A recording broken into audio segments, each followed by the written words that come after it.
Theo, a dark mafia romance. Written by Raven Scott. Narrated by Jack Callahan. Chapter 1. Ilya. Counting my tips carefully, I set my bills in order from most crumpled to least, ascending, and a tiny smirk quirked my lips. The notes had obviously seen too much of the inside of a wallet, but I wasn't complaining because they'd go right into my savings jar at home. Pleasantness spread across my chest, but I knew this feeling would only last until Saturday night, when my patrons realized they had to go to church on Sunday. They'd start feeling guilty for going to a strip club, buy their wives nice flowers, get their kids a football, and act like they hadn't seen their pastor here the night before. Which was ironic and kinda sad and pathetic, but hey, it was money in my pocket. Immorality at its finest. Ilya, mija, I thought you would be gone by now. Roge's thick Mexican accent slithered up my spine, and I turned away from my money to smile at him. Short and squat, his beady eyes watched me intently from deep in his face. It wasn't surprising to me a man like him surrounded himself with hot, half-naked chicks half his age. He treated all the girls like a creepy stepdad that wanted to bang us, but also innocently take us out for ice cream if we were upset. Don't you ride a bike? It's late. His roughened and textured skin from years of sun and age wrinkled when he smiled, and Roge's narrowed eyes scanned me under furrowed, bushy brows. I knew what Roge would see. Some plank of a body topped in dyed pink hair that brought out the green in my eyes. I have curves, but you're just never gonna see them. No one will. Natural brown hair wasn't going to make me stand out here, so I had to get creative. I wore a full torso leotard and didn't have the option to take it off to arouse interest. Of course, being fully clothed in a strip club in itself was unusual, but it often wasn't enough on its own. I'll be fine, Roge. I faked a Spanish accent at work just because it got me better tips, this being a border town and all. His smile morphed into a frown. It's not like it makes a difference. 3 a.m. or 4 a.m. Actually, I think it's better because people are up and starting to get ready for their commutes and stuff. If you say so, I'll give you a ride if you need it. Like I'd ever get into a car with you or show you where I live. Even so, I just smiled and nodded gratefully, and Roge wandered off down the lane, I guess, toward his office in the back. Stripping wasn't a very difficult job, and I was happy just to be making money at this point. Turning back to my neat stacks, I pulled up a stool and sat down to focus. I'll count it again just to make sure. I'm really bad at math. Grumbling to myself, I picked up the smallest stack of 20s and carefully plucked off the top bill. 20, 40, 60. Setting it down, I snatched my substantially larger stack of 10s and took a stabilizing breath. 70. 80, 90, 100, 110, 120. This was the hard part, and my brows furrowed in concentration as I grabbed the 5s. My brain just didn't do math. I got languages much easier. Sure, I had to count using schoolhouse rock songs, but I also learned 6 languages easy peasy. Frankly, I'd gladly give up the ability to multiply high numbers to be able to go anywhere and talk the talk. Wait, I messed up. Groaning softly, I shook my head viciously and set down my 5s to start over. Maybe I'd be better at math if I hadn't dropped out of school. Then again, I know enough math to get my GED, so... Scowling slightly, the crease between my brows deepened, and I clenched my jaw hard behind thinned lips. Ilya! My mind blanked at the call, and I smacked my palm against the table as a frustrated, low shriek burst from my lips. What? I can't count for shit. Come on! I was louder than I intended, but I'd worked here for months, and everyone knew I sucked at math. Glancing up as my face flamed in embarrassment, I chuffed harshly as Marcella shuffled toward me to pull up a stool. "I've been trying to count this for 5 minutes, okay? Just relax. I'll help you out." I must have had, severe dyslexia, but for math, not words, and I rubbed my palms up my face and into my hair to groan in dismay. "Ready?" "Don't ask me that. I feel like an idiot." Propping my elbow on the table to hold my cheek in my palm as Marcella started slowly counting my bills while I watched. This ugly sensation clung to my ribs, and I scratched my crown absently as silence rang in my ears. My face twisted in a grimace, and my eyes narrowed on her hands as she started to count while snapping bills from her hand on the table. Thankfully, Marcella didn't say anything to distract me while she helped me out, and I clenched and released my jaw absently.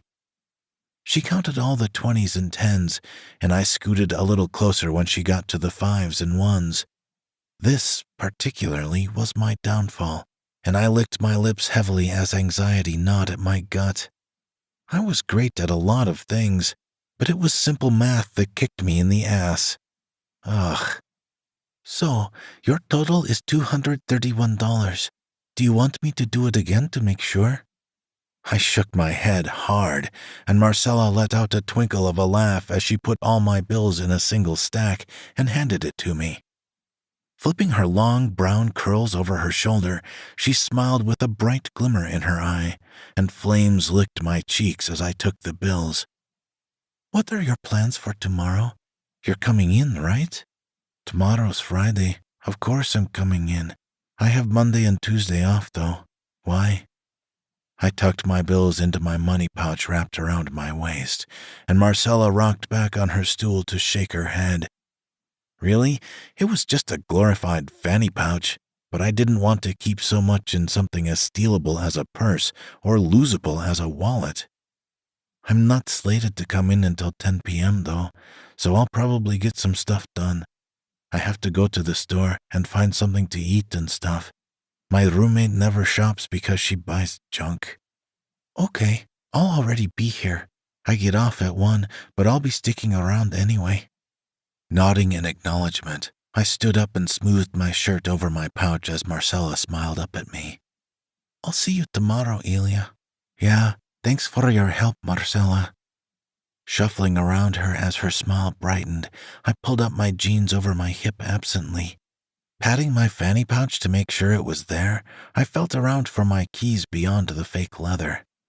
Nodding, my anxiety of doing basic counting disappeared as I pushed open the door to the sales floor of the building. The DJ was walking around with a broom and picker-upper thing, and the catwalks had been turned off in favor of the big lights hanging from the ceiling. For a strip club, this place was fairly clean. We didn't serve food, and the drinks were outrageously priced, so people didn't want to spill them and waste $15. Making my way toward the heavy double doors that served as an entrance, I was careful not to touch the chairs and bar stools that hadn't been wiped down yet. The crisp, clear air that filtered through the open door replaced the thickness of sweat and alcohol, and I stepped into the darkest part of the night to inhale deeply. Life was fucking good right now. Striding leisurely toward my bike, I patted my back for my switchblade and smiled at my own light steps and pulled my bike chain key out of my pouch. Glancing up at the neon signs that blazed at passing cars tantalizingly, I rolled my lips between my teeth as a sigh bubbled up in my chest. I mean, working at a strip club wasn't ideal, of course, but it was a job. Riding a bike everywhere wasn't ideal, but it cost nothing. Living in a studio on the verge of being quarantined definitely wasn't that great, but it was a place to live. There was always a but, a silver lining, and things might not be great, but they were good enough. Kneeling down to unlock my bike, I wrapped the chain around the handlebars before backing it up and straddling the seat. My mind whirred slowly as I pushed off toward the street, and I bopped my head absently to glance around. At this time of night, the roads were dead. The lights blinked instead of their usual rotations, and if I got too close to downtown, I'd see a lot of crackheads. Which was why I always took the back route. I had the added bonus of working out, too, so that was nice. Sylvie's probably going to be waking up right when I get there. Pursing my lips, I took a breath through my nose as I cruised down the street.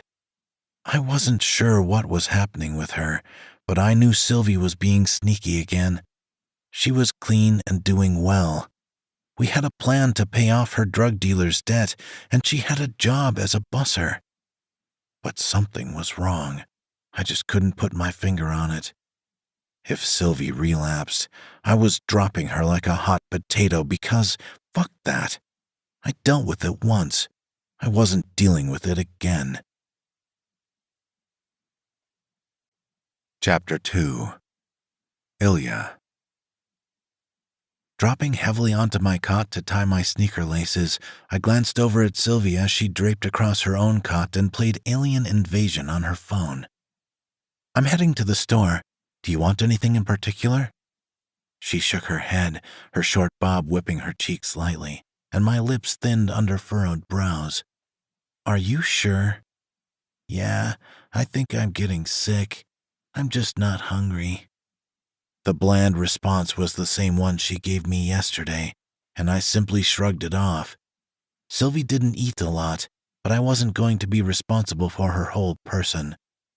"If you could get me a Vita water, the green one, that'd be great, though. I'll pay you back next Thursday." "It's one Vita water, Sylvie. They're like $2. Just don't forget to pay your half of the electric bill." She rolled her eyes at me even as a smile stretched her thin lips, and I chuckled softly. "I'm heading out. I'll see you later." "Okay." Worry sloshed against my ribs when I stood up, and I tightened my fanny pack around my waist and hiked up my jeans as I fought a frown. Heading out of our small efficiency space, I locked the door behind me even though it was about ready to fall off the hinges. That was the one thing I never did. Get involved with drugs. Long after Sylvie kicked her heroin habit, the effects remained, and she wasn't the same.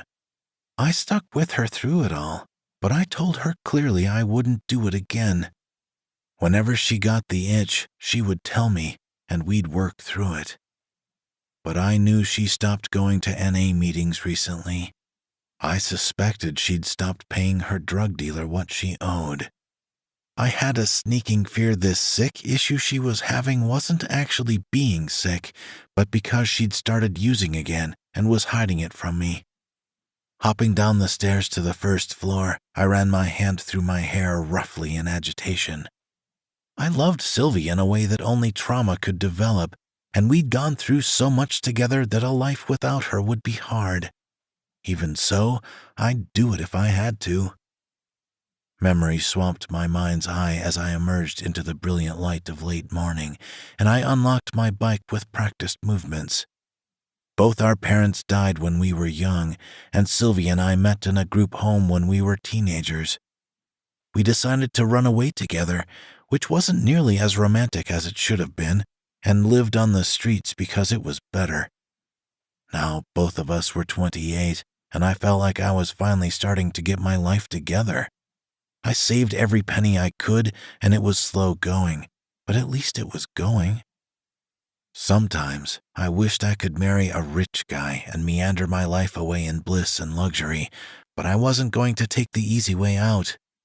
My dad once told me that nothing worth earning in life was easy, and I took that to heart. Climbing onto my bike, I reached to rub my chest absently, and my skin tightened and twitched under the friction from my shirt. I'll take the long way to the store.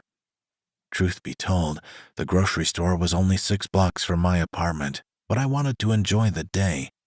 The air was hot but not sticky, and the sun was hard but not blazing. At least not yet. For the slums of San Diego, not dying of heat stroke was an indicator of a good day.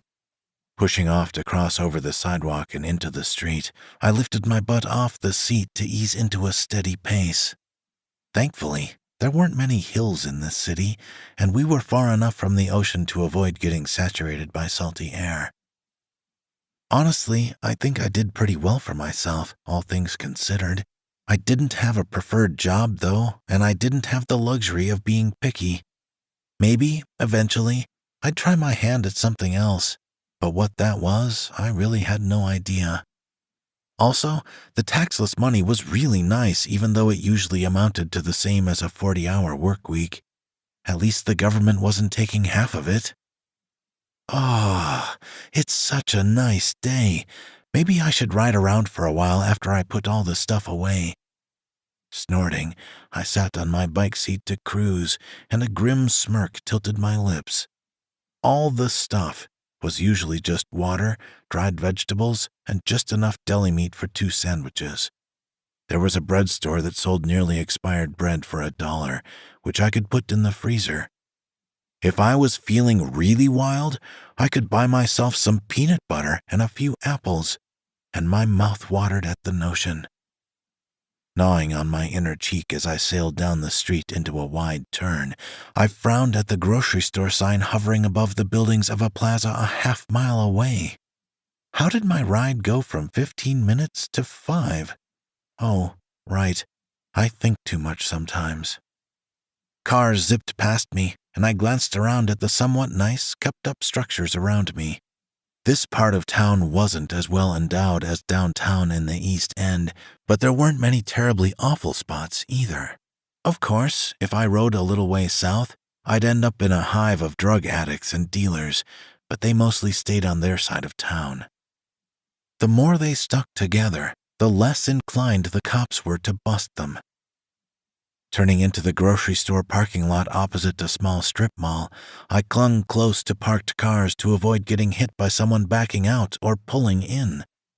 The bike rack was by the dumpsters on the side of the building, and I bopped my head as I silently went over my pitiful list. I should grab some cat food just in case. Just as the grumble passed my lips, I rounded the front of the store only to grind my heel into the ground. Sylvie stood by the dumpster, in full view, with a guy that looked slimier than a used car salesman. Fumbling to pull my phone out of my pack, I swiped open the camera and zoomed in as a fire sparked in my chest. Glaring at my phone screen, I hit the record button while she handed this guy what looked like $30. And there, right on the screen, he passed Sylvie a little bag of what I recognized as black tar heroin, despite being wrapped in paper inside the dime bag. They weren't even discreet about it. Neither checked around to look for witnesses, and I clenched my jaw hard as betrayal seared my throat. Seething silently, I blew smoke out of my nose, and I videoed Sylvie stuffing the baggie in her pocket before heading around the back of the store. I was, generously, 50 feet away, and even with my terrible math skills, I knew that was close enough for them to notice me out of the corners of their eyes. What the fuck? What the fuck, Sylvie? The guy waited around a moment before following Sylvie, and my lip curled in disgust. No wonder she wasn't eating. She was using again. I had this shit on video. There was no way she could deny it now. Her lack of appetite had started a few days ago, so she must have used at least twice. Sylvie wasn't one of those people that used 5 times a day, maybe 4 or 5 times a week when she was at her worst. But this was worse than her worst. My heart pounded hard against my ribs, and I stuffed my phone angrily back into my fanny pack to jerk my bike to the stand. Memories beat against my burning eyes, and shivers raced down my spine. Sylvie and I made a pinky promise so long ago, standing outside a women's shelter in the rain while we waited for the doors to open. With such clarity, I could remember her tone as she explained she wanted to get clean. Determination sparkled so brightly in her eyes even as she regaled me with the tale of her blowing a dude for drug money. Where had that gone? Why did I feel like I was the one strung out? Why did I have the ache that may never go away? Fuck. Fuck, Jesus Christ, I can't believe you. Hissing, I was so angry, I jabbed the lock in place and stomped my foot just to release some energy. You bitch! I told Sylvie, I expressly clearly stated that I would fuck her up if she ever used again, and I found out about it. I wasn't going through the mood swings, the sweating, the screaming. Never again. When she was in a good place, I told her straight that she'd be gone. Gone, gone. Damn it! Straightening to take a huge breath in an attempt to calm down, I shook my head viciously, and my fake blonde hair clung to my cheeks from the sweat of my ride. Okay, I just need to calm down. I'll do my shopping, I'll bring everything home. I'll go for a super long ride to figure out how to confront her, and then I'm kicking her out. I don't care what she says. Chapter 3. Ilya. Tapping my foot furiously as I watched Sylvie unlock the door through pupils narrowed to slits, I didn't try too hard to hide how miserable I felt. It happened in slow motion. The click of the lock, the turn of the knob, and the door popped open. When the barrier swung open, my eyes snapped up, and Sylvie's pointed features twisted like a deer getting whacked with a front bumper. Something flashed in her dark eyes, and I knew that she knew she'd been caught. I could tell by the look on her face that she was still under the influence, so it had been less than 2 hours since she bought that shit behind the dumpster. Well, she won't have anywhere to go but that damn dumpster in a minute. Don't even try to deny it. Get your shit and get the fuck out. To be honest, the drug use was bad enough, but Sylvie had lied to me to do it. The same bullcrap story as every other drug addict. Her face froze at my hard-edged demand, and my eyelid twitched in agitation at the notion that she'd try to lie to me again. I had a pretty all-right phone with a pretty all-right camera, and there was no way she'd convince me that what I saw was something else. Ilya, I can explain. That wasn't for me. This girl at work pays me a little to get it for her, like a middleman. A harsh guffaw burst from my throat, and I shook my head as Sylvie walked over to me with panic slowly settling on her features. Her voice heightened, developed a little stutter as her mind tried to keep up with her lie, and an ugly black blotch opened up in my chest. Please, I swear, I didn't use. I wouldn't. I would never jeopardize. Get your shit and get out, or I'll throw you out. In a place like this, there was no lease, no nothing. Just pay my rent, keep my head down, and hope ICE doesn't show up and clean the building out. Grinding the words through my teeth, I knew there was no help for me if Sylvie didn't leave on her own. Either I physically removed her, or I threw up my hands and walked out. Neither would be painless, I knew, and my heart twisted at the huge fat tears that sprang to her eyes. Sylvie opened and closed her mouth a few times, standing there stupidly, and I grabbed her arm to yank up her thin sweater. She couldn't react fast enough, and I ground my teeth hard at the track marks on her arm. I judged that she'd used 3, maybe 4 times over the past week or 2, but the amount didn't matter. Throwing her arm back, I scoffed in disgust when she stumbled a little, and I raked my hand through my hair viciously. How dare you lie to me, Sylvie? Hissing through clenched, aching teeth, my eyes stung with how pathetic she suddenly seemed. I could barely look at her. How dare you? Don't you stand there and lie. Don't say a single word. Either get your shit and get out, or I'll throw you and your shit out the window. Ilya, can we just talk about this, please? I made a mistake, okay? I know it, but Pulling my switchblade out of my fanny pack, I flicked open the pointy end, and Sylvie sputtered a little as her eyes grew big and her face pale. "I'm not gonna say it again." She just stood there, staring at my switchblade as I twirled it around, not brandishing it per se, but proving I was serious. Of course, Sylvie didn't need to know how badly my stomach roiled, how weak my knees were. I mean, we went through a lot, and I thought we were best friends. Drugs killed more than just the physical, though. Her dark gaze flickered to mine, and I jutted out my chin in defiance even as I struggled to breathe. My heart pounded hard as she sort of deflated, and Sylvie shuffled heavily over to her cot, under which all her stuff was stored. We didn't have much stuff, and Sylvie was very much a sentimental person. Watching down my nose as she sat down heavily, I held my breath in flaming lungs while my heart made a bid to squeeze through my ribs. Holding her head in her palms, she started crying in earnest. My conviction wavered for a fraction of a second. Relapsing didn't mean Sylvie was bad, just that she was weak. She'd done well while sober, and maybe something happened that tipped her over the edge. True, she kicked the habit, but it never truly went away. Flames licked my throat and engulfed my spine at the notion that Sylvie would turn to drugs because she felt like she couldn't confide in me. We were supposed to have each other's backs, but I seem to always have yours, and you don't have mine. My switch trembled slightly as I snapped it shut, and the sharp click pulled a hiccup from Sylvie from beyond her palms.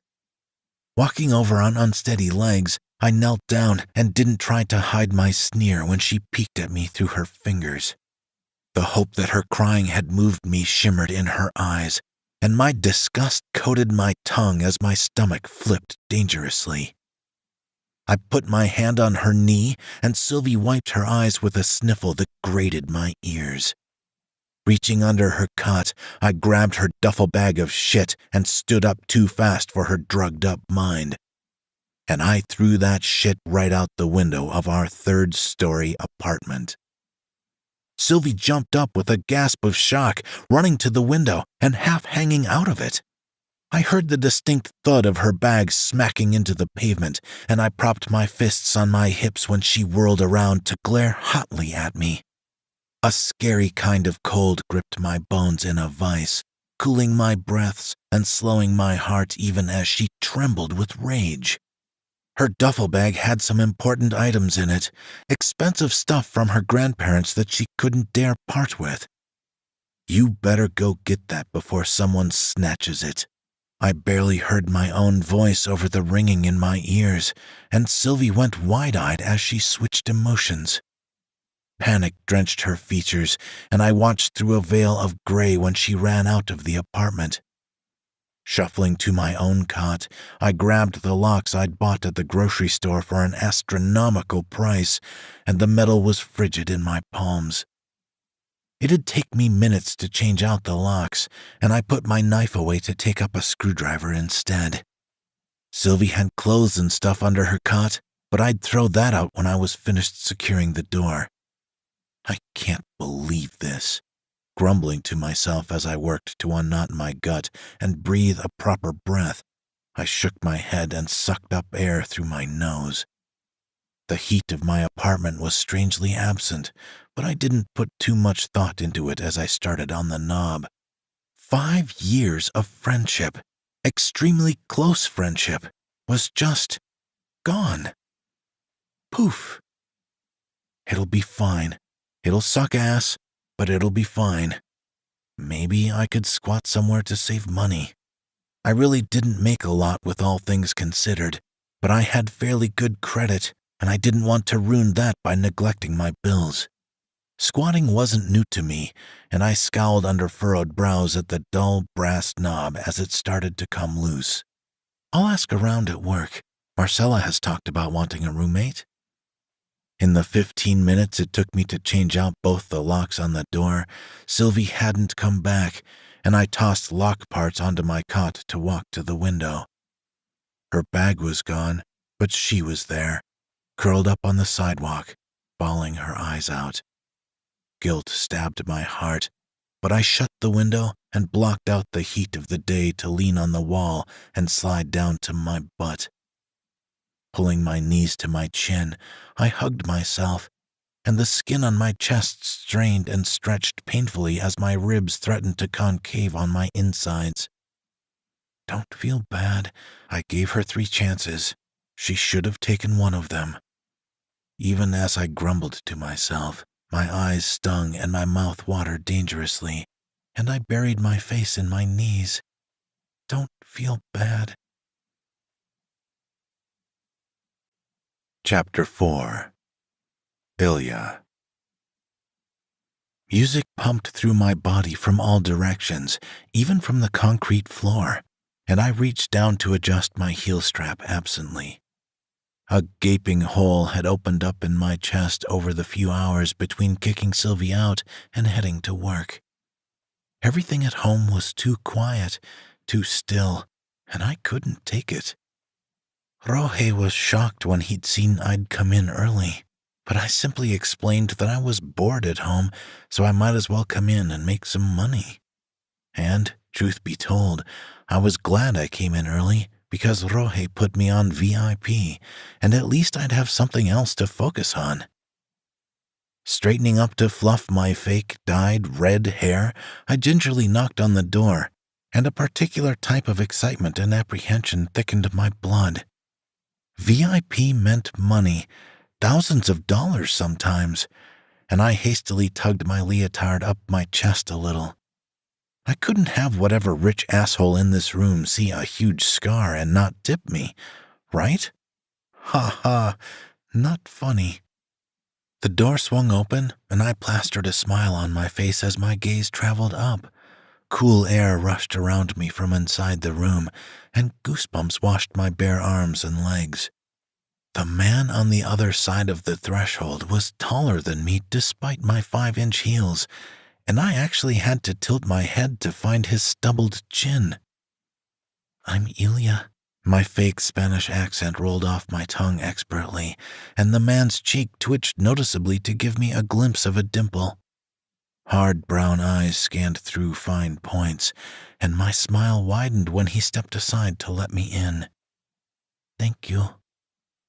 He must have been a bodyguard by the number of scars on him.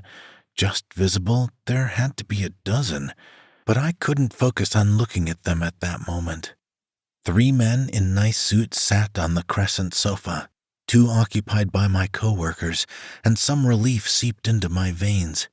Sometimes VIP was a risk, especially if I was alone and the rich guys were assholes. I didn't think they'd let you cover so much skin here, mi novia. The man sitting in the middle, by himself, scanned me as I sauntered over to him, and I could feel my smile turn brittle. Why don't you take that off slow, huh? Aw, getting to the good part already? That's a little fast for me. The guy with Marcella's ass in his face burst out laughing at my response, and I sat down in middle guy's lap as he went red. Surprise tickled my chest at the brightness in his eyes, his face tingeing pink with appreciation, not anger, and I wound my arms around his neck. Let's savor the moment. You got me. That was a good one, he chuckled, his hand sliding up my back, and I played my part, biting down on my bottom lip when he leaned in. I'm Matteo. Ilya. I mean, my name was foreign enough that most people thought it wasn't real anyway, and Matteo's brows rose in surprise. It's a pleasure to meet you, Matteo. I'm sure it is. Do you actually dance, or do you just shake your ass? Gesturing to my pale pink leotard, Matteo's surprise boiled down to curiosity, and I hummed softly. Patting his shoulder, I popped up, and he sat back on the sofa to prop his head in laced fingers. You're the first person that's ever asked me if I danced instead of shaking my ass. Tilting my body to take off my heels, the whole world shifted at the loss of those 5 inches, and Matteo downright grinned at me. He seemed like a really happy guy, and my own smile became a little more genuine. Okay, I haven't done this in a while, so pardon me if I'm a little, well, bad. This is exciting. Theo, have a seat and watch this. Like fuck, I'm sitting on that couch. Even so, my skin tightened as sharp eyes scanned me again from the back, and I set my heels under the table, holding a half-empty bottle of tequila. Raising my arms over my head, I arched sharply and shook out my arms, flexing my thinly covered toes on the carpet. Holding out my arms, I blinked once, twice, before memories flooded my mind and beat against my eye sockets. My mom made me take ballet, and I really liked it, even though I wasn't super talented. Clenching my jaw, I took a stabilizing breath and viciously forced down the images that played behind my lids. All eyes were on me when I focused again, and I nodded more to myself than anyone else. It must have been a year or two now since I went on point, and I winced at the immediate sting in my toes and up my ankle. Shock sizzled in the air, creeping up my skin, but I ignored it to lift my leg in a smooth arabesque. Pursing my lips, I held my breath as a burning sensation shot up my supporting leg. Straightening to lower myself to the balls of my feet, I let out a huff and rolled my ankle hard. Clapping surrounded me, and I smiled a little even as I reached to rub my foot through its sheer protection. My heart raced with exhilaration, and Mateo grabbed my arm to sit me on his lap again with a huge smile and impressed glimmer in his eye. Wonderful, beautiful. Flames licked my cheeks, and I mumbled a thank you before Mateo turned to Theo, still standing by the door. I told you coming here was a good idea, Theo. It's always nice to find someone like her after dealing with nasty, slimy, lying, sneaky cunts constantly. You're the one that fucked her, Mateo. A dark shiver lodged between my shoulder blades, and I glanced over my shoulder only to find Theo staring directly at me. Well, more like glaring. What does it say about you that you got involved with her, huh? She was the one that started shooting up again instead of coming to me, Theo. The sudden sharpness in Mateo's tone rose the hairs on the back of my neck, and I flexed my foot for good measure before taking my cue. Standing up to position myself between his spread knees, I raised my arms and swished my hips as I became part of the room. That bitch should know better, but she disappeared. And I get word today that she's using again. That's unacceptable. It's also unacceptable that you haven't found her yet. We looked thoroughly. No one's seen her since the deal went down at Keystone Foods. Are they talking about Sylvie? Oh. Rolling my lips between my teeth as the guy under Marcella spoke up, I carefully masked my expression. Mateo, I promise you we looked under every rock. She's gone. That's not good enough. The nasty snarl rolled up my back, and I gasped when Mateo shoved me unexpectedly.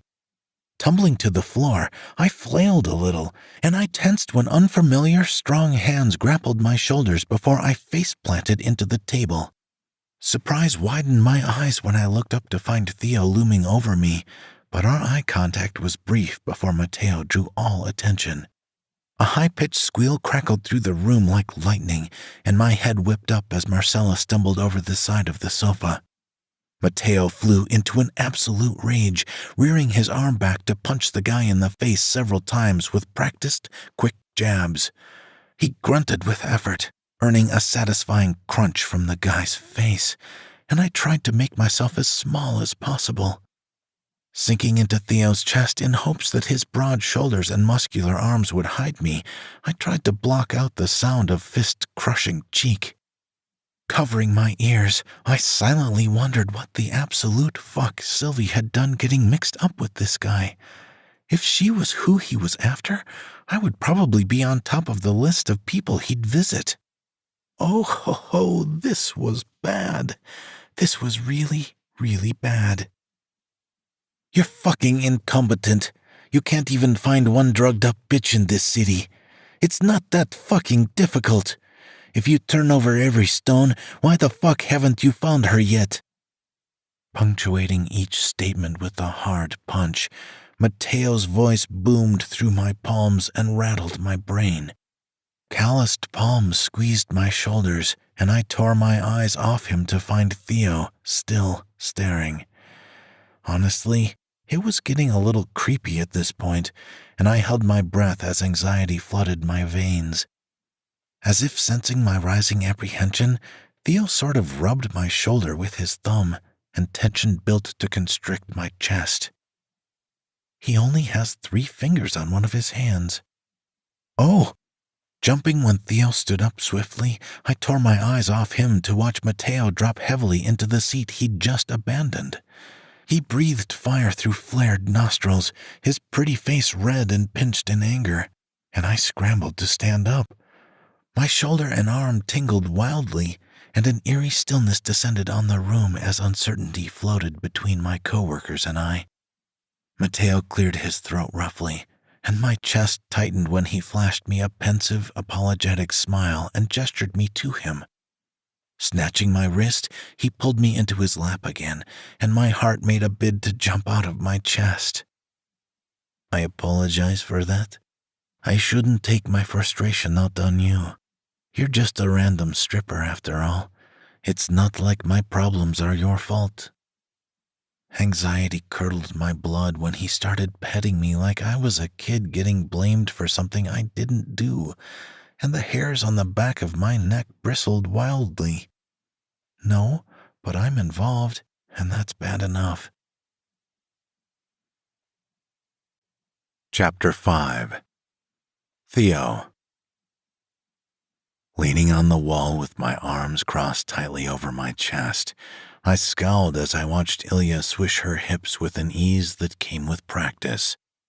Well, of course she had practice. She was a stripper, and this wasn't some dumpy club accepting anything with an ass and tits. The smooth lines of her long, lean body glistened under the lights as they switched from blue to purple to pink to green and back again. Taking a shallow breath through my mouth, my lips thinned at the pungent stench of alcohol even as my brain wafted through it. Ilya dipped, balancing on her heels with her knees out, and I clenched my jaw as I watched her ass jiggle. My palms itched to grab her and see if those globes were as tight as they looked. My guess was, yeah, they definitely were.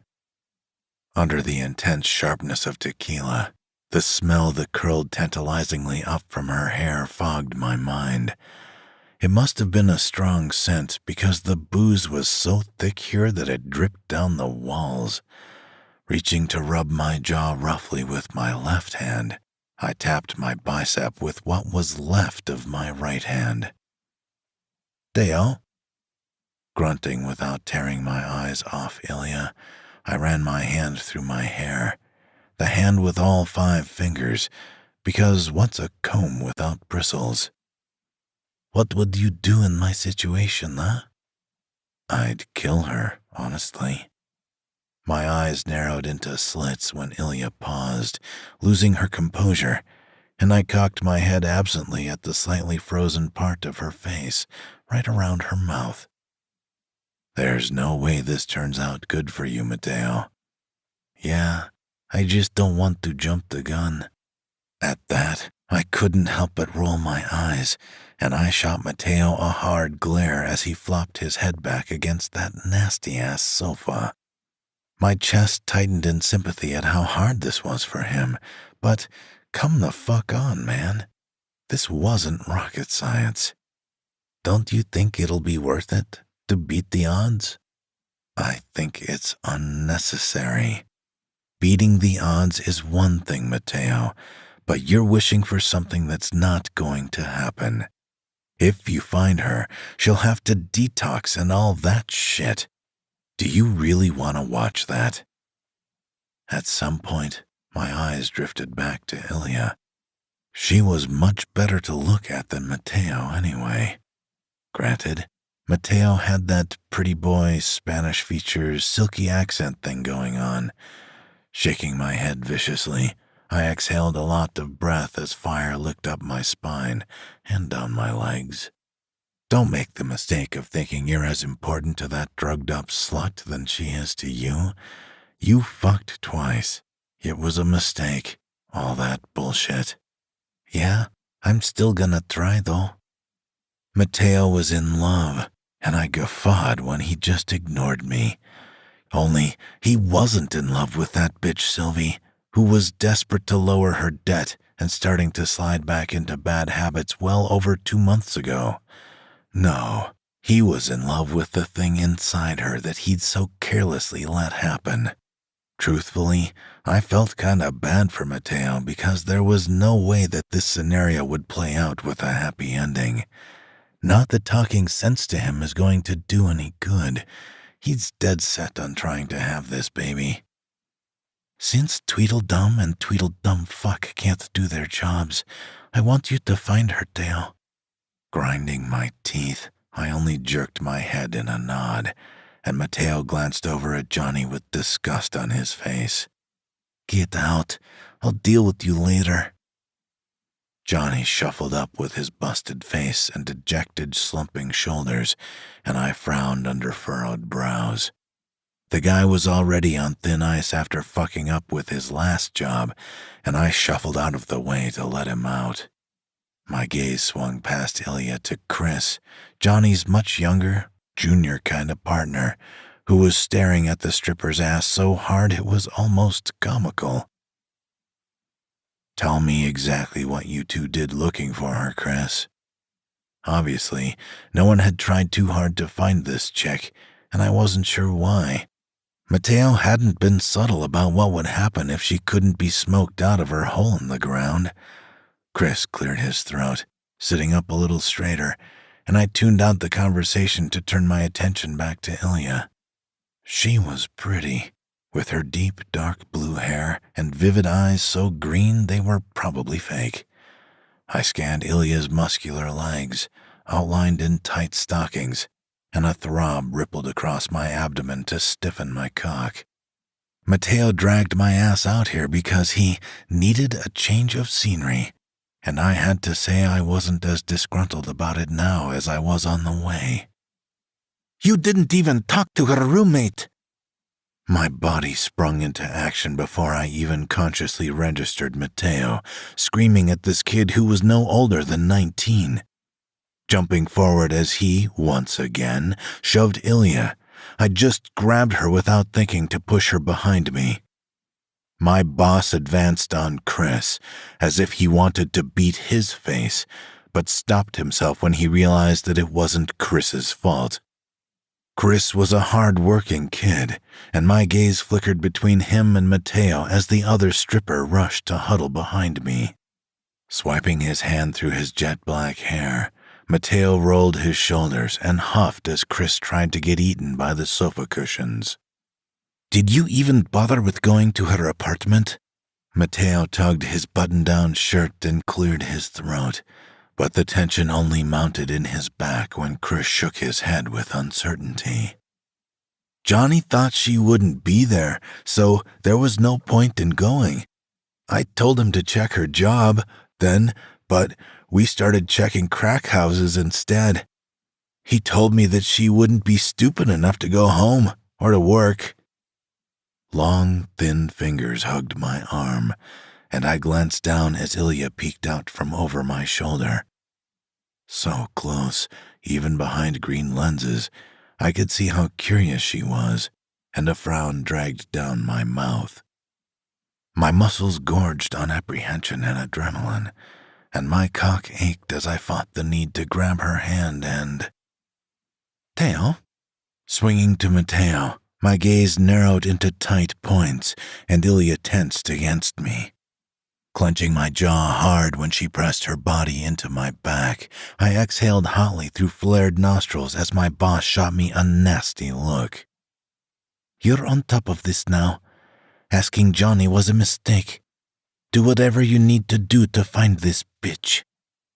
Yeah, whatever. I'd get the job done. I'd worked for Matteo for almost 3 years now, and had never failed him a single damn time. We were mutually beneficial to each other because I wasn't in this for advancement or money or infamy, and he didn't want to deal with the politics of someone trying to climb the ladder. I've scared them again. Matteo rubbed the back of his neck almost sheepishly, and a headache sprung behind my eyeballs at how quick he flew between rage and normalcy. I think it's about time I left and gave you girls some peace. It's okay. Ilya wasn't the one that spoke up, and I reached around with my mangled hand to keep her still. The other stripper stepped out from behind me with an understanding smile puffing out her cheeks, but I didn't trust Matteo as far as I could throw him. And that was pretty far, a good 30 feet at least. Matteo was a fucking lanky shrimp after all. It's honestly perfectly fine. We don't get a lot of excitement, just a lot of creeps. I meant to ask you, do you box or anything? Those were really good punches. My eyelid twitched as the brunette tried to keep the party going, and Ilya groaned softly in annoyance. The soft noise rolled up my spine and dug violently between my shoulder blades, and I squeezed her arm weakly. Matteo grinned, his face practically lighting up like a Christmas tree, and the hairs on the back of my neck flattened.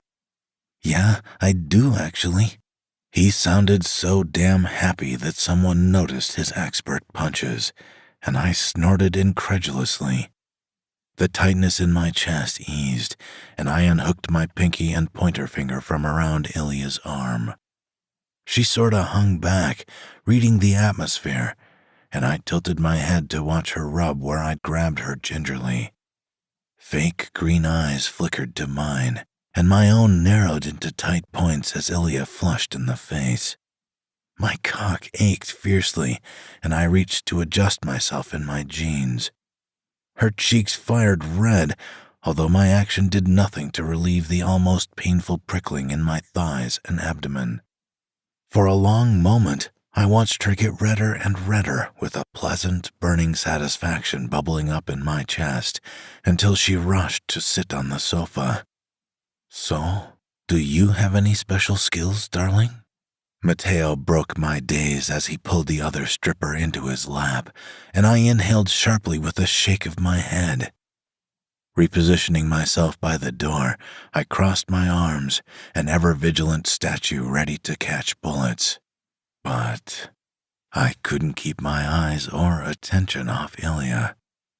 Matteo could be getting shot at this moment, and I wouldn't care. Which is worrying, but there's something about her.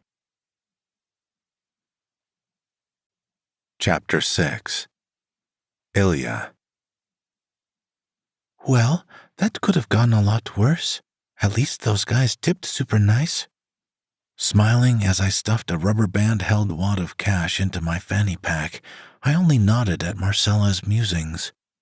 My fingers still tingled wildly where I'd touched Theo's arm, and my own was damn near numb from his grip on my bicep. The strange sensation of being grabbed by a man with no middle or fourth finger rose the hairs on the back of my neck even now, hours after they'd left. The club was quiet, the DJ working quietly on the floor, and I didn't have anything more to distract me from the fact that Theo stared at me for almost 2 hours straight. A shiver of uncertainty slithered up my spine, and fire blazed just under my skin at the memories that played so fresh in my mind. Tightening the strap of my pack absently, I gnawed on my bottom lip as my thoughts wandered. Theo was downright creepy with that stare, but I couldn't help but think he just didn't have much experience with women. Screwing a woman and finding her attractive were 2 different things, and the vision of him fixing himself flashed behind my lids when I blinked. Yeah, definitely not the kind of guy that dated. Doing that was so damn gross, and a shiver rattled down my spine before I forced myself to focus for a second. Checking to make sure I had everything I needed, I glanced over as Marcella waited by the door, and a guilty smile stretched my lips. "Sorry, tonight was really weird. I'm still trying to process it." She nodded in understanding, and I took a stabilizing breath as we headed out of the back and onto the main floor. That guy, Matteo, he flew off the handle so fast. I wasn't expecting that at all. He seemed pretty all right for the most part, but I totally get it. I didn't walk into that room thinking I'd get knocked over the sofa for sure. Marcella flipped her hair over her shoulder as she spoke, and I hummed softly in acknowledgement. I bet that's why I got such a huge tip.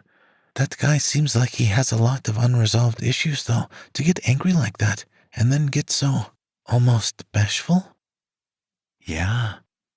Pushing open one of the doors, I took a huge breath of the crisp night air and sighed a gust. I have to go wash this stuff out of my hair. I kinda just want to go to bed, but then I'd get dye all over the place. You probably spend more money on temporary dye than food, don't you, Ilya? She smirked slipperily, and I nodded with a little giggle as we approached my bike. Anyway, do you want me to give you a ride? We can stick your bike in my back seat. No, I like the ride home. It's super late, and no one's out. Even the tweakers don't come out at this time of night. They're super paranoid when it gets so dark. My wry reply earned me a chuff, and Marcella wandered off to her car wordlessly as I unlocked my bike. Hoisting my only mode of transportation off the rack, I wound the chain around the handlebars and swung my leg expertly. Within seconds, I was off, and I pumped the pedals a few times before starting to cruise. Tonight was like every other night. The blinking traffic lights, the quiet streets, the darkness broke up only by tiny street lamps. Sailing into a left turn, I glanced behind me absently, and a car pulled out of the tiny gas station across the street from the club. In the darkness, the lights from that one car were almost blinding my peripheral, and I blinked hard as I twisted forward. Matteo might have been a wild ride, but Theo was really the one that disturbed me. His eyes only left me when they had to, and he fit into the category of creeps that don't seem like they'd hang out after closing, but definitely would. I had no doubt that, at some point, he'd show up at my apartment, too. It wasn't a stretch to realize they were talking about Sylvie. If he didn't find her, what would Theo do to me because I was her roommate? I couldn't imagine that Matteo was pissed because of just a one-night stand. More than likely, Sylvie must have stolen something from him, and he wanted to get it back, or punish her, or both. I was the person closest to her, and that's always who the bad guys go for. He's probably a drug lord or something. My expression soured at my own grumble, and I shook my head as I weaved between streetlights. If there was one thing I'd learned in this town, it was to have a really good Mexican dialect, and Mateo's sucked. What little Spanish he'd spoken during those 2 hours gave me the impression that he'd probably learned it in high school or something, and might not have ever been to Mexico at all. In this town, Spanish was a more popular language than English. Just 60 miles away was the border and Mexicali, and when entering a store, most salespeople greeted me in Spanish, not English. Luckily, I knew 6 languages, courtesy of libraries, of course. My shadow cast long in front of me, and I glanced over my shoulder to find these same intensely bright headlights glaring at me. The car puttered along slower than I was riding, and I nibbled on my bottom lip in uncertainty. In the 4 years I'd worked at the club, I'd never once seen a car so late at night on this road, and it wasn't trying to pass me. Worry gnawed at my gut, and my heart beat a little harder as I pumped the pedals to speed up. Of course, it has to be the night that I have almost $3,000 on my person. Mateo gave Marcella, Clary, and I $3,000 each, and I'd made good tips after they'd left. Roge's cut dipped me under, but who was I to complain? He only took 25% a night. That was a deal of a lifetime. Crap. I took one more turn that would lead me in the wrong direction, and the car followed me. Squeezing the brake on my bike, I pulled to the side and hopped off my bike. My adrenaline spiked when the vehicle parked as well, and I unzipped my fanny pack to pull out my knife and flick it open. "You better start driving, buddy." The driver's side door swung open, and I squinted to try to make out anything beyond the headlights. Tension zinged through me, and my muscles gorged on anxiety as I struggled to take deep, calming breaths. I'd been in my fair share of fights over the years, and I clenched my jaw hard.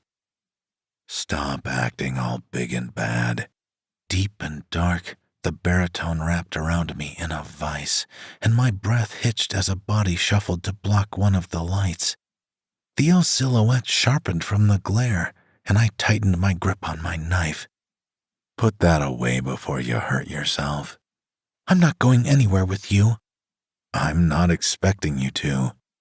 Cutting me off, Theo must have had a remote for the car auxiliaries because the lights suddenly turned off, and I winced. Before I could blink back the colorful spots, he was in front of me, and the hairs on my neck stood up as goosebumps pucked my arms and across my chest. So softly, he dragged his fingertip down my jaw, and my heart hammered furiously at how fast he was. "You won't be needing this." A huge hole opened up in my chest when Theo pulled his hand back, and my knife hung from around his pinky. His eyes seemed so bright, and I automatically took a step back as weakness assaulted my knees. "Don't be scared, unless you have something to hide, Ilya. Answer my questions, and you'll get your dinky knife back and be on your way." Crossing my arms tightly over my chest, the fine hairs on my face bristled when Theo reached to cup the back of my head. He was very gentle, but his eyes were violent and hard, and a quake assaulted my spine. "Where is she? I know you know her, that bitch Sylvie." "I don't know." 5 fingers curled into a fist in my hair threateningly, and I gasped sharply as Theo jostled my head a little bit, just enough to know he meant business. My eyes met his, and my mouth dried at how fiery and lively his orbs were, even now. "I said, I don't know. I caught her buying drugs at the store earlier, and I kicked her out. I don't know where she went. I made a video just in case." "Show me." Nodding hastily, I unzipped my fanny pack, and Theo eased his grip on my hair as an amused chuff rumbled from his throat. "Why are you wearing that thing?" "It's harder to steal." Answering the question, I just wanted Theo to leave me alone, and I pulled out my phone to unlock the screen. My hand shook, and I held out the bright screen before tapping the play button with a stiff finger. I kicked her out about 2 hours after this happened, maybe an hour and a half. I don't know where she went, I swear. Uh-huh. The absent-minded response came just before Theo glanced at my phone, and I tensed when he frowned at the screen. "Did you really think I'd follow you just to attack you?" "Yeah, you did stare at me for 2 hours straight." "Stop asking questions and let me go. Oh my God." Dark eyes snapped to mine, and I stiffened when they flared with offense. Theo's jaw ticked a few times before he grunted, and the moment slid by on pins and needles until he ducked to watch the video. "Right. Do you know this guy?" "No, he's a different dealer than the one Sylvie had before I helped her get clean." Theo had no accent beyond the typical American one, and I couldn't even be mad right now as he started kneading my scalp. Sucking in a sharp breath, a cold sweat broke out under my clothes, and he jutted his chin out at me with an expectant grunt. "Replay it." The video couldn't have been longer than 20 seconds, and I swiped back the time bar at the bottom of the screen. "How long has she been clean?" 4 years. I told her if she ever used again, I'd kick her out of my life. I'm trying really hard. I can't be with someone that's not trying just as hard." I couldn't help the bitter betrayal that bled into my tone, and Theo's cheek twitched in the shadow of the screen. This is all I know, okay? So you're gonna leave me alone, right?" "Don't count on it." Once again, Theo's eyes met mine, and I sucked in a sharp whistle of breath when he jerked my head. Squeezing my eyes shut, a whimper lodged in my throat, and my heart tried to burst through my ribs. My skin crawled when he bumped his nose to my temple, and his clean-shaven chin brushed my ear. "Next time, I'll get you to dance for me, Ilya." A shudder raked my shoulders, and Theo unfurled his fist from my hair to walk to his car and speed off. Only when I couldn't hear it anymore did a faint exhale escape me, and my knees gave out on me as I crumpled to the pavement. He kept my knife. Chapter 7. Theo. My knee bounced hard as I glared at a picture of this chick, and I rocked back on the cot to flop back my head and scowl at the ceiling. The paint was peeling, and the corners were starting to seep with mold. How could anyone fucking live here? There wasn't a single laminate floorboard that wasn't picking up, and it reeked of weed that had seeped in from other apartments. Jesus. I'd hazard a guess that Ilya and Sylvie thought this was heaven compared to some places, and I hoisted myself up to turn my gaze back to the photo in my hand. This was the only picture of Sylvie that I could find, and it had been packed into Ilya's stuff and tucked under her bed. In the photo, the brunette was eating ice cream in grainy quality, and I had to really hunt through everything Ilya owned for it. Clenching and releasing my jaw, I tapped the photo against my palm absently as I glanced around the one-room apartment. There was nothing to give me any indication about anything. The only possible lead I had was the reusable bags on the counter. Of course, I already knew that the grocery store was a dead end because I'd had someone posted there for days. Sauntering over to the cabinets, I hooked a finger around the handle to pop it open, and there was nothing. Nothing. Nothing. Cat food. Ilya must feed the strays. She must have had 30 cans of this shit, all neatly stacked, all the labels perfectly facing the same way, and I shut the door to lean on the counter heavily. Pulling my cell phone out of my pocket, I swiped the screen and punched in my code awkwardly. I could barely bend my fingers anymore, and I ground my teeth as I struggled to navigate to Mateo's contact. "What?" He was pissed again, and I didn't lift the speaker to my ear before Mateo angrily screamed through it. I mean, I got why he was frantic to find Sylvie before she could do much harm to herself, but I really didn't think she was worth this. The roommate's a bust. She's not here, and neither is her stuff. We're going to have to find her the old-fashioned way. My gruff response earned me a growl of frustration, and I frowned as I glanced around the dank, musty place. I'll head over to the south end in a minute. "I don't care what you do, Theo. Fucking find her! Today!" Mateo hung up on me, and I scowled darkly as I slid my phone back into my jean pocket. The past few days, he'd gotten worse and worse, and I was starting to burn my fuse with him. There was nothing Mateo could do to me. If he tried anything, I'd fucking kill him without hesitation and move on. All over a chick. How pathetic. Well, that's not entirely accurate. Leaving the apartment, I still had a hard time wrapping my head around the fact that Mateo was stupid enough to get a fucking dettee pregnant. That's all this was about, after all. Why was he so desperate to find her? Sylvie's dumb fuck self came to Mateo after a few weeks and said she was pregnant. Didn't know what to do, yada yada. After he bought her a nice apartment downtown and all that, she fucked off for some reason I didn't really care about. My thoughts came to a screeching halt at the hard thud of cans crashing to the floor, and my head whipped up. Ilya stood at the bottom of the rickety stairs, her bright hazel eyes wide and her purple hair fluffy and bristling around her surprised features. The hairs on the back of my neck stood up, and my eyelid twitched as I scanned her through narrowed pupils. "Hello, idiot." Clearing my throat roughly, I took the stairs, and she gasped before looking down and dropping to her knees to grab up all her shit. Ilya wasn't fast enough, and I knelt down to grab a can and hold it out for her with my jacked-up palm.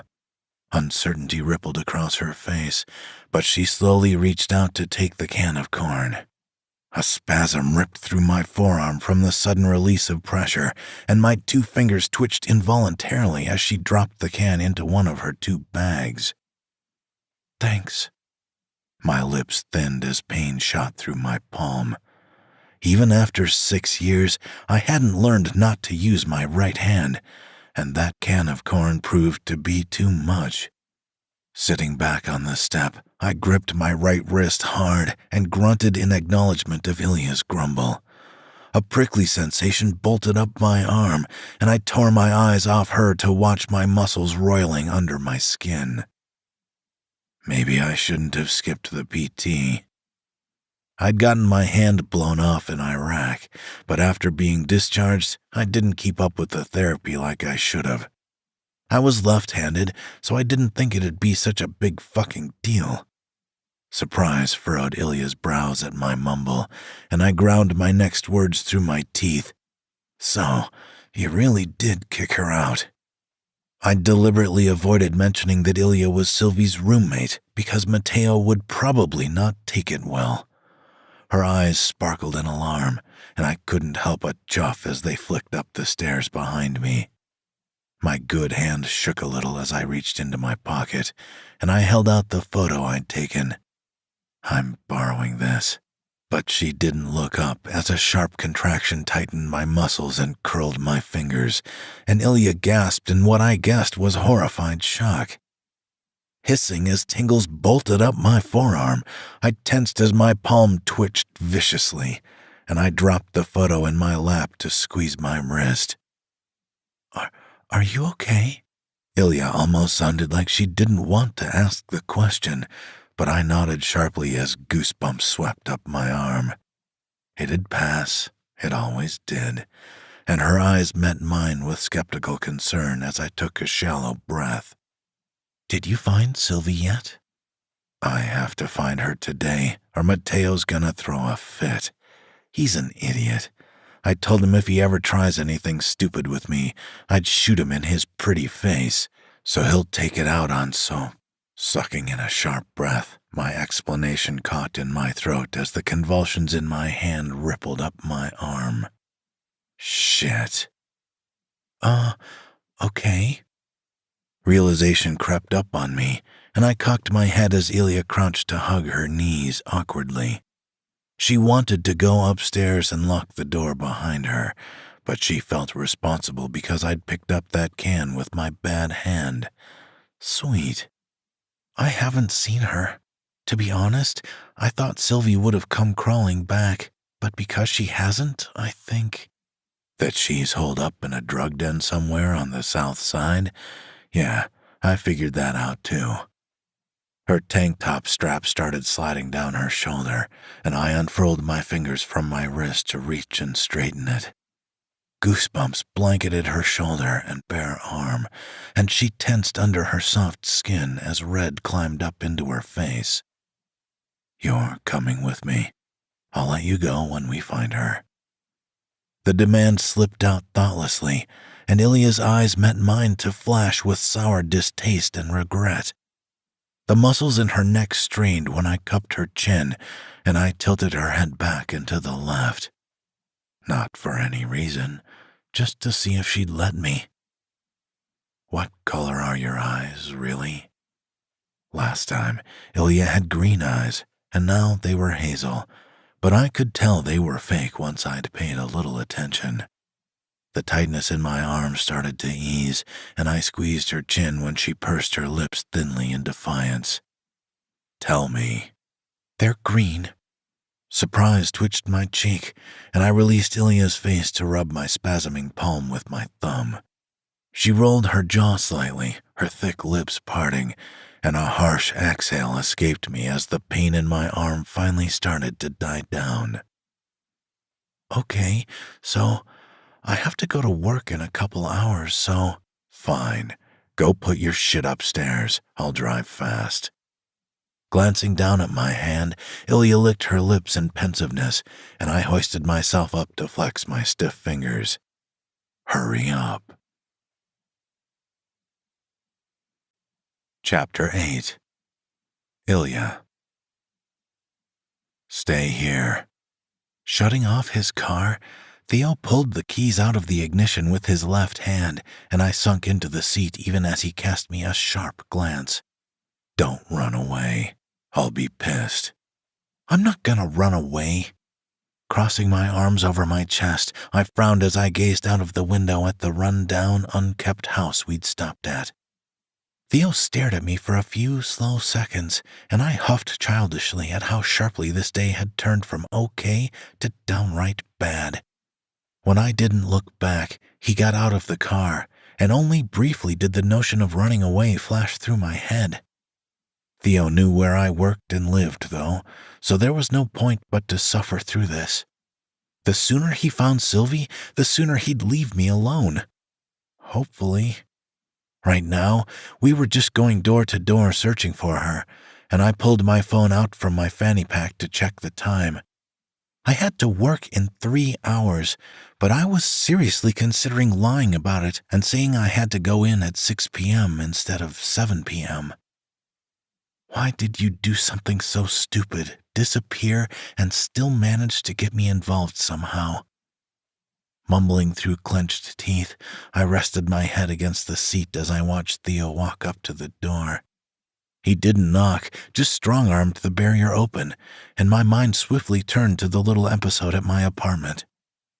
Obviously, Theo had been through some stuff. I mean, he had 2 fingers missing from one of his hands. Now, in the cold light of day, I noticed a scar running up the side of his face, and his nose had clearly been broken more than a few times. I couldn't help the curiosity I had surrounding him, but I surely wasn't going to ask about it. If I asked about Theo's scars, maybe he'd want to see mine, and I just wasn't going through that. Not for him, not for anyone. Ugh. I wished the seat would open up and suck me in, and I reached to push my palms into my eyes. The ruined skin on my chest prickled as my lungs deflated in an exasperated sigh, and I ran my hands down my face with a loud groan. This sucks. I was stupid to think, as the days passed by uneventfully, that I was done with Theo, and I scowled darkly. If I never saw him again, it'd be too soon. Who cares if he's muscular and a little aloof and actually a human, not a robot wearing human skin? To be fair to Theo, he didn't break into my apartment by busting down my door. He just picked the locks, and I gave him points for that at least. Seeing him in pain with his hand also gave me some closure that he was a little bit human, and my heart throbbed in my chest. I couldn't imagine the struggles Theo had to go through every single day, and I turned my gaze to my hands to flex my fingers. There were more scars, I knew. There just had to be more. Could I go all day without using 2 of my fingers? Could I even go an hour?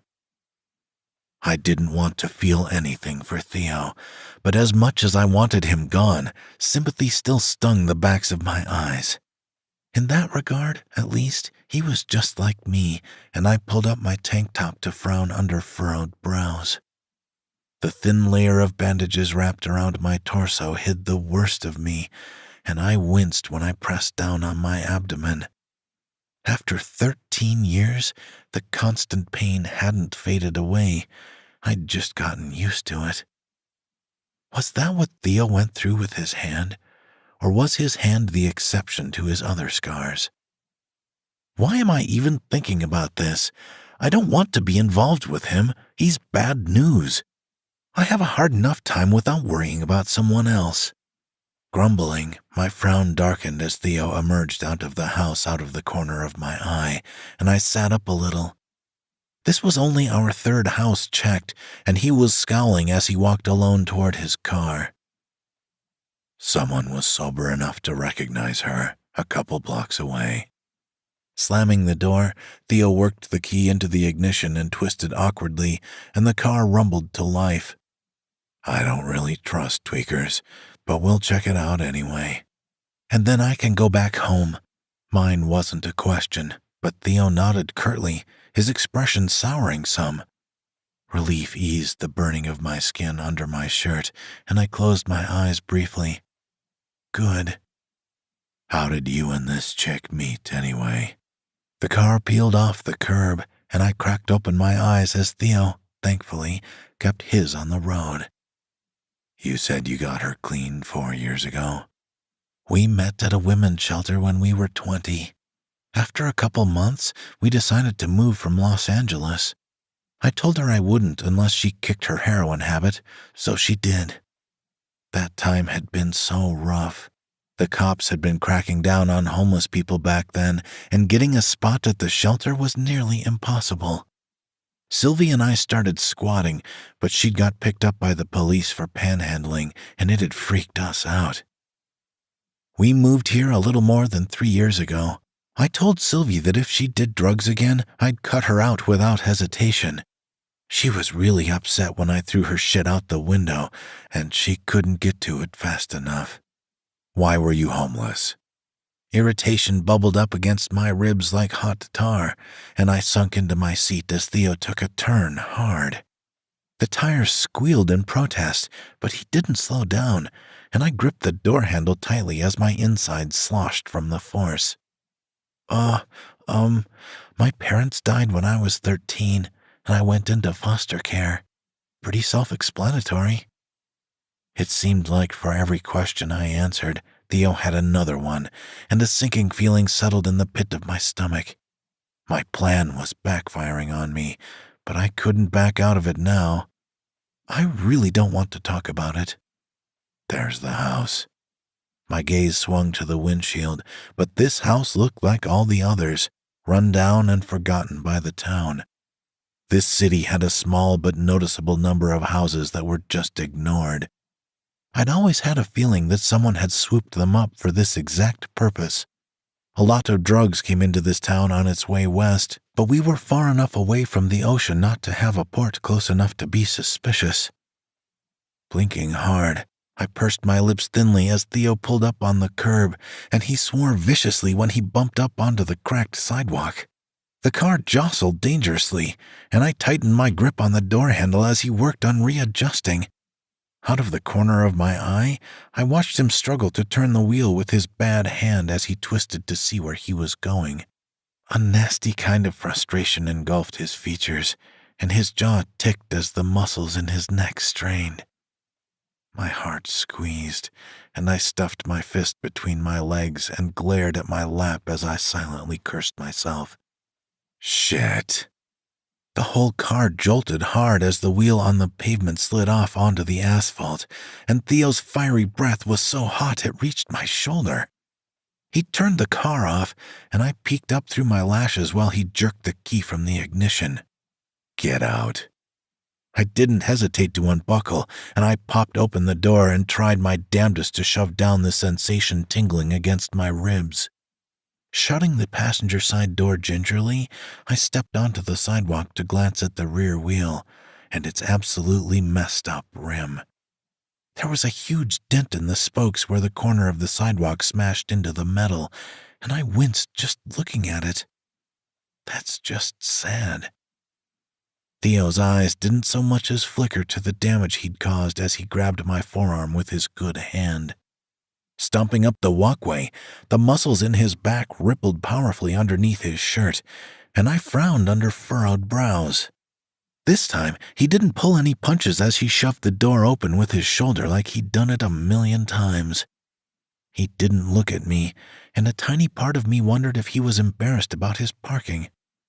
But then the stench hit me, and I covered my mouth with my free hand as Theo released my arm to pull out his phone. When he tapped on the flashlight, he illuminated wasted bodies and passed out drug addicts on dirty, disgusting mattresses or just lying on the floor. I couldn't even tell who was a guy or girl. They all looked the same, and I grabbed Theo's ruined hand when he tried to step away. He looked back, and flames licked up my face to my ears as my fingers curled around smooth scar tissue. For a quick second, our eyes met, and I sucked in a sharp breath when his thumb and pointer finger hooked around my hand. Trying not to breathe, the ammonia in the air stinging my eyes, I blinked hard, and he frowned before sort of nudging me back out the door. Here. Sliding his phone into his pocket, Theo started taking off his t-shirt, and a wife-beater clung like a second skin to his toned torso.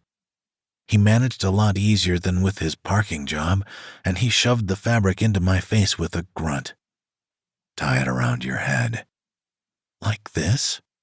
Covering my whole face, I took a fraction of a moment to inhale deeply, and my eyelids fluttered as the heady, musky smell of him flooded my lungs. Snatching the t-shirt, Theo was smirking when my eyes focused on him, and the sparkle in his dark gaze tightened my chest. Sidestepping me swiftly, he folded the shirt in half and wrapped it over my nose and mouth. Carefully tying the short sleeves over my hair, he pressed his palm to the small of my back, dangerously close to my ass. Ladies first. I tensed when Theo grabbed my ass and squeezed, and his growl rolled down my spine. That seemed like such a strange thing to say, and I tilted my head to glance back only to find him staring at my ass. I wish my fingers hadn't been blown off, so I could really appreciate this ass. Chapter 9. Ilya. We found Sylvie on the second floor, and I tried not to touch anything as I crouched down to get a really good look at her face, just to be sure. Theo flashed the light from his phone right at her, but she was totally knocked out. Her gaunt features after just a few days, the red rings around her eyes, the cracking of her lips. Sylvie was probably jacked up more than ever, and guilt stabbed at my chest even as I jerked my head in a nod. That's her, for sure, 100%. Standing up, I nodded again, and Theo passed me his phone before bending to hoist her over his shoulder. The shirt around my face gave me some protection from the stench, but he grimaced as he held her by the backs of her legs. Let's get the hell out of here. Yeah. The floor creaked under Theo's weight, and I left the room first to illuminate all the trash on the floor. I was positive a few dead animals were lying around, and I could hear mice digging through the garbage piled in the corners of the place. Taking the stairs very carefully, so I didn't have to touch the railing, I paused to glance back at Theo cautiously. Seconds ticked by like hours before we were out of that wretched house, and I pulled down the shirt to take a huge, blustering breath of fresh air. Theo walked briskly past me to his car, and I flipped his phone awkwardly in my palms while he opened the back seat door and shoved Sylvie in none too gently. I'll drive you back. Come here. Rounding the back of the car, Theo popped the trunk, and apprehension gripped me in a vice as I shuffled forward on lead feet. I wasn't sure what I expected, but him pulling out a bunch of disinfectant wipes wasn't it at all. Exhaling heavily, I glanced over my shoulder at the house, and a shiver of disgust rattled my spine. Here. Theo's call rose the hairs on the back of my neck, and I tensed when he snatched my wrist to start wiping my hands. I didn't dare breathe. My heart stopped beating, and I watched through wide eyes as he held the wipe around his lonely pointer finger with his thumb. Wow. Wow. What the fuck? What the fuck? The fuck is he doing? I did not fucking sign up for this weird creeper shit. He's washing my fucking hands. I can do... My declaration died on my tongue at the downright ugly, intense glare that Theo shot me, and I ducked my head. He wiped the bottom of my palm and between my fingers, and anxiety curdled my blood. This was fucking weird. Close your eyes. Prickles rippled through my cheek at his gruff demand, but I didn't resist, and goosebumps swept over my shoulders and down my arms and chest. He wiped my face where his shirt hadn't covered, and I trembled as apprehension gorged my muscles. You never know what you might need until you need it and don't have it. This is really weird, okay? I seriously don't give a fuck what you think, Ilya. Theo's sharp snarl echoed on the otherwise quiet street, and I flinched back involuntarily. Squeezing my eyes shut, a whimper clogged my throat, but nothing happened for the longest moment until he growled deep in his chest. That's what I thought. You're not gonna do shit. Grabbing my face, Theo squeezed threateningly, and I clenched my jaw hard as he tilted my head back to wipe my neck. The fine hairs on my face stood up, and my goosebumps swelled as he wiped down my arms. Why do you have to be such a pain in the ass, huh? I refused to open my mouth anymore, and Theo guffawed softly, the warmth of his breath rolling down my nose. Get in the car. Shaking my head, I scrunched up my face in preparation, but Theo only stiffened. The air became deathly still, and I held my breath as apprehension gripped my spine in a vice. I couldn't get a handle on what Theo was trying to do, and his palm slid down to wrap around my throat. My pulse ran wild under his fingertips, and my lungs cried out for air even though he wasn't putting any pressure on my airway. Get the fuck in the car, Ilya. Just leave me alone, please. I made the mistake of opening my eyes, and Theo's narrowed as hurt flashed across his face like lightning. My mind ran a mile a minute, and I tensed when he released my throat, his fingernails scraping my skin. Please, you got Sylvie. You don't need me anymore. Fine. Walk back. Spittle splattered my face from the viciousness of his words, and I shivered from the breeze of Theo storming past me. He slammed his car door shut and peeled off, the wheels screeching shrilly to ring in my ears. I couldn't make myself move, but when he turned off the street, I took a shuddering, shallow breath. My dry lips stuck together, and I reached to hold my throat where the imprint of his finger still burned my skin. Holy shit. Covering my mouth, I gulped down the dense lump that had formed, and my mind circled around and around as confusion tightened my chest. Turning on my heel, the world spun slowly, and I rubbed my neck and rolled my head. Blinking hard, the image of Theo's face when I asked him to leave me alone flashed behind my lids vividly. Was he really that upset about me wanting him to go away? Theo didn't have a good poker face, but that?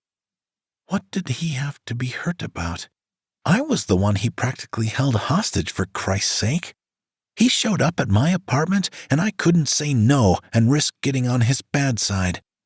And now, I was all the way across town with no bike and no way home, and I had work in 2.5 hours. Ugh. I scuffed the concrete with my heel and ducked my head to glare at the sidewalk. Why couldn't I have toughed it out and gotten in the stupid car? Because Theo is friggin' weird, and if I got in the car, who knows what might have happened. And he would have gotten the wrong message or something. I don't want to be around him. He has what he wants. There's no reason for us to ever see each other again. Even as the thoughts whirred in my head, I couldn't help but feel a little bad. Theo didn't mean to be a little creepy, and I was positive that he didn't see himself washing my hands and face as anything other than he intended. But, of course, what was that old saying? The road to hell is paved with good intentions? If he thought he was doing me a favor, I wasn't obligated to oblige him just because he was meaning to be nice. He creeped me out. That should be the end of it. Finito. Done. Goodbye. So why do I feel like I did the wrong thing, not him? My grumble was loud on the otherwise deserted street, and I rolled my bottom lip between my teeth. I dealt with real creeps all the time, guys from the club that would follow me around and try to touch me when there were signs everywhere. Guys that tried to get me to blow them in the private booths. Guys that looked at me like it would be fun to beat me up and rape me and then brag about it. Theo didn't seem like any of those guys. He just was really awkward and rough. There was a huge difference between being truly creepy and just not knowing the nuances of something.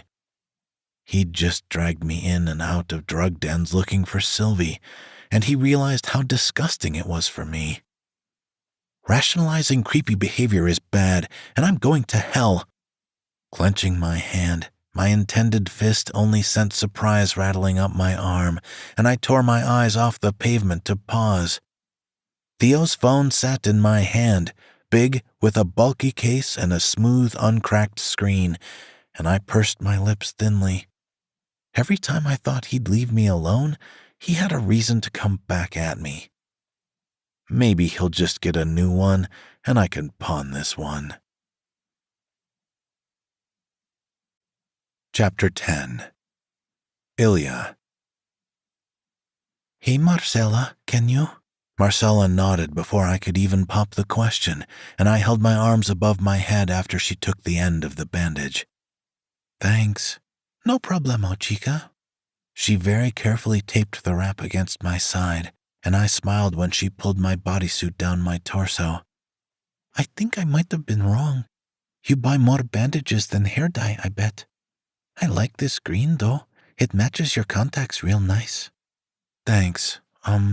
Yeah, I mean, it'd suck if someone tried to grab my chest since, I don't really have one.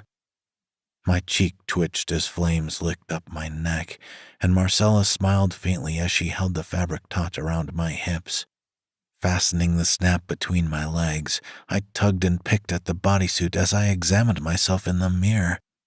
By far, Marcella was the one at work that I was closest to, and she leaned on the small table covered in makeup and glitter vials as I fiddled with my hair. Do you really think it looks good? I dyed my hair temporarily with green, but used 2 different shades, and Marcella smiled broadly with a nod out of the corner of my eye. My long, curly locks were going to need to get lobbed off soon. It was the price I paid for constantly dyeing it, no matter how much assurance was on the box.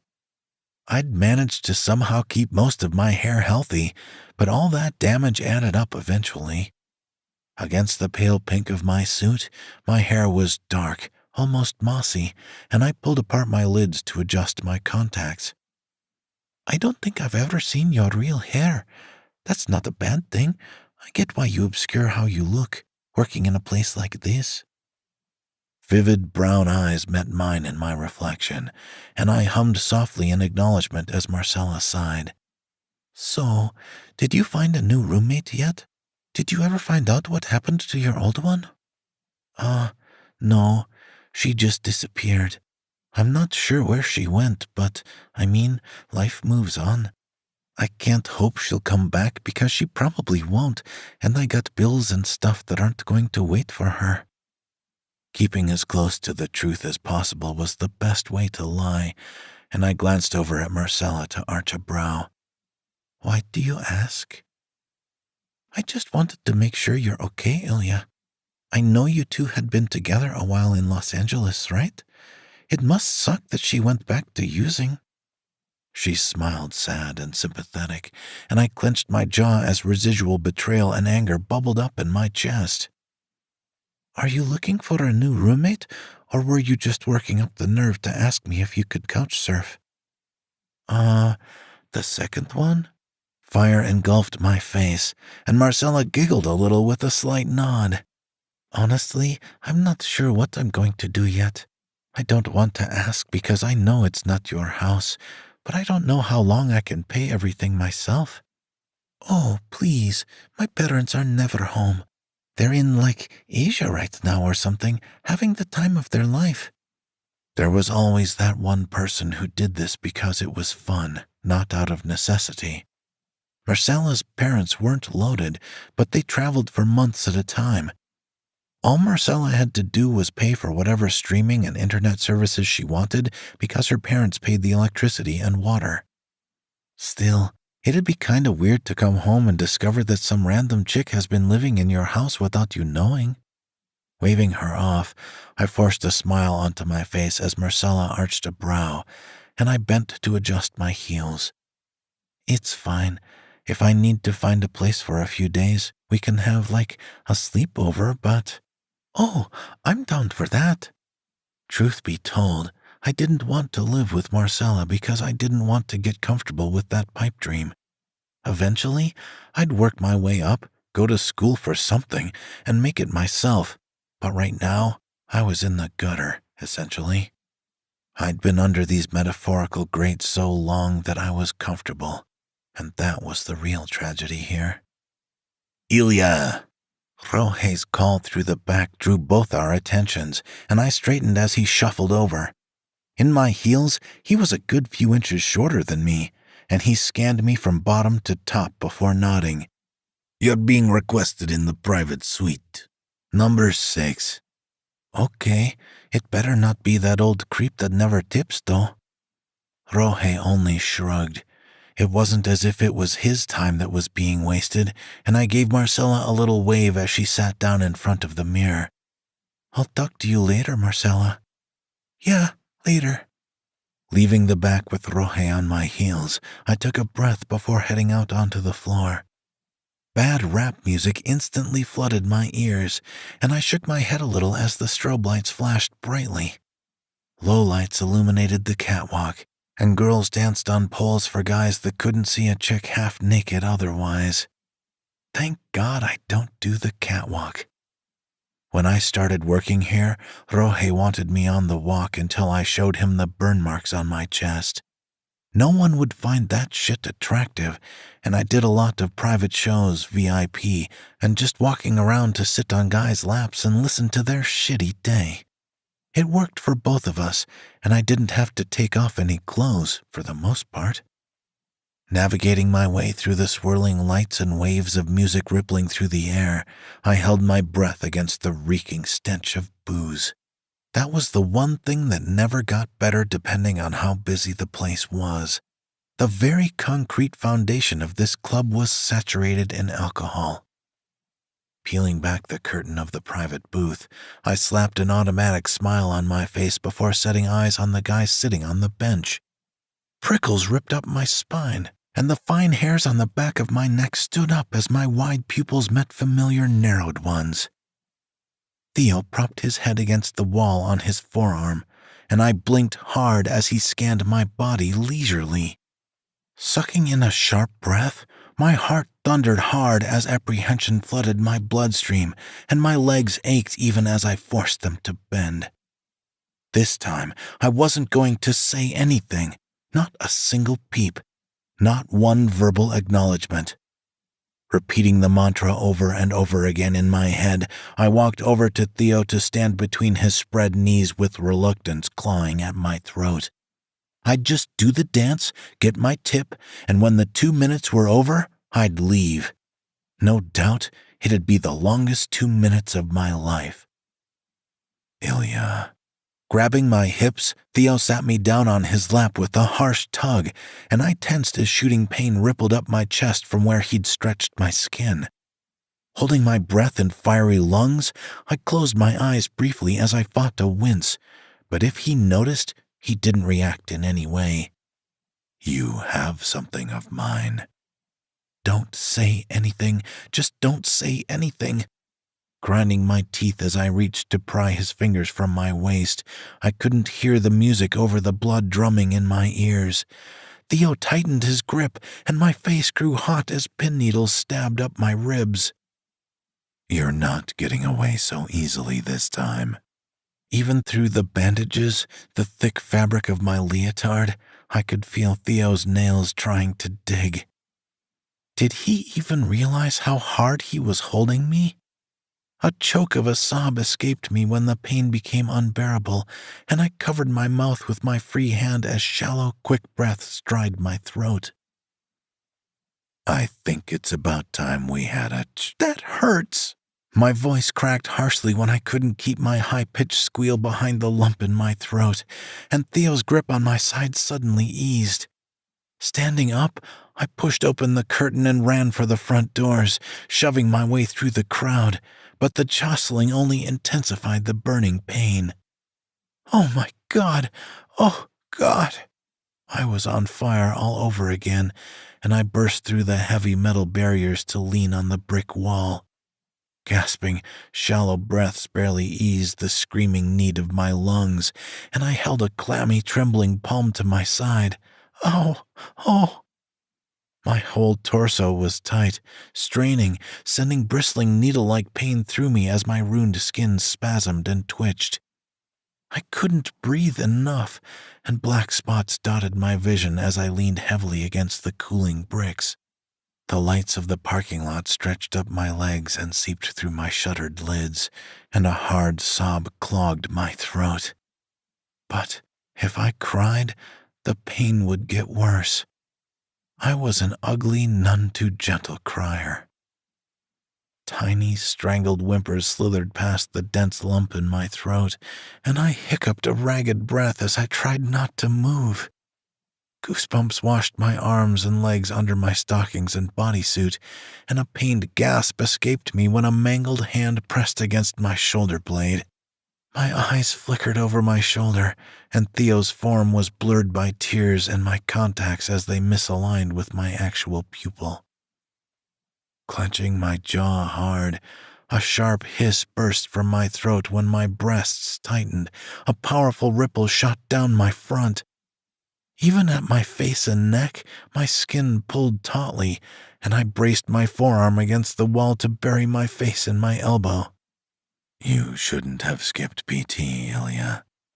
Hot tears leaked down my face, and a bark of some sort of noise rattled my ribs at Theo's solemn declaration.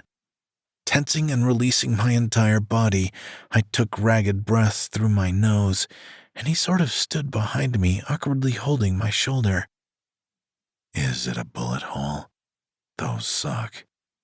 "Oh my God, will you just not say anything?"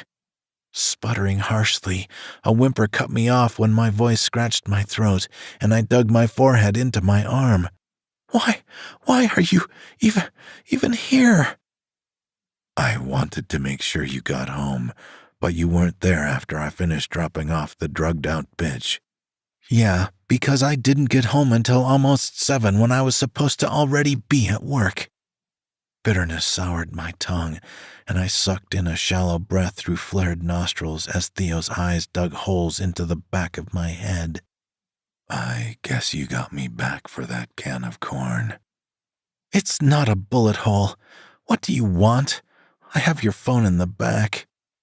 "I already have a new one. Keep it. Pawn it. I don't really give a fuck." Cutting me off, Theo gingerly nudged my shoulder, and I glanced at him out of the corner of my stinging eyes.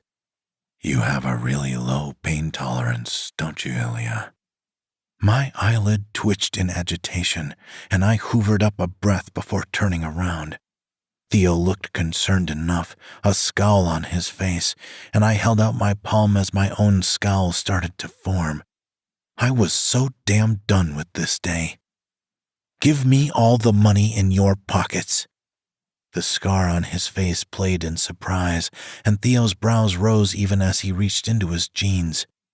Holding out my hand, unabashed, I clenched and released my jaw as fire engulfed my chest. My breasts ached fiercely, and I started tapping my foot as I watched him through narrowed pupils. He slapped at least $1,000 in $50 bills into my palm, and I pursed my lips and shot him a nasty glare. Fuck. Fine. Theo's tone was snippy, but he easily reached into his other front pocket with his mangled hand. Pulling out a roll of cash, he sneered at me, and I clutched the money in my fists. What? Congratulations, Theo. You get what you wanted. You're gonna drive me home. I hope you're happy. I couldn't ride my bike like this, and for the first time, I snarled at him with all the venom I'd been holding in. The shadows on his face darkened, and I pointed at my bike chained to the railing stiffly. Put my bike in your car while I go get my stuff. Turning on my heel, I wobbled a little as my inertia swiveled my brain, but I somehow managed to stay on my feet. The door swung open, and I shivered in relief because I probably couldn't open it out by myself. Slipping past 2 totally sloshed dudes, I shook my head viciously on my way to Rohe's office. Chapter 11. Theo. I fucked up. I realized that. I accepted that responsibility. I should have heeded the signs and not touched the strippers. I probably should have not gone to the club in the first place. Don't say a fucking word. Out of the corner of my eye, Ilya's hand flexed against the center console, and I clenched my jaw hard. I didn't think I'd grabbed her that hard. Maybe I just touched a bad spot? Blowing out a haggard breath, she held herself up off the seat, on her arms, and guilt clawed at my throat. Just drive. Ilya was drenched in sweat that seeped through her leotard and shimmered on her face with each passing street lamp. The tables had turned, and I imagined that this ugly feeling in my chest was a more intense version of what she'd felt when my hand decided to twist off my wrist. Frowning as I gripped the wheel tightly with my good hand, I curled my right in my lap, and the silence rang shrilly in the confines of my car. I can't believe you. Why can't you just leave me alone already? You got Sylvie. She grumbled more to herself than me, but Ilya's complaining was overly loud in such a quiet space. A scowl fixed on my face at the mention of that bitch. It hadn't even been 12 hours since we picked her up, but she was already going fucking crazy. And you called me a pain. Do you want me to take you to the hospital or something?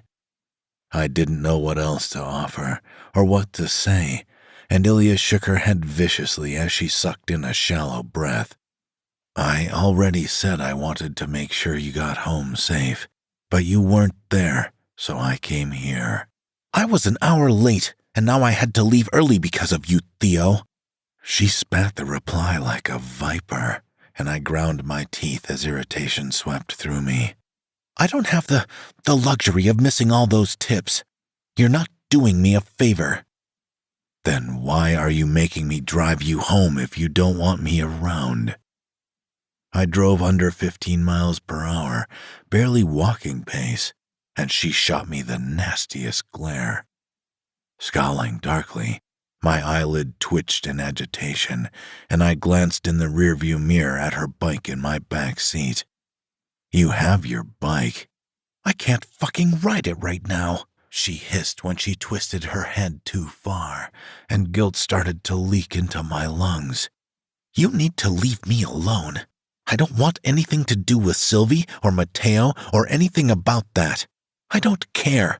I don't want updates. I want to move on with my shitty life without worrying about being dragged into this shit again. Ilya. Her arm shook from her effort, and I propped the wheel with my knee to rub my face in frustration. Matteo doesn't know you're Sylvie's roommate. I didn't tell him. My grumble earned me surprised silence, and I ran my fingers through my hair absently as my mind whirred furiously. How the fuck was I supposed to make this better? I was doing all I could to keep Ilya out of Mateo's sights, and it wasn't all that difficult because he only cared about his baby, but... Why didn't you? Licking my teeth as I gripped the wheel again, I slowly eased into a wide turn, and Ilya's question bounced around in my skull. Why hadn't I?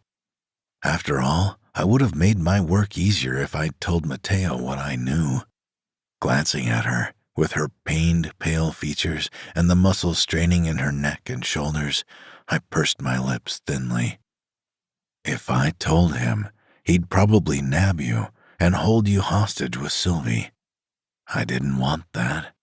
Mateo's my boss, but I wouldn't spend time with him if he didn't pay me a huge chunk of change. She winced at my confession, and I reached with my mangled hand to cover her palm on the center console. Her fingers were ice cold and trembling, and I rubbed the top of her hand with my thumb. I didn't mean to hurt you, Ilya. I bet you didn't, but it still happened. Graveness dragged down the corners of my mouth, and she sniffled hard from the passenger seat. Listen, okay, I really, really don't need this right now, okay? I'm dealing with my own shit, and I'm not particularly keen on looking over my shoulder forever, so just ignore me, and I'm going to forget this ever fucking happened. For what was probably a good reason, I just kept my mouth shut. I had a feeling Ilya didn't care what I said at this moment. She just wanted to get home and not be in such horrible pain. I understood that, at least. Not to mention that I kept fucking up every time I saw her, and our past encounters weren't exactly in my favor right now. Ilya was beautiful, with her long face and slender form, and nice tight ass and her perky tits. But the more I learned about her, however begrudgingly, the stronger she seemed too. She was the girl that beat the odds, and I thought that was sexier than her body. Casting her a sidelong look, I scanned her haggard face and the thick bead of sweat trickling down her jawline.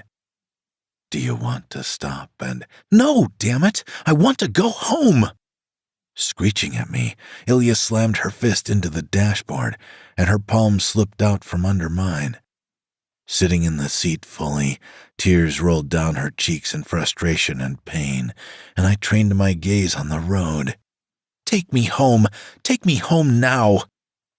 My face heated as she cried quietly in the passenger seat, and my knee bounced wildly from the tension gorging my muscles. I couldn't get a read on her. Was she headstrong or a little weak-minded?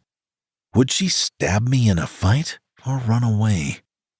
An ugly black blotch spread across my chest as her sniffles echoed against the windows, and I flexed my fingers against the wheel. The minutes ticked by into arduous infinity before I pulled up in front of her disgusting apartment building, but Ilya didn't get out of the car. She looked kind of green when I turned on the overhead light, like she was in so much pain she was going to throw up. Her face was ghostly pale, her glazed eyes unfocused under heavy lids, and I waited, and waited, and waited. Leaving my car running, I climbed out of the driver's side and pulled open the back door. Hoisting Ilya's bike out of my car, I left the busted lock and chain on the seat before heading for the building. My chest tightened with regret. I should have left her alone like she wanted. What was I even doing? The thought had no answer. I carried her bike up the stairs to her apartment door. I couldn't remember the last woman I'd been with. It must have been when I was in Italy, and that was over 10 years ago. With my deployments in my hand and all my drama, no one wants to deal with a disabled veteran. Ilya was the first person in a long, long time that hadn't stared at my hand like it belonged in a grotesque museum. Maybe that was why I was so fixated on her. Propping her bike against her door, I took the stairs again, and Ilya was struggling to get out of the passenger seat. My heart jumped into my throat at the tortured shadows playing on her face, and I fast-walked to pick her up. Her gasp sucked the heat from my neck and face, but some of the tension in her eased as I hooked my arm under her knees. "Don't scare me like that. What if you fell?" My growl didn't provoke a response, and I scanned Ilya before realization slammed into my gut. "Where's your stupid fanny pack thing?" "Huh?" She slurred heavily, and a single glance at Ilya's face told me she was on the verge of passing out. Her head flopped back, only to jerk up with a pained gasp reaching her lips, and she tensed in my arms. Kicking the door shut, I ignored my own question for now as I carried her into the building and up the stairs. For once, I was glad my fingers got shredded and not my leg. I wasn't a dumbass.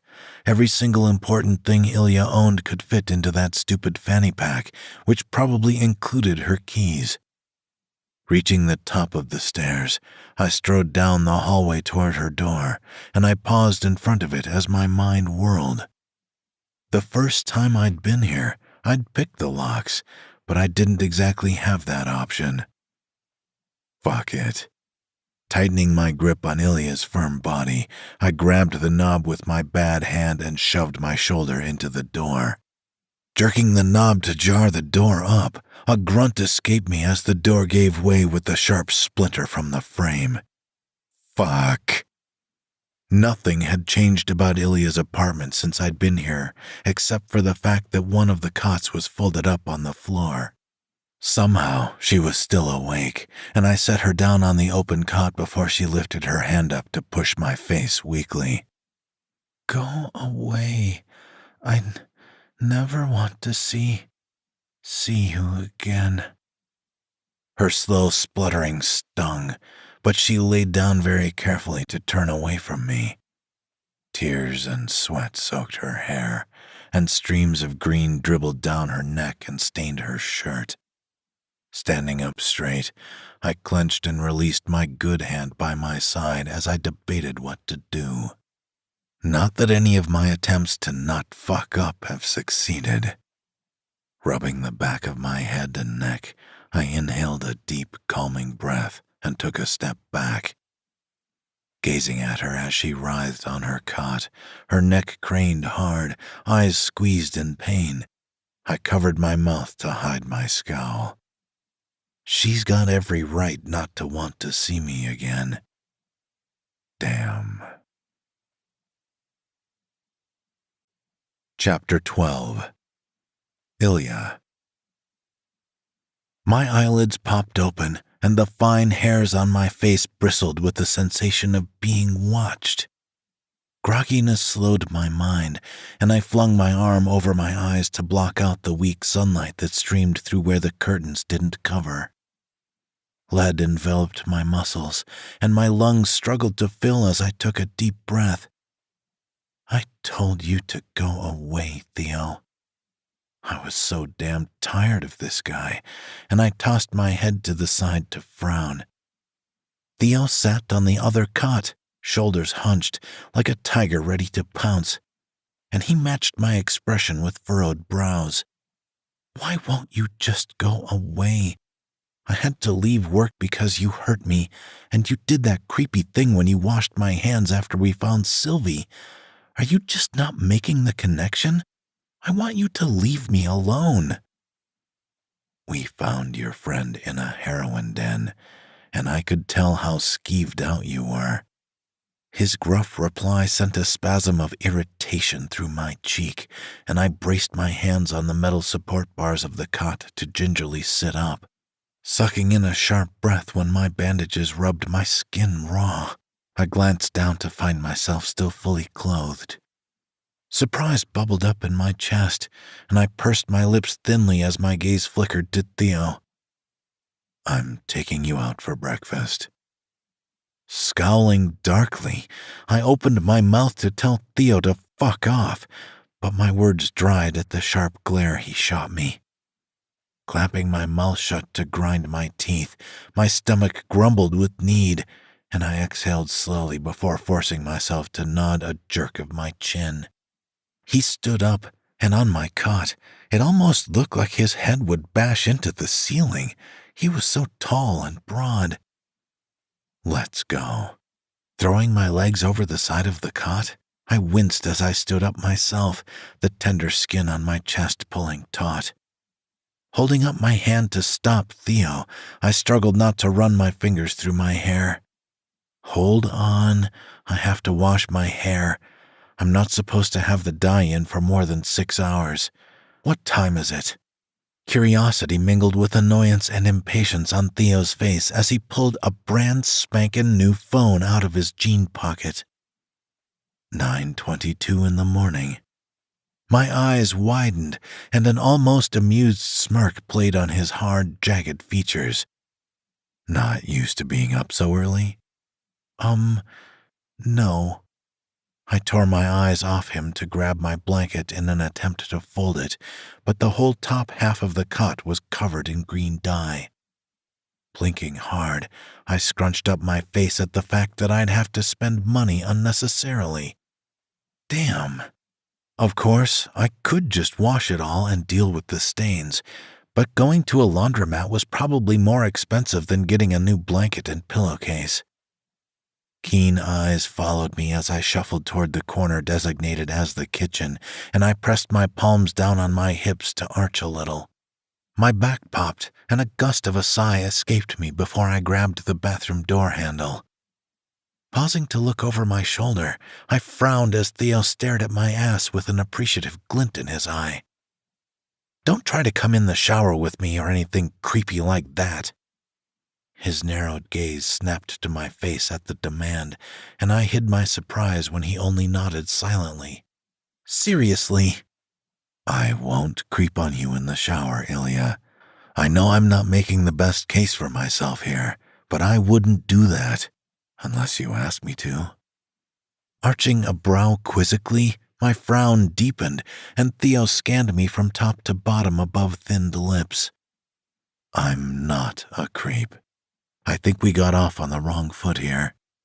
"Right."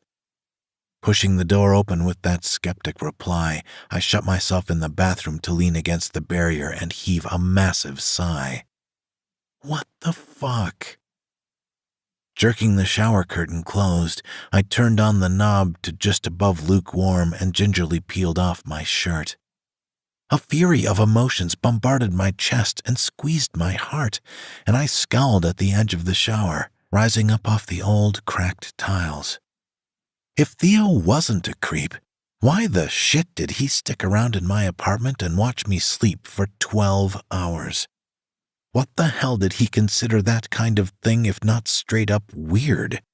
And now he basically strong-armed me into going to breakfast for what? To show me he wasn't a creep? That he could do normal things that weren't glaring and scowling and occasionally doing a shitty parking job? Ow. Torn from my thoughts when I climbed out of my jeans to unsnap my leotard, I held my breath as I rolled the fabric up my chest. Oh, shit. My bandages stuck to my skin, and I pulled my bodysuit over my head to tug the taped end free.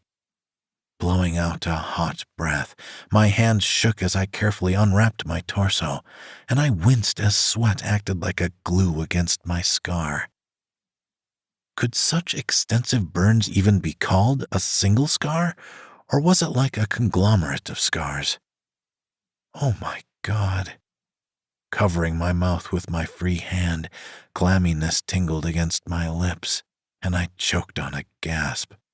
It seemed like forever before I'd unraveled myself, and I rolled up the bandage to toss it into the trash by the toilet.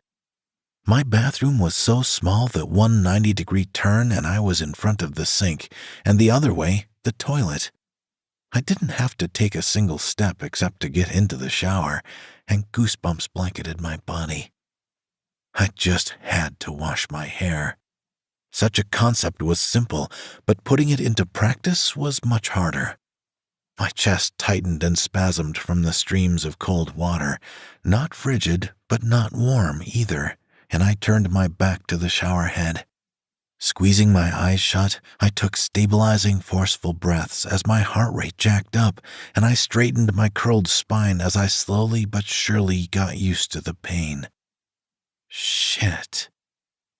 Green ran in rivers down my body, and I grabbed my shampoo to help wash all the color out. My hands still shook, but I didn't pay it any mind as I let the pounding on my scalp massage my haggard brain. I need to take my contacts out. My face was so caked in shit that I hadn't even remembered my contacts until that moment, and I scrunched up my nose in irritation. I had developed something of a routine, and that had been shattered to pieces by Theo. Kneading my scalp and running my fingers through my hair, I tensed and eased as raising my arms pulled the tissue on my chest.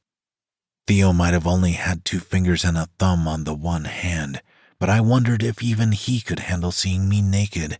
Shit, I didn't even want to see me naked most of the time. Rinsing my hair, I cracked open my eyes to glance behind me, and a relieved sigh escaped me at the clear water dripping from my hair. The long strands were black from being so soaked, and I grabbed my face wash to stare down my front. What guy thinks this is attractive? My palm hovered over my chest. I cupped my breast, or what little of it I still had. A dense lump formed in my throat, and my grip on my wash bottle tightened as disgust battered the backs of my eyes. I'd never, not ever, had sex without my shirt on, and the guy absolutely fucking trashed, just blind drunk.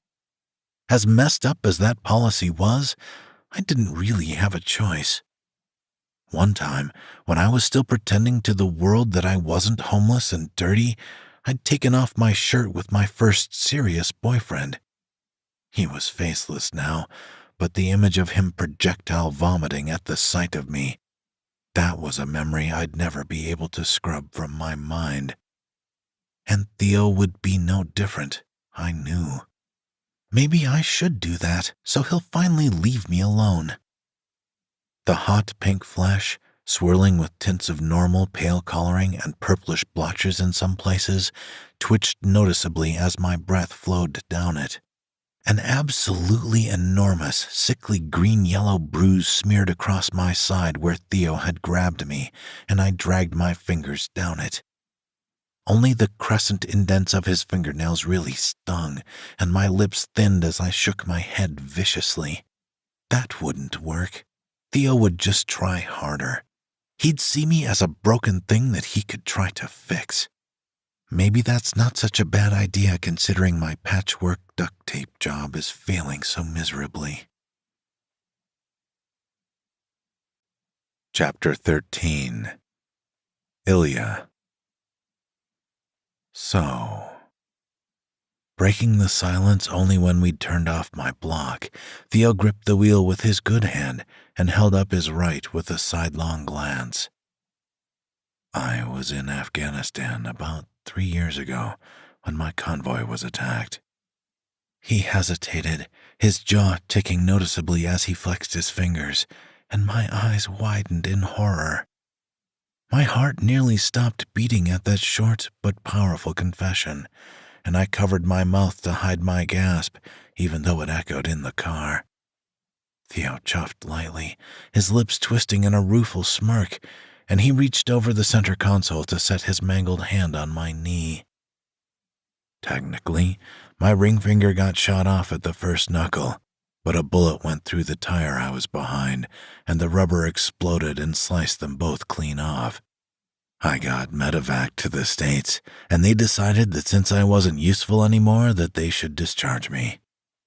When I got out of the hospital, after agreeing to go to PT that I never went to, Theo cast me an almost fond smile, the softest, gentlest smile yet, and my heart throbbed painfully as his fingers flexed against my jeans.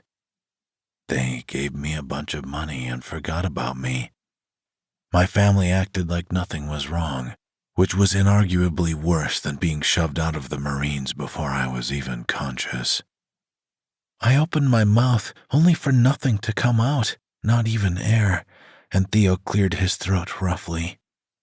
I was 4 months into being a civvy when I was invited to my sister's house. To be honest, I wanted to go, which was my first mistake. It was a family thing. She was having a gender reveal thing. Anyway, I'm there, and I don't drink, so I'm stone cold sober when she comes up to me and asks me to do something that required both my hands. A gasp of foreboding wrenched from my throat, and Theo grunted in acknowledgement as his expression darkened. I obviously can't do shit with this hand, and I told her so.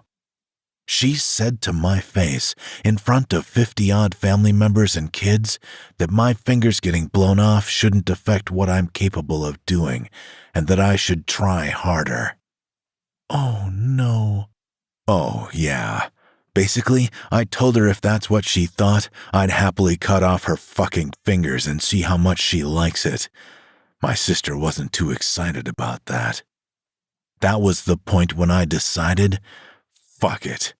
I'm the oldest of 6, and I'm being treated like that after being a Marine for 11 years? It was a huge thing. She started freaking the fuck out, and I put her hand on the table and pulled out my knife. I'm not gonna lie, I probably could have handled it better. The police got called.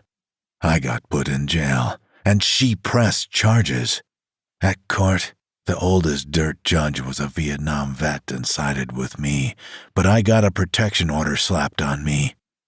Honestly, it was a blessing in disguise. I always felt like they were my family, so they'd stick by me if I just stuck it out, and eventually I'd get somewhere. Theo's voice grew darker and deeper as his tangent bounced off the dashboard, and I tensed when his fingers squeezed my knee weakly. He didn't even seem to notice, and my mind frantically tried to keep up with his story as his car eased to a stop at a sign. I shacked up with Mateo because I went to Mexico intending to disappear and be a hermit. He needed a bodyguard, and I needed money and something to do. He pays really well. You know he's not Mexican, right? Blurting out the only thing I could think of, I gulped down the dense lump in my throat as Theo cast me a quizzical glance. For the moment, I ignored everything he'd just told me. It was too much to process right now, and maybe he knew that. Maybe he just wanted to tell someone, and that unfortunate someone was me. Uh-huh. He's not Mexican. His accent sucks, and I'd bet money he learned Spanish in a classroom in a fancy boarding school or something. How can you tell? Oh, shit. Blinking hard at the question, dread gnawing at my gut, and a twitch pulled up the corner of my mouth grimly. I lived in Mexico when I was younger. My parents were there for work for a few years, and I'm pretty good with languages. Mateo isn't a native Spanish speaker, even as a household language. If I had to guess, I'd say he got lucky with the looks. Theo's brows rose at my analysis, and I rolled my lips between my teeth as I recalled the one and only time I'd met Mateo. I pretend to have a Spanish accent at work because it gets me more money, especially on Wednesday and Thursday nights. The car rolled through the four-way as I spoke, and Theo grunted lowly as he turned his attention to the road. My heart ached for him, and I tentatively covered his right hand with mine. I knew exactly what that was like, for everyone around me to act like what happened to me hadn't changed me. The only difference was that I was 12 when my traumatic event happened. When did you enlist? Launching my probe into the immense quiet, I grazed my fingertips along the smooth scar tissue where Theo's fingers should have been. They must have taken out the knuckles and done some grafting, and he swung into a turn before inhaling in preparation. It feels like my skin. When I was 17, I graduated from high school and went to the recruitment office the next day. My family wasn't very well off, and the military would pay for my college. I wanted to be an engineer, but I ended up going into the Marines instead as an infantryman. I found out I was really, really good at it. I was going to be a career man until my hand got fucked up. I never considered the military to get out of my situation. My mouth dried at my own admission. I sure as shit would have done the exact same thing if I could have. I knew I wouldn't pass the physical, though, so there was no point in trying. I'm doing pretty okay now, though. I mean, compared to the past, at least. You were homeless. His wasn't a question, but I nodded anyway, and Theo's hand twitched against my leg. That must have sucked, but at least the weather wasn't too bad, right? No snow or anything. No snow, yeah. Furrowing my brows over thinned lips, I turned my gaze out the window as the grungy apartment blocks gave way to small businesses and slightly cleaner streets. Theo had told me a lot about himself in the short time we'd been driving, but I couldn't help the reluctant pull at the base of my throat. More often than not, things went sour fast and intensely, and him confessing all this awful shit to me didn't change what I thought. The notion that Theo was trying to make it up to me wasn't something I could turn down, though. He was creepy, sure, but not straight-up pervert sexual offender creepy. He was just a lonely guy that thought something was a good idea when it really wasn't. I'm going to hell for making excuses for his behavior. That's a red flag. He's just a bundle of red flags. That was one thing that sucked. I was deployed in the Philippines for 4 months during the monsoon season. There was mud literally up to my elbows sometimes. Theo turned onto a stretch of road by the train station, and a sign climbed high above the single-story plaza emblazoned with a waffle and a name. Licking my lips heavily, my stomach grumbled eagerly, and I almost forgot what he said as soon as he said it. I'd rather go back to Afghanistan than go to the Philippines in monsoon season. The conversation fizzled out as we came closer and closer to our destination, and Theo reluctantly pulled his hand out from under mine. Pulling into the parking lot, he prowled for a spot, but I could see even in my skewed peripheral that parking made him nervous. Keeping my eyes firmly on the window, I picked at my fingers and tried not to tense when the first available spot required some case-style maneuvering. Chapter 14. Theo. Leaning back in the booth of a fairly nice breakfast place, I propped my head in my arm and watched Ilya scan the menu. She seemed thinner than before her shower, but that could just be her tank top. An apology clung to the backs of my teeth, but I had a little bit of an issue getting it farther. Her fanny pack hugged the edge of the table. She'd washed her face free of green and dried tears and sweat, and my eyelid twitched before I lowered my arm to clear my throat. Just so you know, I didn't sit around your apartment all night. I'm not that dense. Pretty, light green eyes, real eyes, met mine over the rim of her menu, and Ilya arched a thin brow quizzically. You said your parents lived in Mexico, right? What did they do? My mom worked for the U.S. government, and my dad was a stay-at-home father. Reluctance seeped into her tone as curiosity sparked in my chest, and I reached to rub my wrist under the table.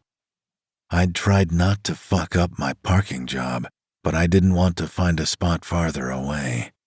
And they say chivalry is dead. I lived in Mexico for about 2 years, and I learned the language really fast. We came back to the States when I was 11. Did it suck moving around like that? Her thick, pink lips thinned, eyes diverting to the menu, and my own narrowed on her as I propped my elbow on the table to hold my chin. Did your parents drag you around a lot?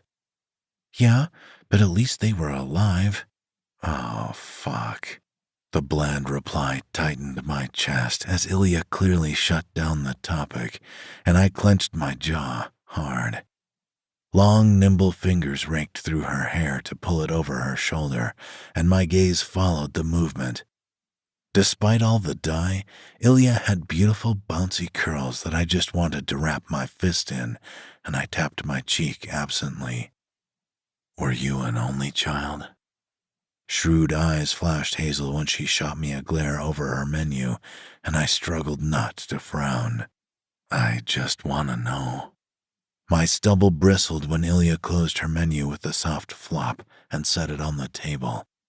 Slumping into the seat, she gazed at me with frustration changing the color of her eyes, and I scratched my cheek as prickles shot up my arm.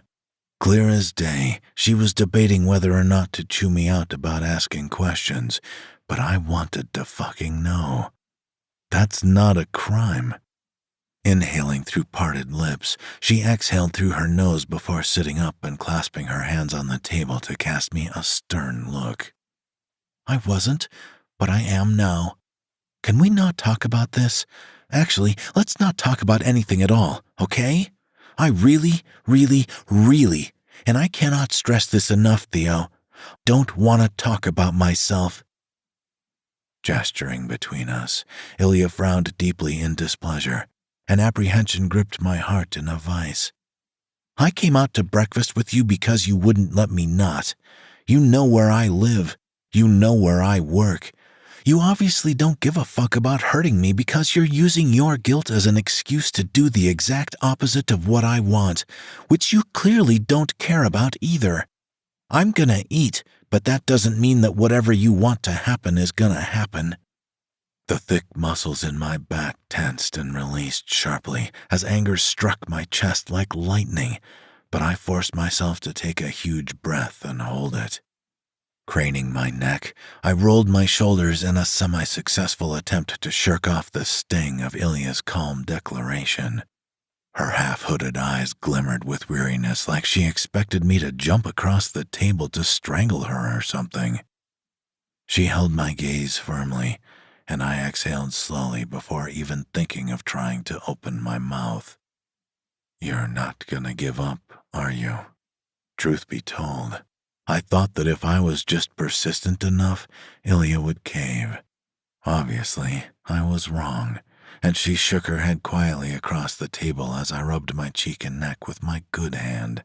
"At the club, I didn't get the impression that you were so strong-minded." "Because it's my job to listen to drunk guys complain about their wives and sit on their lap, not give my opinion." I only grunted at that, and Ilya's frown darkened under furrowing brows as I sat back to keep my knee from banging against the table. "I've told you half a dozen times, Theo, I'm dealing with my own shit. I don't need anything more piled on." I opened my mouth, but my words never rolled off my tongue when my phone began to trill shrilly. The only numbers I had in the new device were Matteo's and my favorite pizza place, and I scowled as I fished it from my pocket.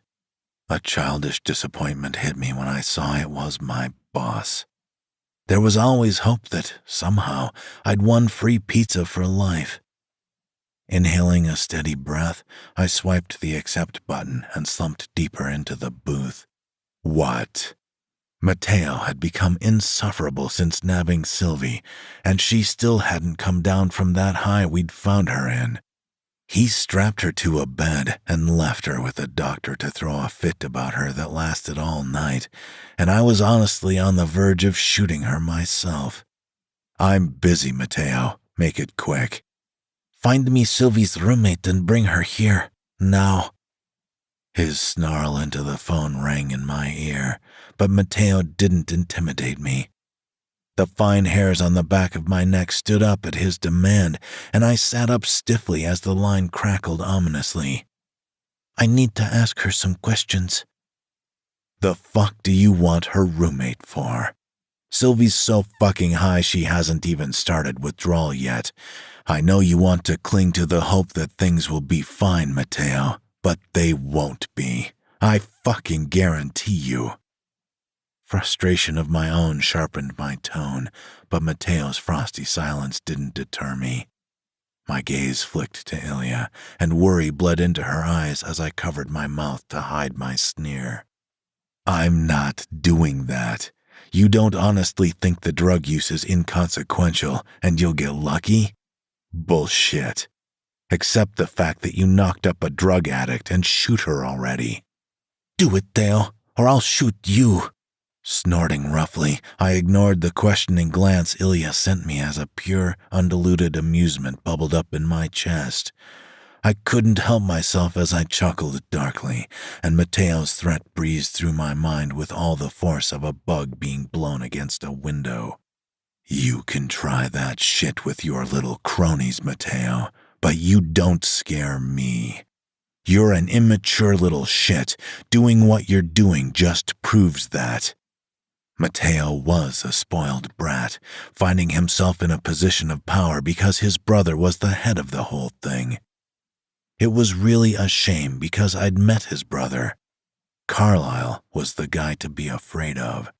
A threat from him would make me run for the hills and not look back. If you ever threaten me again, Mateo, I'll break your fucking neck. I hung up. Consequences be damned, because frankly, Mateo was starting to get on my nerves. Sliding my phone toward the wall, by the syrup and salt and pepper shakers, I crossed my legs under the table to lean back with a heavy sigh. Ilya was quiet, her face pensive across the vast expanse between us, and I waited for her to say something. The longer the silence stretched, the more troubled her expression became, and I couldn't imagine what she must have been feeling. Is Sylvie really pregnant, and that's why she went back to heroin? She never... She trailed off a little heartbrokenly, and betrayal reddened her cheeks as her eyes narrowed on the pointed laminated corner of her menu. I guess we weren't as close as I thought. Mateo seems to think he'll have a little happy family, and the kid won't come out fucked up somehow. Honestly, I've got half a mind to call his big brother and snitch, but I'm sure Carlyle already knows about the situation. If it were me, well, I wouldn't be so fucking stupid to not use a condom in the first place, honestly. I can't imagine this wasn't part of some plot either, but you know Sylvie better than I do. Having a baby born addicted to drugs was just plain cruel, and Ilya picked up her menu to hide behind it. My mind whirred with options over how to proceed because there was no fucking way I'd just bring Ilya to Mateo. Really, it had more to do with all the suffering Ilya went through about Sylvie. Why'd that bitch deserve to wring out any more that her friend might not have? I'm not bringing you there. Mateo can figure this out on his own. He wanted to launch headfirst into this shit pool so he can deal with being up to his neck in it. To be honest, this is exactly something Sylvie would have done before she got clean. She must have been using longer than I realized. Her grumble from around the menu sent a twitch of sympathy through my cheek, and she sunk into her side of the booth. Ugh. You had nothing to do with that, Ilya. What a stupid-ass thing to say. Lowering her menu, Ilya shot me a small, grimy smile, and I grabbed my own menu for the first time since sitting down. Maybe not, but here I am, having something to do with it. Somehow, I always get dragged into this shit. My lip twitched in a slight snarl, but I had nothing to say to that because Ilya was right. At least, thus far, she had tried so hard to stay out of the drama, but it sucked her in anyway. Chapter 15. Ilya. We're going the wrong way. Theo cast me a dismissive sidelong glance, and I frowned deeply as apprehension bubbled up in my chest like hot tar. You're not really taking me to Mateo, are you? Of course not. This has nothing to do with Mateo and his stupid childish tantrum. Grumbling harshly, Theo pulled to a stop at a light behind 2 other cars, and he tore his eyes from the road to meet mine. "You were right, Ilya. You try really hard to stay out of it. I was wrong." My brows rose high in surprise, and a bark of incredulous laughter burst from my throat, devoid of humor.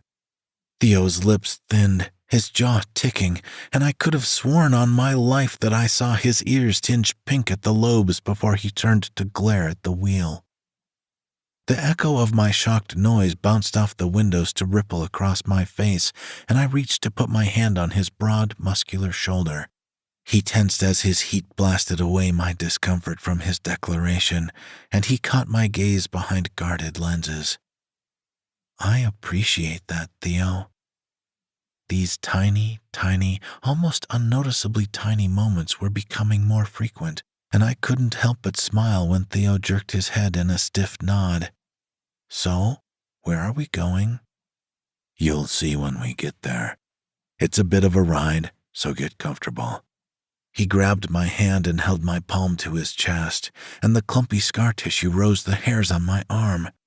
"I bet you would have done well in the military. I knew guys that didn't have balls as big as yours."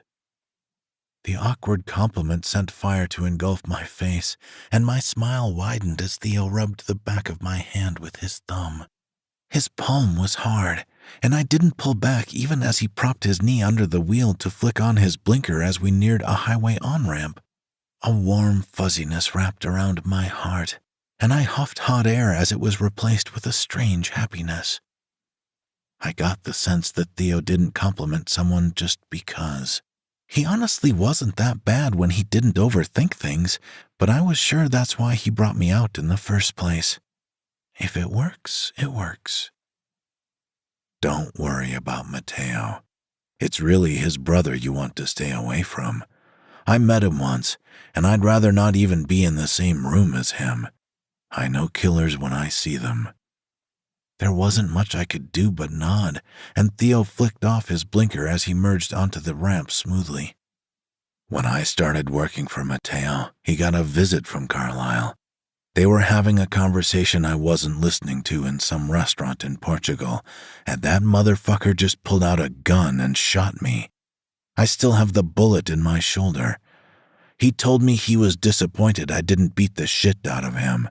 He could have killed Matteo, and I would have failed my mission." Theo almost seemed impressed by his own story, and my brows rose in interest even as he went quiet to focus on merging onto the highway. Glancing around, he twisted briefly, and I held the handle on the door when he swerved sharply into the middle lane. He didn't let go of my hand, and my fingers tingled as his muscles flexed under his shirt. Positively, Theo had experience driving with one hand, but it was still kinda terrifying in a muted, knee-jerk kind of way.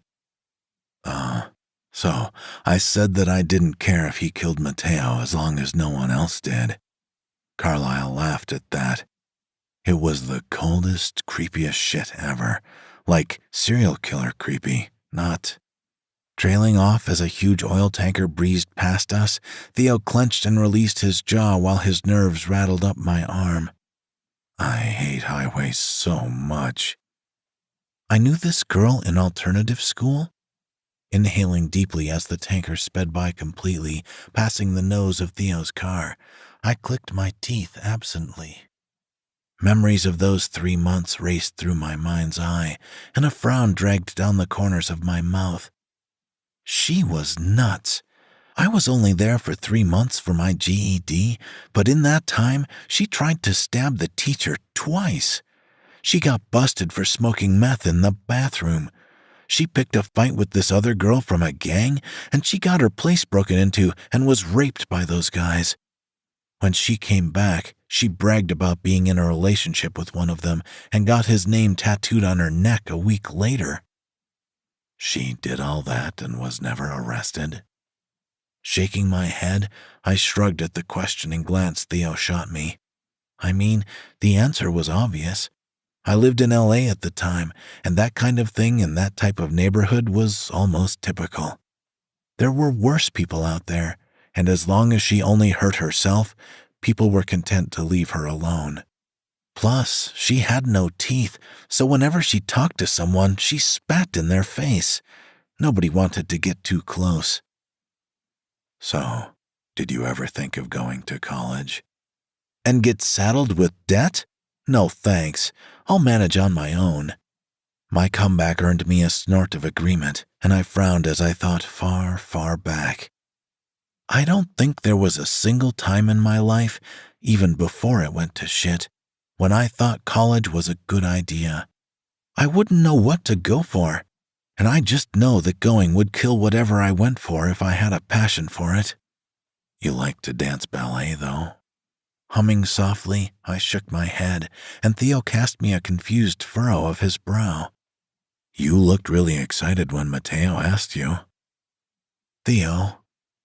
A small warm smile stretched my lips, and I reached to scratch his stubble that he hadn't had last night at the club. He tensed, gripped the wheel hard as he sucked in a sharp breath, and a soft sigh escaped me. It was a lie, so he'd pay me more, and it worked. I can't do ballet anymore, even though I did like it before. What do you like, then? Not your stripper alter ego, divesting the rich to give to your poor once the sun goes down? Giggling a little at that, I withdrew my hand only for him to grab my wrist and keep my fingers on his skin. He cast me an almost fatuous look, like a toddler that didn't want to let go of his mom's neck. Every time he does this kind of thing, like with the shirt, it makes it a little harder to dislike him. What do I like? I don't even know anymore. It's been a long time since I did anything just because I liked it. What do you like to do in your spare time, Theo? Curiosity infected my tone, and he sat back in the seat to tilt his face against my fingers. His jaw ticked under the butt of my palm, and I held my breath in anticipation. Sometimes I go to the casino in San Diego. I don't gamble much, though.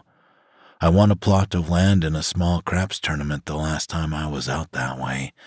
It's in NoCal somewhere.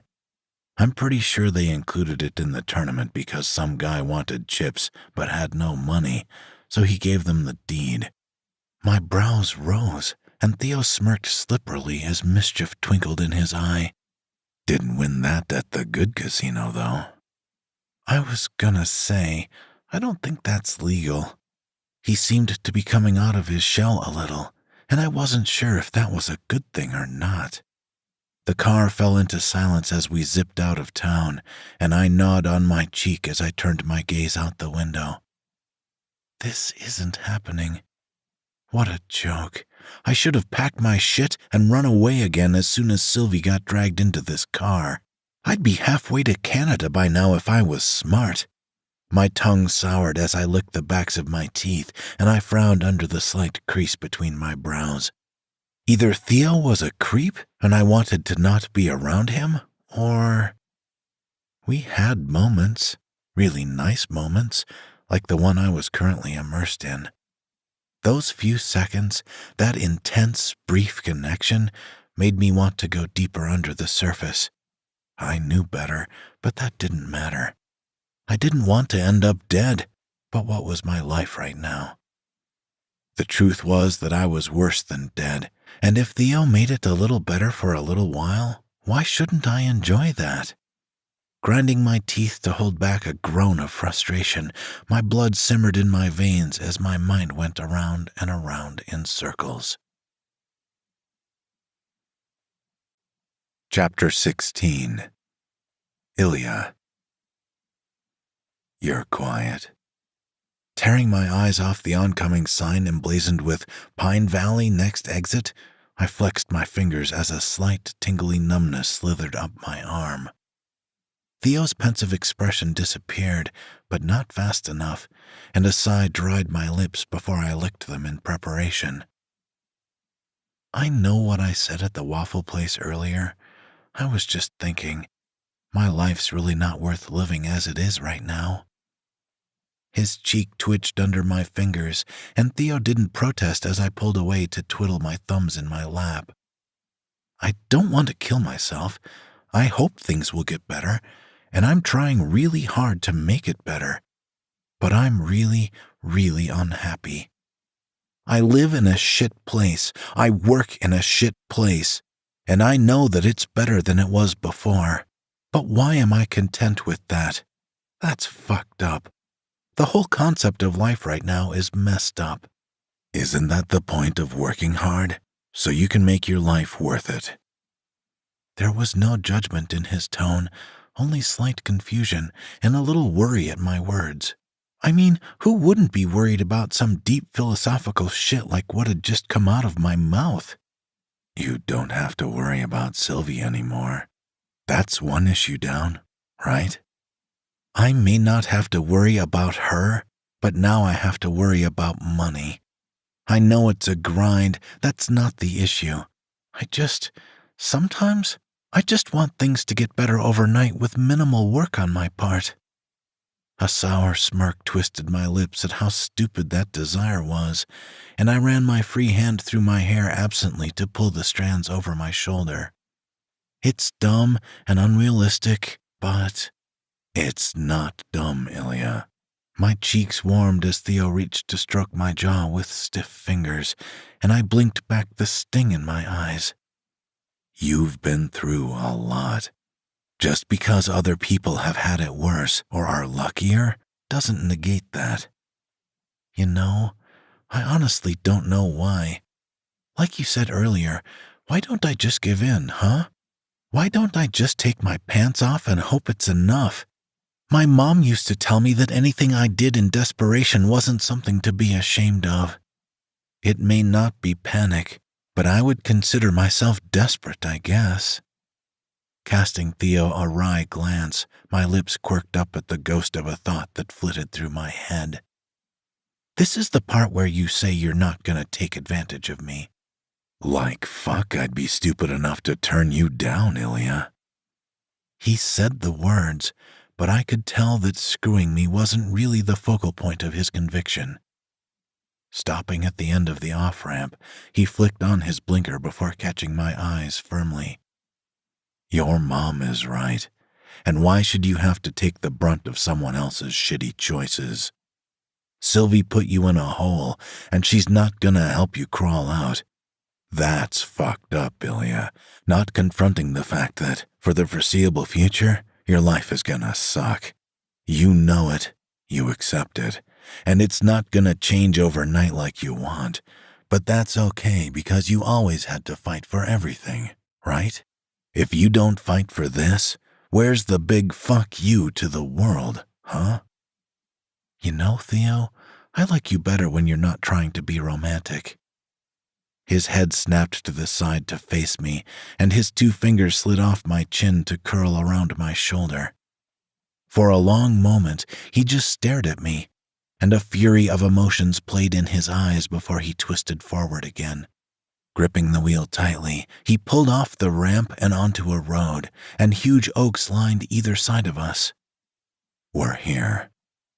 A gorgeous, hand-painted, hand-carved wooden sign hung over the mouth of a long driveway, and I rolled my bottom lip between my teeth to gnaw diligently. A rehab center? Why'd you bring me to a rehab center? It's a rest and rehabilitation resort, not a rehab center. Just trust me, Ilya. You'll like it. Perfectly manicured lawns clung to even more perfectly laid stones that lined the drive, and Theo cleared his throat roughly as he drove up the winding, uncracked asphalt. Mateo comes here when he can't handle the adult world. Oh. Well, that answered that question. I really doubted Theo was the kind of guy to get a facial and pedicure after a long day. The sprawling grounds were lush and green, and people were just milling around enjoying themselves. I could work every day of my life and not afford to come to a place like this. I know. Scrunching up my nose at that, I crossed my arms over my chest as we reached the top of the long drive. The mansion that stood at the end of the asphalt was bigger than my entire apartment block combined, and my eyes widened to take it all in. Huge spiral columns of granite held up an empty balcony, and I craned my neck to press my face against the window. The vehicle jostled to a stop, and someone dressed in a smart uniform that may have cost more than Theo's car came bounding down the steps. He opened my door for me, smiling welcomingly, and anxiety slammed into my chest as I swung my legs out. Another person rounded the front of the car and let Theo out, and I stood up to gaze at this disgusting display of insane wealth. And I get to experience it. Come on. I tore my eyes off the mansion, and Theo took my hand to lead me up the perfectly polished, dirt-free marble steps. Matteo bought a room here we can use. We? Theo? No. My heart jumped into my throat, but I didn't want to scuff the floor by trying to stop. The ruined skin on my chest throbbed in fiery irritation, and he twisted before pausing when he caught sight of the apprehension on my face. 4 fingers and a thumb threaded between mine, and a frown marred his expression as he shook his head roughly. Matteo will know I'm here. They'll call and tell him. I don't want him showing up and finding you alone. That's all. Like I said, he doesn't know that you're Sylvie's roommate, and I want to keep it that way. Skepticism dried my mouth, and Theo's frown morphed into a scowl as prickles raced up and down my spine. What? What if he does show up? Theo, I can't afford to be in debt to that asshole over a couple hours in a real bed and a nice massage. Please. I didn't recognize the keening tone in my voice, and my palms clammed up as I took a step back. This is a bad idea, okay? I can't do this. We'll just rent a room. I just thought it'd be easier since Matteo already has one, and it's got complimentary features. Sure, the more I hung around Theo, the easier it was to figure him out, but it was also becoming startlingly apparent that he was stubborn as all hell. Pursing my lips thinly at that alternative, I started to shake my head, but Theo's scowl only darkened. Consider it a gift, no repayment or expectation. Theo, I know you're trying to be nice, but this is making me sick and uncomfortable. The words balanced on the tip of my tongue, but I could see it in his tight features that he was starting to burn his fuse and get frustrated. Something had to cave, and I didn't want it to be me, but I guess that's okay. His eyes brightened in a mix of surprise and satisfaction, and he squeezed my hand before leading me up the stairs. My feet tingled in my ratty sneakers as I stepped very lightly, and I glanced back to make sure I wasn't tracking in dirt. The front doors of the mansion opened when we reached the top landing, and the fine hairs on the back of my neck stood up. Opulence was a good word to describe this place. It was absolutely dripping in creature comforts and expense. There were old-timey elevators with personally closing doors opposite the reception desk and a huge, grand staircase. It was like being on the Titanic. Man, I wish Leonardo DiCaprio was here. Welcome back, Mr. Jackson. Even the receptionist was beautiful in a model kind of way, and she flashed us both a smile with red-painted lips. Her high cheekbones cradled eyes that sparkled, but I guess she had something to be happy about. Even if she hated her job for whatever reason, I was sure she got paid in potato sacks instead of envelopes. How can I be of service today? Chapter 17. Ilya. This is so comfy. The short, silk robe was so soft and smooth that it didn't agitate my scars, and I smoothed the sides down my thighs gingerly. The front closed just enough to cover my breasts, but not enough to hide the scars climbing up over my shoulder. Glancing around the room, or should I say suite, I licked my lips as my gaze trained on the door leading to the living area. After exploring this suite bigger than 3 of my apartments, I just wanted to jump into the massive jet-spraying bathtub and never get out. Even the separate shower had jets. Flexing my toes against the plush, soft carpet, I wandered over to the closed bedroom door and gripped the handle. Anxiety curdled my blood, and I took a deep, stabilizing breath before turning the handle and cracking open the door. Theo sat on the semicircular sofa, but his head whipped up at the change of air because the barrier surely didn't squeak in the slightest. "I thought you wanted to waste away in the bath." Flames licked my cheeks as I shook my head, the only part of me he could see, and Theo sat back on the sofa to stretch his long legs. "You just like to say shit, don't you, Ilya? You never follow through, do you?" "Yeah, I guess I don't." He had a point. Every word that came out of my mouth, I ended up not adhering to. I told him I didn't want to be around him, but here I was, in this place, alone with him. I told him this wasn't happening, but it had been a few hours, and I was already going back on my word. Stepping out from the door, I rolled my lips between my teeth as Theo stiffened, his eyes narrowing into slits as he scanned my bare legs. A bulge formed in his jeans, and my heart hammered against my ribs as I walked over to sit next to him. His heat seared my arm where the half-length sleeve didn't cover. I was stupid. There was nothing anyone could do to dissuade me from the fact that I was just outright dumb at this point. I kept making the same mistake over and over again, telling myself that afterward, it'd stop. But it wasn't going to stop. From the second Theo opened that door in the club, the ball started rolling down a hill, and all my attempts to throw something in front of that ball only made it bounce. "It's horrible, isn't it?"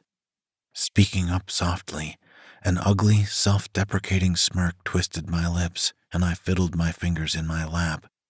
"You think you're all that, and then someone shows up, and you realize that you're not. You're big and bad until someone bigger and badder comes along. Then you realize that you're just really tired. You don't have to be the only one that cares about you, Ilya." My gross smirk turned sad, and I sighed shallowly as I brushed a strand of hair behind my ear. Theo's eyes narrowed tighter at the action, and my scalp tingled under my high, loose bun from the intensity of his gaze. "It's okay to rely on someone. That doesn't mean being dependent on them." What has that ever gotten either of us? Sylvie turned her back on me. My family decided I was too fucked up to be bothered, so they shoved me into foster care. And before you say it, you know just as well as I do that you'd eventually screw me over too. Whether or not you want to admit it, you're only as close to someone as their usefulness or convenience allows. Surrounded by all this pomp and gaudy beauty, I felt small and insignificant, and Theo grunted lowly in acknowledgement. "I wish you hadn't brought me here." Theo grabbed me, causing me so much pain, bruising my already destroyed body. It seemed like so long ago, even though it was just last night. I said things and acted the opposite, but did I really know what I wanted anymore? I didn't want to struggle financially.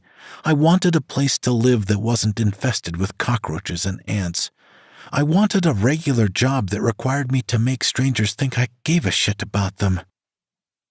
Laying down on the sofa, I rested my cheek on Theo's thigh, but he didn't tense or grab my bun or anything.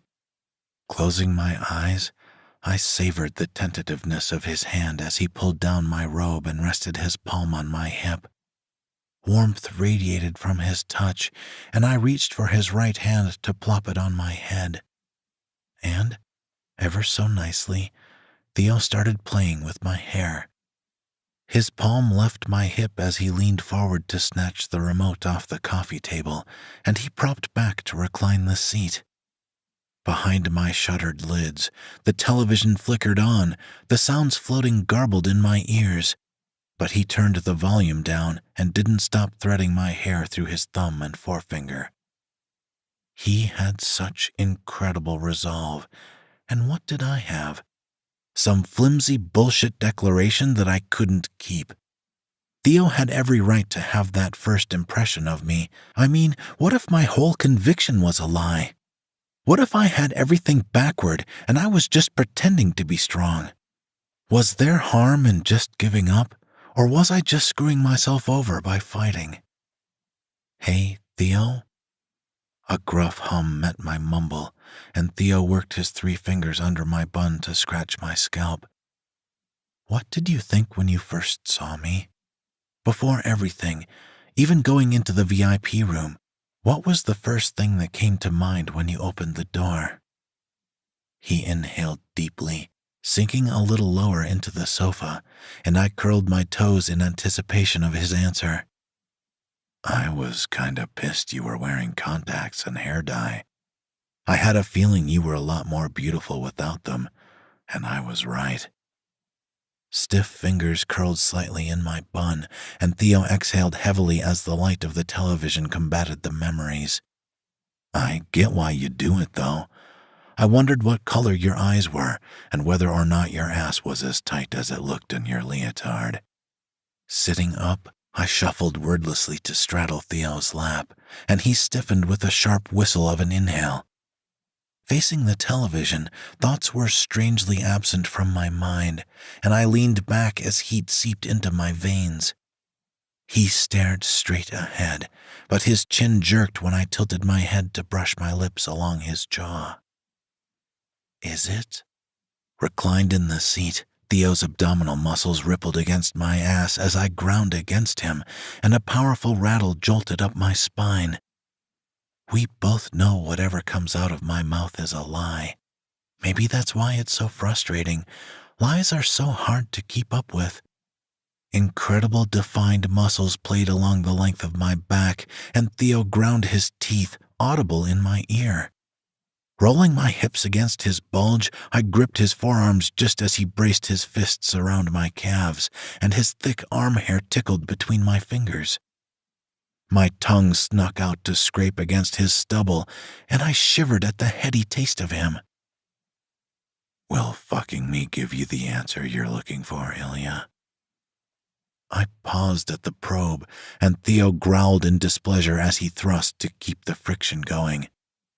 "I'm not gonna say no, but it's not gonna be my fault if it doesn't do what you think it will." "I don't even know what the question is, Theo." His cheek twitched against my forehead as my breath rolled down his neck, and I groaned softly. Unhooking his left hand from around my leg, he reached up, and my heart jumped into my throat as my nails dug into his arm. "Don't touch me there." The atmosphere became tense at my snap, and the sensation seeped through my melted skin to send tingles shooting down my sternum. Slowly, Theo lowered his hand to open my robe, and I released his forearm to hold the top closed. His jaw clenched against the bridge of my nose as I clutched the plain white silk, but if he wondered, he didn't do the stupid thing and open his mouth. "Oh." Calloused fingertips circled my clit through my panties, and I gasped as shocks skittered through my abdomen. Pleasure flared to wrap my heart in a vice, and I thrust my hips against Theo's palm in hot eagerness. "More." "Yeah." Nodding hastily at his low growl, goosebumps blanketed my body, and I licked my lips heavily. Theo pulled my underwear to the side, and I clenched in expectation and this growing desire to just feel light. Rough fingertips circled my bead, and pleasures tightened my abdomen as I rested my head on his shoulder. Knowing fingers spread my folds, and a gasp burst from my throat when he ground the butt of his palm against me. "Theo, Theo, Theo, oh." His body jolted at my back, muscles taut, skin burning mine as he thrust 2 fingers into my channel, and I moaned his name. Arching to roll my hips, my chest throbbed fiercely, but I ignored it for the moment to savor the sensation. Harsh pants sounded above the blood pounding in my ears, and Theo curled his fingers to draw me closer and closer. Flopping forward, I braced my palms on his knees to roll and buck in white-hot need, and Theo let go of my leg to grab my ass with his right hand.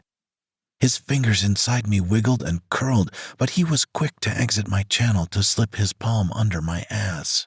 Oh, God, yes! My high-pitched keen when he shoved his fingers past my entrance with a grunt rang in the room, and my knees lifted off the sofa. Yes, yes, yes! Pushing my ass up, I spread my thighs a little wider, and Theo ducked his head to kiss and graze his teeth over my ass cheek. His knuckles bashed my pelvis with each powerful jab of his hand, and 2 fingers quickly turned into 3. Clamping down on his thick digits, I scrunched up my face as my thighs quivered around his forearm. Fuck, I'm gonna come. Make me come.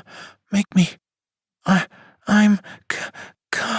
Shivers assaulted my spine, and I ducked my head with a cry as my words dried up on my tongue. Theo twisted and curled his fingers deep inside me, and my channel undulated wildly as he coaxed me to jump off the edge. Waves of icy euphoria rippled up my chest, set cold fire to my ruined skin, prickled up my collarbones, and I clenched my jaw as I sat back on his hand. Sputtering a gasp, I spasmed weakly when Theo pulled out of me, and he sighed to send frigid cold air rolling up my back. Pushing me off him, he grabbed my bun with his right hand, but he didn't unfasten his jeans like my addled mind expected. Instead, he just set my face on his thigh again, his soft, scarred palm rubbing my face so gently. Now, though, I had a question, one that I thought Theo had the answer to. What if trusting him doesn't turn out to be a mistake like all the others? Chapter 18. Theo.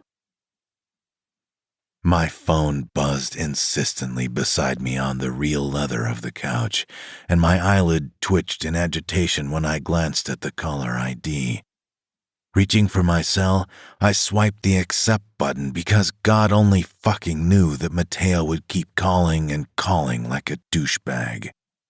If you're gonna harass me all goddamn day, Mateo, I'm gonna block your ass and quit.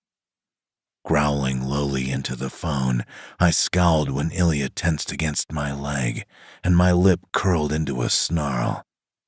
The fuck you want, huh?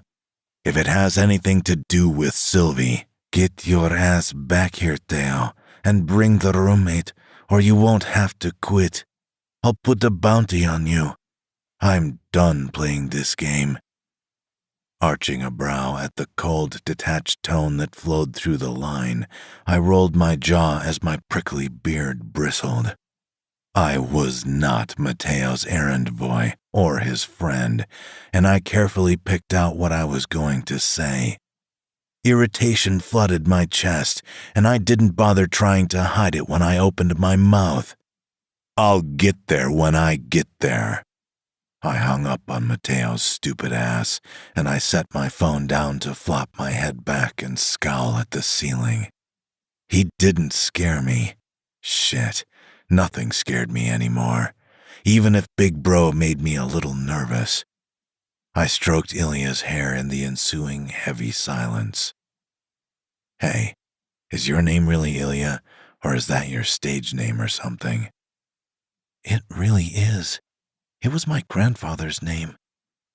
Surprise rose my brows, and she rolled onto her back to smile fondly when I looked down.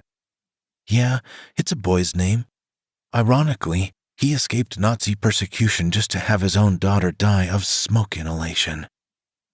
Frowning as Ilya's smile soured, I rubbed her forehead with my thumb, and my gaze flickered to the thick pad of scar tissue stretching over her shoulder. Obviously, her parents hadn't died natural deaths, but I wasn't going to ask.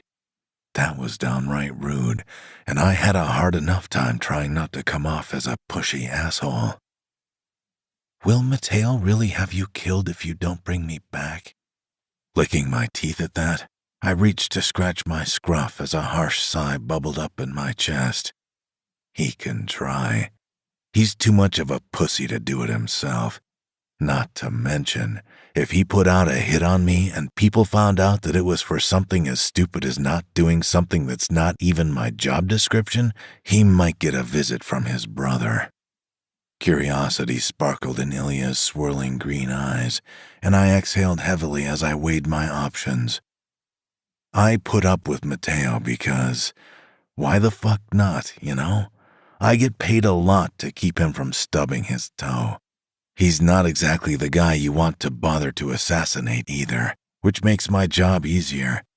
He runs things here, but that's just to keep him from fucking up the real operations because he's incompetent. Like fixating on Sylvie even though it's not gonna end well. Nodding curtly, I slumped a little against the sofa, and Ilya rolled back onto her side to stare through the television mounted on the wall. He does know she's had 2 back alley abortions, right? I'm positive he didn't even see her in person yet. I really couldn't care less, but Matteo needs to grow the fuck up. He's only 24 and has a raging case of rich bitch syndrome, so maybe that'll be the thing that screws him up just the right way. She hummed softly, and I threaded my fingers through her thick, silky hair to scratch her scalp. That, at least, was something she liked that I hadn't fucked up yet. I know she's your friend, or she was, but frankly, I would have gotten rid of her the second I found out if I was Matteo. Well, you're not, so... Pushing herself onto her arms, Ilya folded her legs under her, and every move she made was so graceful that it stole my breath. Gazing at me from under sunken hoods, she fluttered her lashes, and I clenched my jaw hard. You're a lot more genuine, even if it backfires on you sometimes, Theo. I got one thing going for me, at least. My palms itched to bury in Ilya's long hair and kiss her, and she puffed out her lips like she wanted me to. I wasn't sure what I'd said that made that switch flip in her head, but I wasn't going to question it either. Reaching to stroke her cheek, my mind whirred with how fast and hard things went from "Stop, do not pass go" to "Collect $200. I'll get around to going back. If Matteo doesn't want to be treated like a kid, he shouldn't act like one. It's one thing to man up when you knock a one-night stand up, but it's another thing to go about it the way he is. Don't you think he'll find out eventually who I am? You can't hide me forever. Ilya inched a little bit closer, and I clenched my jaw when she put her hand right on my crotch. My raging hard-on throbbed almost painfully, and a glimmer shimmered in her cobalt-green eyes. Squeezing my cock outside my jeans, she puffed out a breath through her mouth, and my abdomen tightened as desire thrummed up and down my thighs. She really knew what she was doing, and I ground my teeth hard while my tongue stuck to the roof of my mouth. I'm not hiding you. I brought you here because I felt guilty about what I did last night. You deserve a little R&R, Ilya. There. Fuck. The truth worked before. Might as well just stick with that. I was gonna leave you here to enjoy some alone time, but then you started freaking the fuck out about. Sucking in a sharp breath when Ilya squeezed more firmly, I flopped my head back as fire swirled in my lungs. In the second or two that I glared at the ceiling, she attacked my jean fastenings, and I groaned when her fingers wrapped around my shaft. Red flashed behind my lids when I blinked, but she reached to touch my chin with her free hand instead of just diving down head first. Glancing over, my pupils narrowed at the pink tinge in Ilya's cheeks, the brightness in her mossy eyes as they swirled with hazel. Theo. My name caressed her lips, and goosebumps blanketed my bare arms as she leaned in to brush her nose up my neck. Flames licked just under my skin, and my throat flexed as every muscle in my body quivered with the thick sexual tension floating in the air. Don't make me regret this. Please. probably might, but stick it out. Realization slammed into my gut as it knotted tighter with each pump of my cock, and Ilya ground her forehead into my cheek. The one thing I'll never do is lie to you, Ilya. The other stuff is accidental, but I'll never lie to you. Every fucking person she ever met had lied to her somehow. Her best friend, her family, her coworkers, even the guy checking out her groceries. Reaching to cup the back of her head, a growl built in my chest as her hot breath rolled down my chest under my t-shirt. My lip curled into a snarl at her little broken hum, and she swiped the seeping head of my cock with her thumb gently. I trust you, a little. The soft whisper resonated deep in me, and I gasped as Ilya's skin left my face. My right hand, or what was left of it, disappeared into her luscious hair to gather it up, and I palmed her back to pull her robe up her hips. Plump lips teased my cock, and she spit to ease the friction as pleasure rattled up my spine. Squeezing her tight ass, I nudged her legs open, and my heart stuttered when she licked the head of my cock thickly. Oh, fuck. I couldn't remember the last time I'd gotten a blowjob. Most women looked at my hand and decided that I couldn't deliver that shit right back, so it must not have been worth it. Sucking on my head, Ilya squeezed hard as she pumped, and I thrust as a groan escaped me. Heat skittered up my abdomen, and I parted her folds to rub her clit as she gradually took me deeper down her throat. Even sucking cock, Ilya was graceful, her lips wrapping and releasing until the head hit the back of her throat. Her knees slid outwards, and she popped her ass up even as she tilted her head. Groaning when she swished her tongue along the underside of my shaft, I pushed her head down until her beautiful little gag shattered the atmosphere. Ilya, fuck.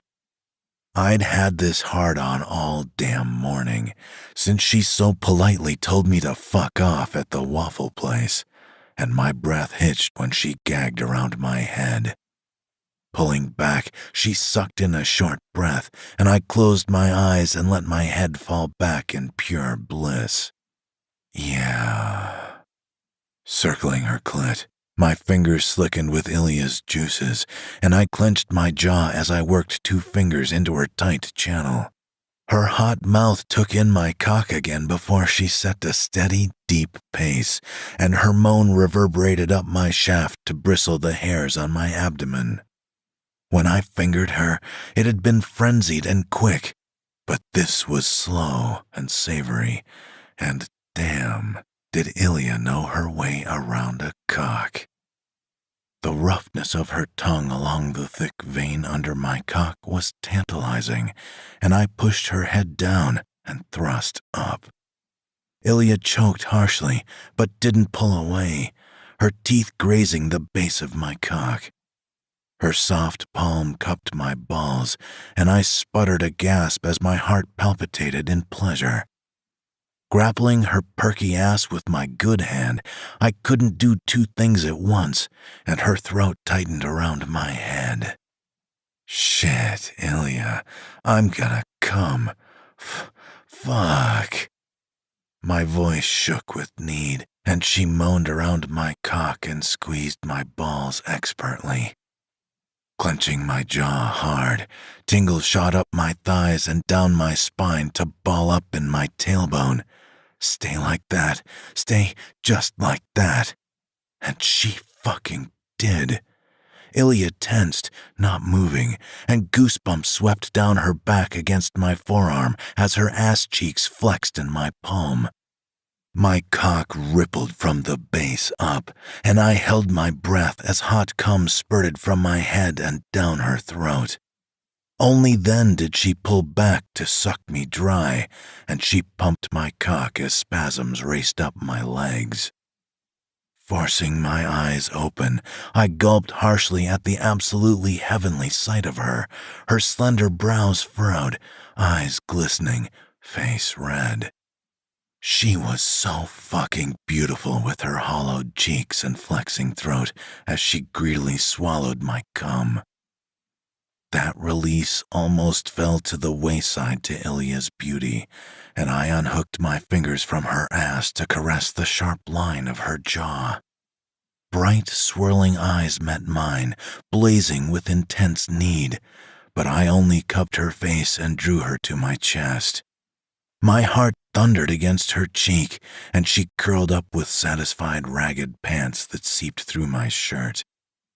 You should take a really long, nice bath. Maybe take a nap in a real bed. I'll order room service. This trip is not gonna be ruined. My harsh whisper earned me a hiccup of a breath, and I stroked Ilya's face and hair as I sunk into the sofa. Neither of us made any attempt to move, but I was perfectly okay with that. She didn't rub up against me. In fact, her chest didn't touch me at all, but she did put her hand on mine. That was enough. That was more than enough. Chapter 19. Theo. Stepping into Mateo's nice, high-security home, I glanced around as an eerie silence met me. He lived the way a spoiled child lived, in a house too big, with furniture that wasn't used, and a living room with a huge flat screen he'd never turned on. The baby blue walls resonated with the silence, and I shut the front door and locked it. More so, he couldn't escape faster than I could run because, let's fucking face it, Mateo couldn't get me on my worst day, and I was most definitely not having a bad day. I dropped Ilya off at her apartment after she spent all day in the lap of luxury, and I glanced down at my phone to scan the screen. The time read 2 a.m. on the dot, and a scowl twisted my lips because I would rather be passed out with her curled up against my side. She slept all bunched up. I knew it was because of that damn cot, but I couldn't do anything about it.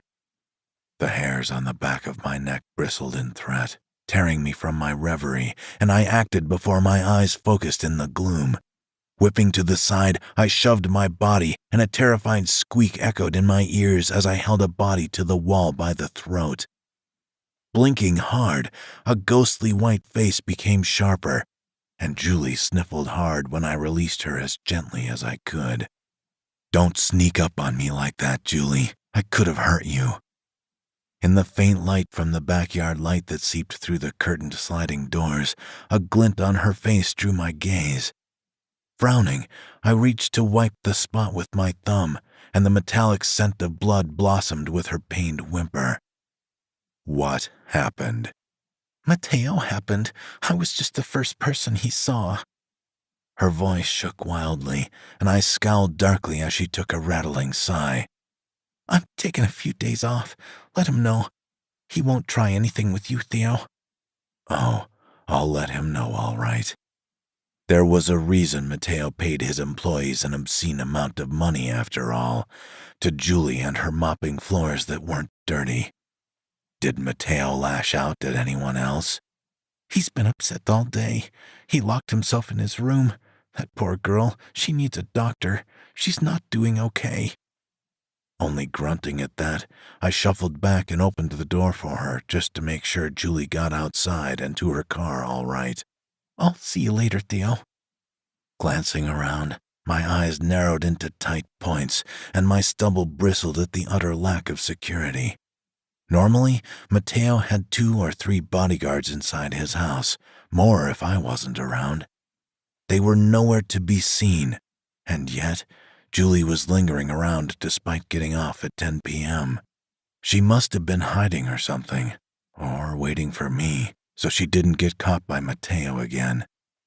Only when Julie got in her car and was out of the driveway did I shut and lock the door again, and I turned on my heel to storm toward the stairs. All the fury I'd suppressed today came welling up to the surface, and I clenched and released my fist by my side. My gut rotted as the silence rang in my ears, broken only by my heavy footfall and hot, harsh pants. I was getting sick and fucking tired of Matteo, and being around Ilya, well, I'd gotten a taste of the good life. Why would I be okay continuing to settle with this asshole that couldn't tie his own fucking shoes? Matteo! Exhaling fire as I headed down the hall, my irritated bellow echoed through the house, and a faint thump sounded in reply. I stopped in front of his door only to tense, and I unceremoniously kicked open the barrier as hard as I could. The wood splintered and flew as the lock busted through the frame, and the knob sailed across the room right into Matteo's computer screen. Really, I may be his bodyguard, and he may be a criminal, no matter how ineffectual, but I had some loose morals. Hitting anyone that hadn't done shit to deserve it was one of them. My narrowed vision tinged red as I glanced around, and Matteo stood at the foot of his king-size bed, trying to size me up. He didn't work out.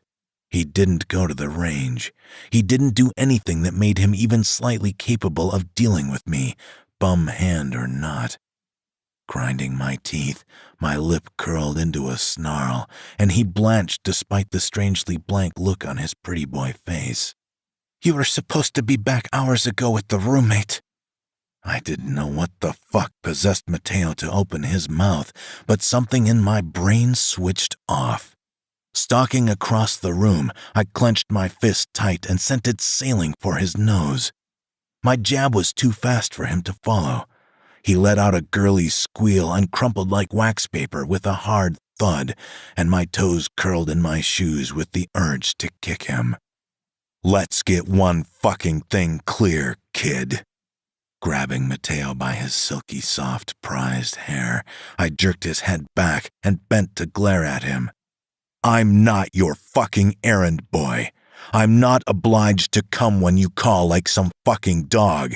I don't have to do fucking shit for you but keep you from dying, and right now, you're fucking pushing it." Snarling nastily, spittle flew into Matteo's face, and a primitive satisfaction blazed across my chest when he flinched. He paled, his lips thinning, and uncertainty flashed in his eyes as they widened in the reflection of a lamp on his desk. "We're not fucking friends.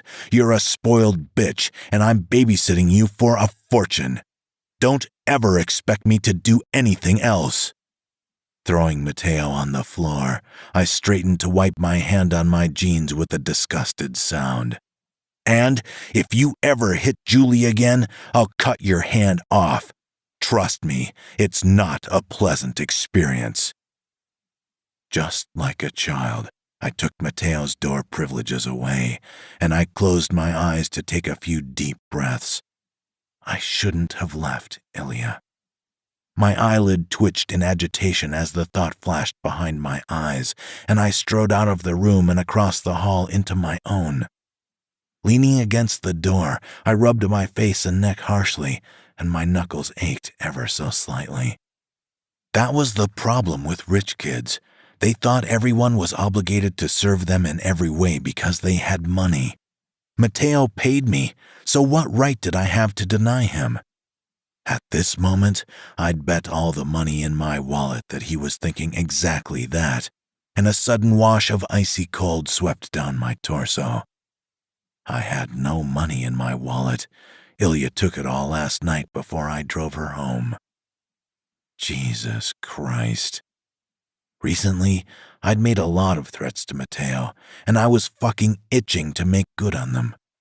For some reason, he was pissing me off more than usual, and it was sticking to me worse. Maybe it was meeting Ilya and seeing how much she struggled that made me so intolerant of Matteo. Shit. Blowing out a hot breath, I shook my head viciously and rolled my shoulders in a semi-successful attempt to ease the tension in my body. The heat in my chest died down, and I walked over to my bed to sit down and kick off my shoes. Hopefully that bitch won't scream the second I close my eyes. Sylvie must have been passed out from the effects of her withdrawal, if she was even going through it yet. Rubbing my face, I laid back on my bed with my legs dangling off the end, and the ceiling swirled mesmerizingly. What a way to end the day. When I closed my eyes, I could see Ilya's face after she got out of the bath with crystal clarity.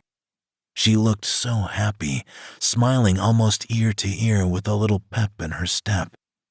I didn't know a simple bath could make someone so damn happy. I'd asked if she liked it, and she hit me with one of those phrases that started off great and just ended in a blazing dumpster fire. She was so relaxed, but I haven't taken a bath since before my parents died, only showers. What the actual fuck? How much did her life have to suck that she couldn't enjoy something so mundane? Glancing around through unfocused eyes, I realized my bedroom here was bigger than her entire apartment. Frowning darkly, I held up my mangled hand and clenched my jaw. I really don't have it bad, do I? Which was, frankly, dumb as fuck, because I had told Ilya that she shouldn't feel invalidated by people who had it worse or better than her. Shit. Flopping my arm down, I exhaled a heavy breath as the day's events flickered through my mind's eye like a movie reel being sped up. Ilya was lost, and I was generally fucking stupid and didn't know how to help her up to this point. No wonder she went back and forth the way she did. Chapter 20. Ilya. Theo? Leaning on the doorframe, Theo smirked at me, and I pursed my lips thinly as I hid my hand behind the door. What's up? I have to go to work in a little while. I came by to see if you were hungry. It worked out pretty well before, so I thought I'd try again. Surprise rose my brows, and I tightened my grip on the can in my hand as he scanned me through narrowed eyes.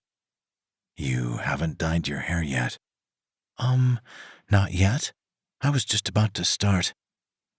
Rocking back on my heels when Theo leaned toward me, I held my breath, and suspicion flitted across his expression. It's a bit of a process, so... Trailing off, I saw the exact second he decided something was up, and Theo leaned in uncomfortably close to my neck and sniffed.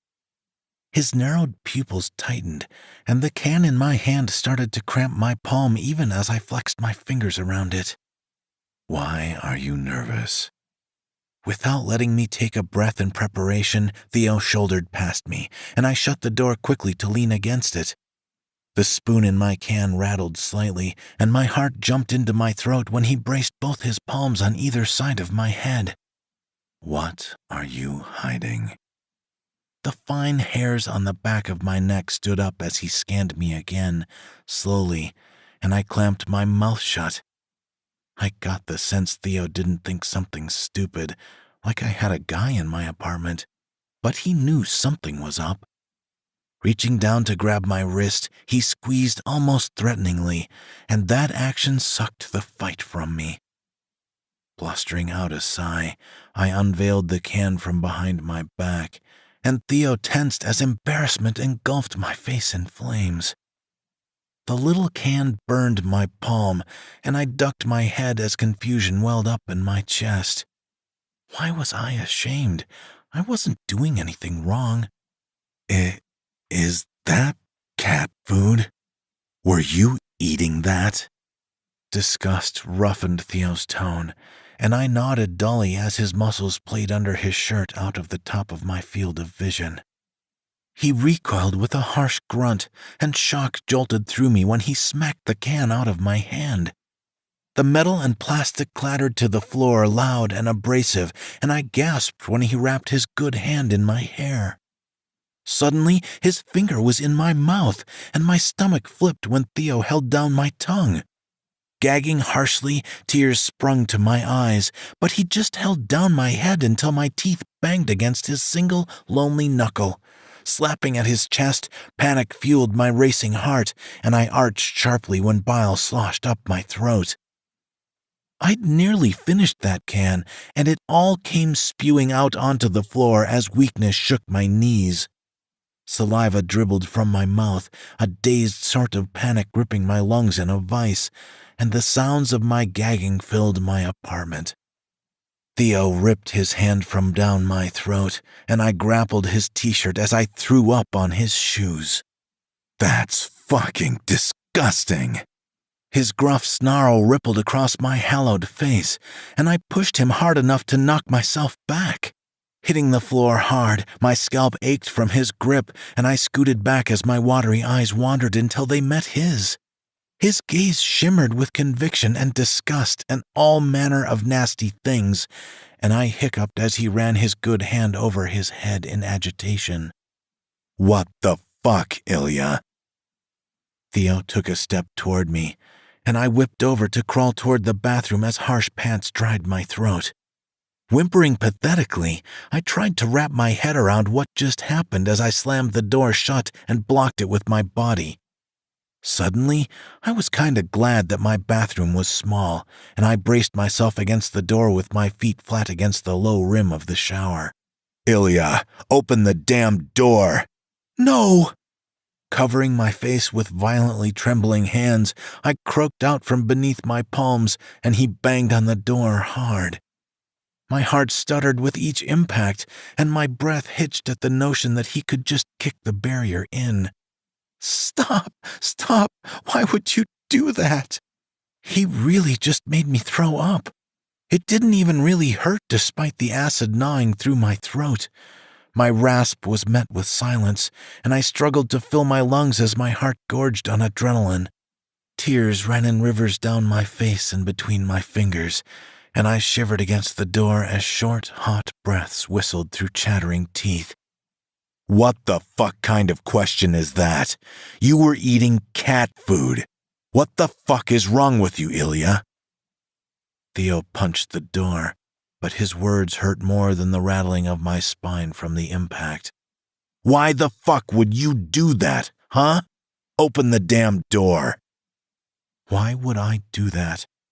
Because I was hungry, and I had no food in my house, and I didn't want to buy anything. I simply didn't have money this week, but I did have cat food because they were 20 cents a can. 2 or 3 here and there wasn't a huge deal, and they held me over when I was in a pinch. Plus, I'd been eating them for a long enough time that it tasted good, not just not bad. When I had nothing else, I could always afford a can of cat food. "Go away, Theo. I'm not coming out." My shaky declaration only earned the poor door another punch, and I winced when my knee bent awkwardly from the pressure. There was no lock. I had to use my whole body to keep the barrier closed, and I sniffled hard from behind my hands. I hadn't seen Theo in a few days. I'd assumed that he was dealing with Matteo and Sylvie, and I just went about my business as usual. But I was not making good tips by any means right now. I couldn't do anything about it either. Rohe didn't pay us or give out small loans or IOUs. If there was a lull, we had to suck it up and deal. "Open the goddamn door, Ilya." Growling through the slight gap between the door and the frame, Theo cleared his throat roughly, expectantly. I didn't move, didn't dare take a breath, and he snorted like a bull waiting to be let out of the stall and wreak havoc. "Open the door, Ilya." "No, I'm not coming out." Gulping harshly, I exhaled a shuddering breath, and I could hear Theo pacing just beyond the door. "Go away, just go away."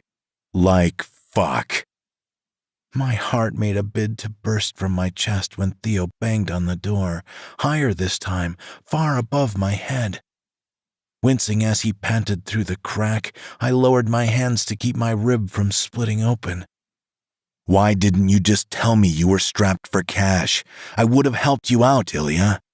Why would you? Bitterness dribbled from my tongue, and an ugly black blotch slathered along my ribs. This is my life, Theo. You can't just walk up and bang on it, and it'll start working right. It works for everything else. Grinding the reply through his teeth, Theo exhaled a muffled, heavy breath through the crack in the door, and I flopped my head back to rub my clammy palms on my jeans. Just open the door. We'll get you real, human food, Ilya. Despite my better judgment, the block I'd made of my own body to keep the barrier closed crumpled, and I pulled my knees to my chin. The tender skin on my sides pulled and burned, and my eyelids fluttered closed briefly as I gulped down the saliva pooling under my tongue. Slowly standing up, I licked my lips as nerves tingled to the bridge of my nose. Theo leaned on the frame when I popped open the barrier just an inch, and he glared hotly at me as his jaw worked. Reaching to wipe my mouth, I frowned into the deafening silence before he forced his mouth open with a slight, faint pop. Do you think I'd hang it over you or something? I shook my head mutely, and Theo sighed harshly through flared nostrils to bristle the fine hairs on my face. Why would you resort to eating cat food instead of asking me for help? Cat food is cheap, and to be honest, I've been eating it so long that it's pretty good, actually. I don't do it a lot, but when I'm in a pinch. He covered his mouth at my confession, rocking back on his heels to brandish his tense shoulders. The thick ropes of muscle in his arm rippled with power, and my heart throbbed at the tortured glint in his eye. Why are you worried about money? I have to pay for everything by myself. The third is coming up, and Sylvie's not exactly going to pay her half this month. The truth was that I'd been so caught in that drama, and with Theo, that I'd lost track of the days. I'd missed 3 days of work, and I was going to be short on rent by a good $200. Thankfully, my electric bill was barely $75, and I didn't have anything else, really, but that minimalism didn't help my astronomical rent. My rent is $1,200 for this place, and I don't have it. That's why I'm going to work early, too. You pay $1,200 to live in this shit stain? What the fuck, Ilya? Theo's anger peaked again, and I pursed my lips thinly as he squeezed his eyes shut and took a stabilizing breath.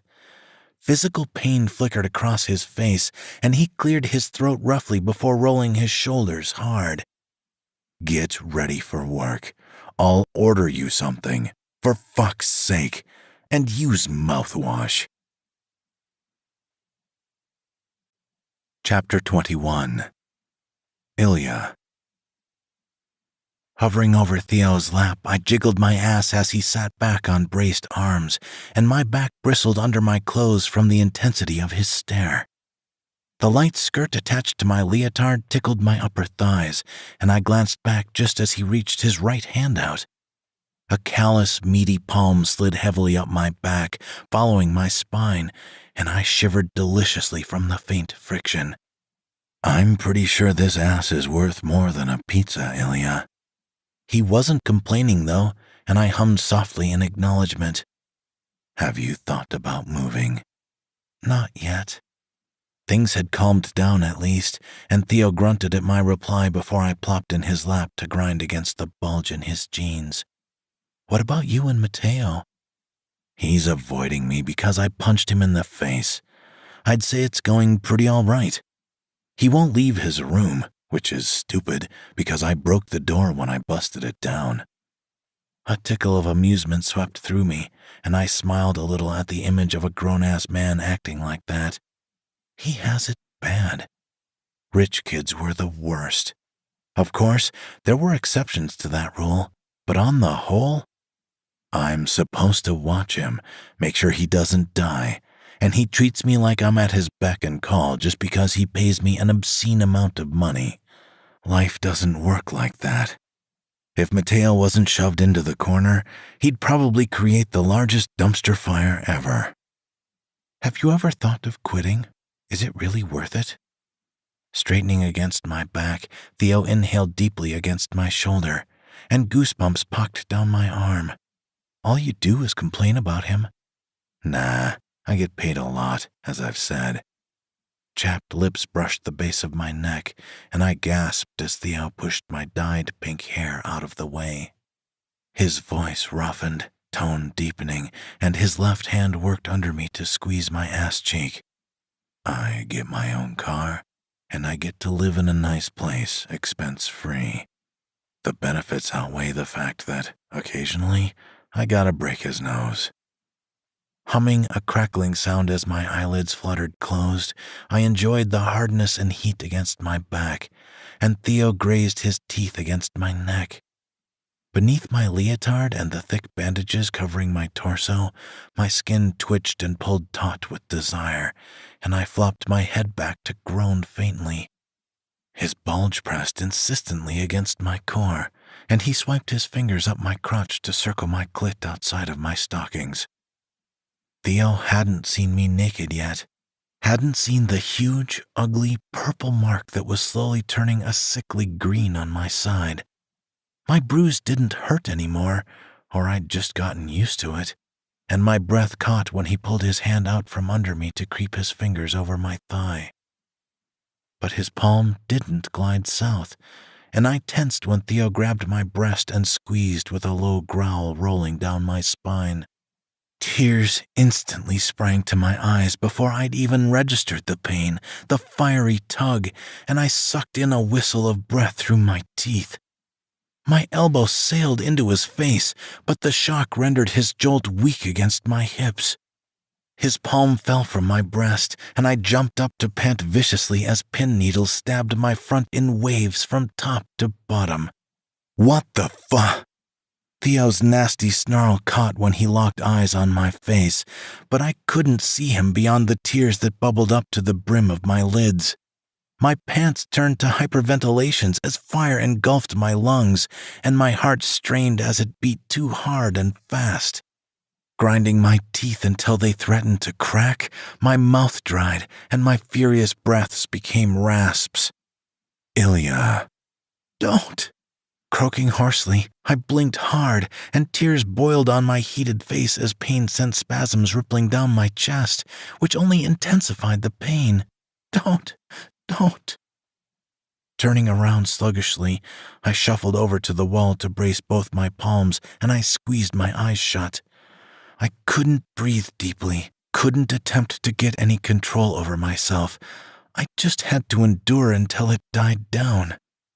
A mangled palm touched my back, and I ducked my head to relieve some of the burning at my sternum.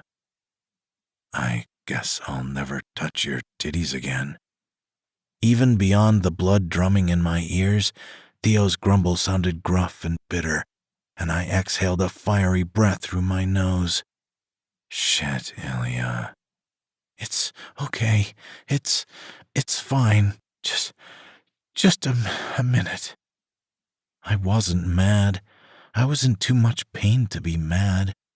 Besides, Theo had every right to want to touch my chest, and it was really my fault for not saying something first. After all, it wasn't his fault for not knowing something I never told him. Scrunching up my face, I crouched down to force the air from my lungs when it caught behind the dense lump in my throat. Do you need the hospital? No. Cracking my eyes open, they wandered dazedly to the right, and Theo's face dripped in concern. I shouldn't have skipped PT. You can't use my own joke against me, Ilya. A pained smirk stretched my lips, and Theo sighed heavily as he rubbed my back gently. I'm sorry. It's okay. Managing a slightly heavier breath than previously, I reached to tangle my fist in Theo's t-shirt, and he covered it with his good hand. I didn't tell you. I didn't want you asking about it. My voice shook, but I didn't stutter, and I craned my neck in an effort to dislodge the ball in my throat. Theo's face masked in graveness, and he squeezed my hand as I slowly but surely unknotted my muscles. Like I suspected with his arm, this happened a lot. Even the slightest breeze tipped me off, which is why I wore the bandages. They covered my scars and reduced friction, and unexpected touches couldn't happen anymore. I wouldn't ask about it. His right hand flexed against my back knowingly, and I leaned over into his chest to wipe the sweat from my forehead on his shirt. At least yours is easier to hide. I get a lot of looks because of my face and hand. I think it's handsome. The truth was that I didn't notice Theo's scar all that much. It wasn't like it ripped down the front of his face or anything. The line was just a jagged, dark line. The pizza's not even here yet. A particularly violent spasm ripped up my spine, and I hissed even as Theo wrapped his arm around my back firmly. Wincing as pain flared across my chest, I tightened my grip in his shirt, and the neck seam creaked in protest overly loud in my ears. You got me real good, by the way. My brows furrowed in confusion, and I glanced up as Theo rubbed his jaw and cheek with his bad hand. Who taught you to elbow someone in the face like that? You got me right in the cheekbone. Oh, my mom did. Appreciation swirled in his eyes, and I took a rattling breath as I leaned my head against his chest. My mind puttered along leisurely, and Theo sat back on the floor to gingerly wrap his legs around me. When I was 8, she taught me to defend myself. She was definitely one of those people that saw the glass half empty. My mom is the kind of woman that'd buy takeout and pass it off as her own so she can impress people at Thanksgiving. His hand swept up into my hair as he spoke, and Theo kneaded my scalp despite the dye that'd rub off on his skin. When I decided to go into the military, she threw a party. When I got deployed for the first time, she wasn't nearly as excited. Was it scary? Sniffing hard, I closed my eyes and wiped my face on his shirt as he chuckled a little cynically. I almost shit myself when they announced we were landing. Those transport planes aren't the most smooth things to ride through the sky at 200 miles per hour. I didn't used to be like this when I was 19 and 20 years old. I was different back then. I always thought that I'd end up like one of those guys in the USAA commercials with a small business and a perfect family and all that shit.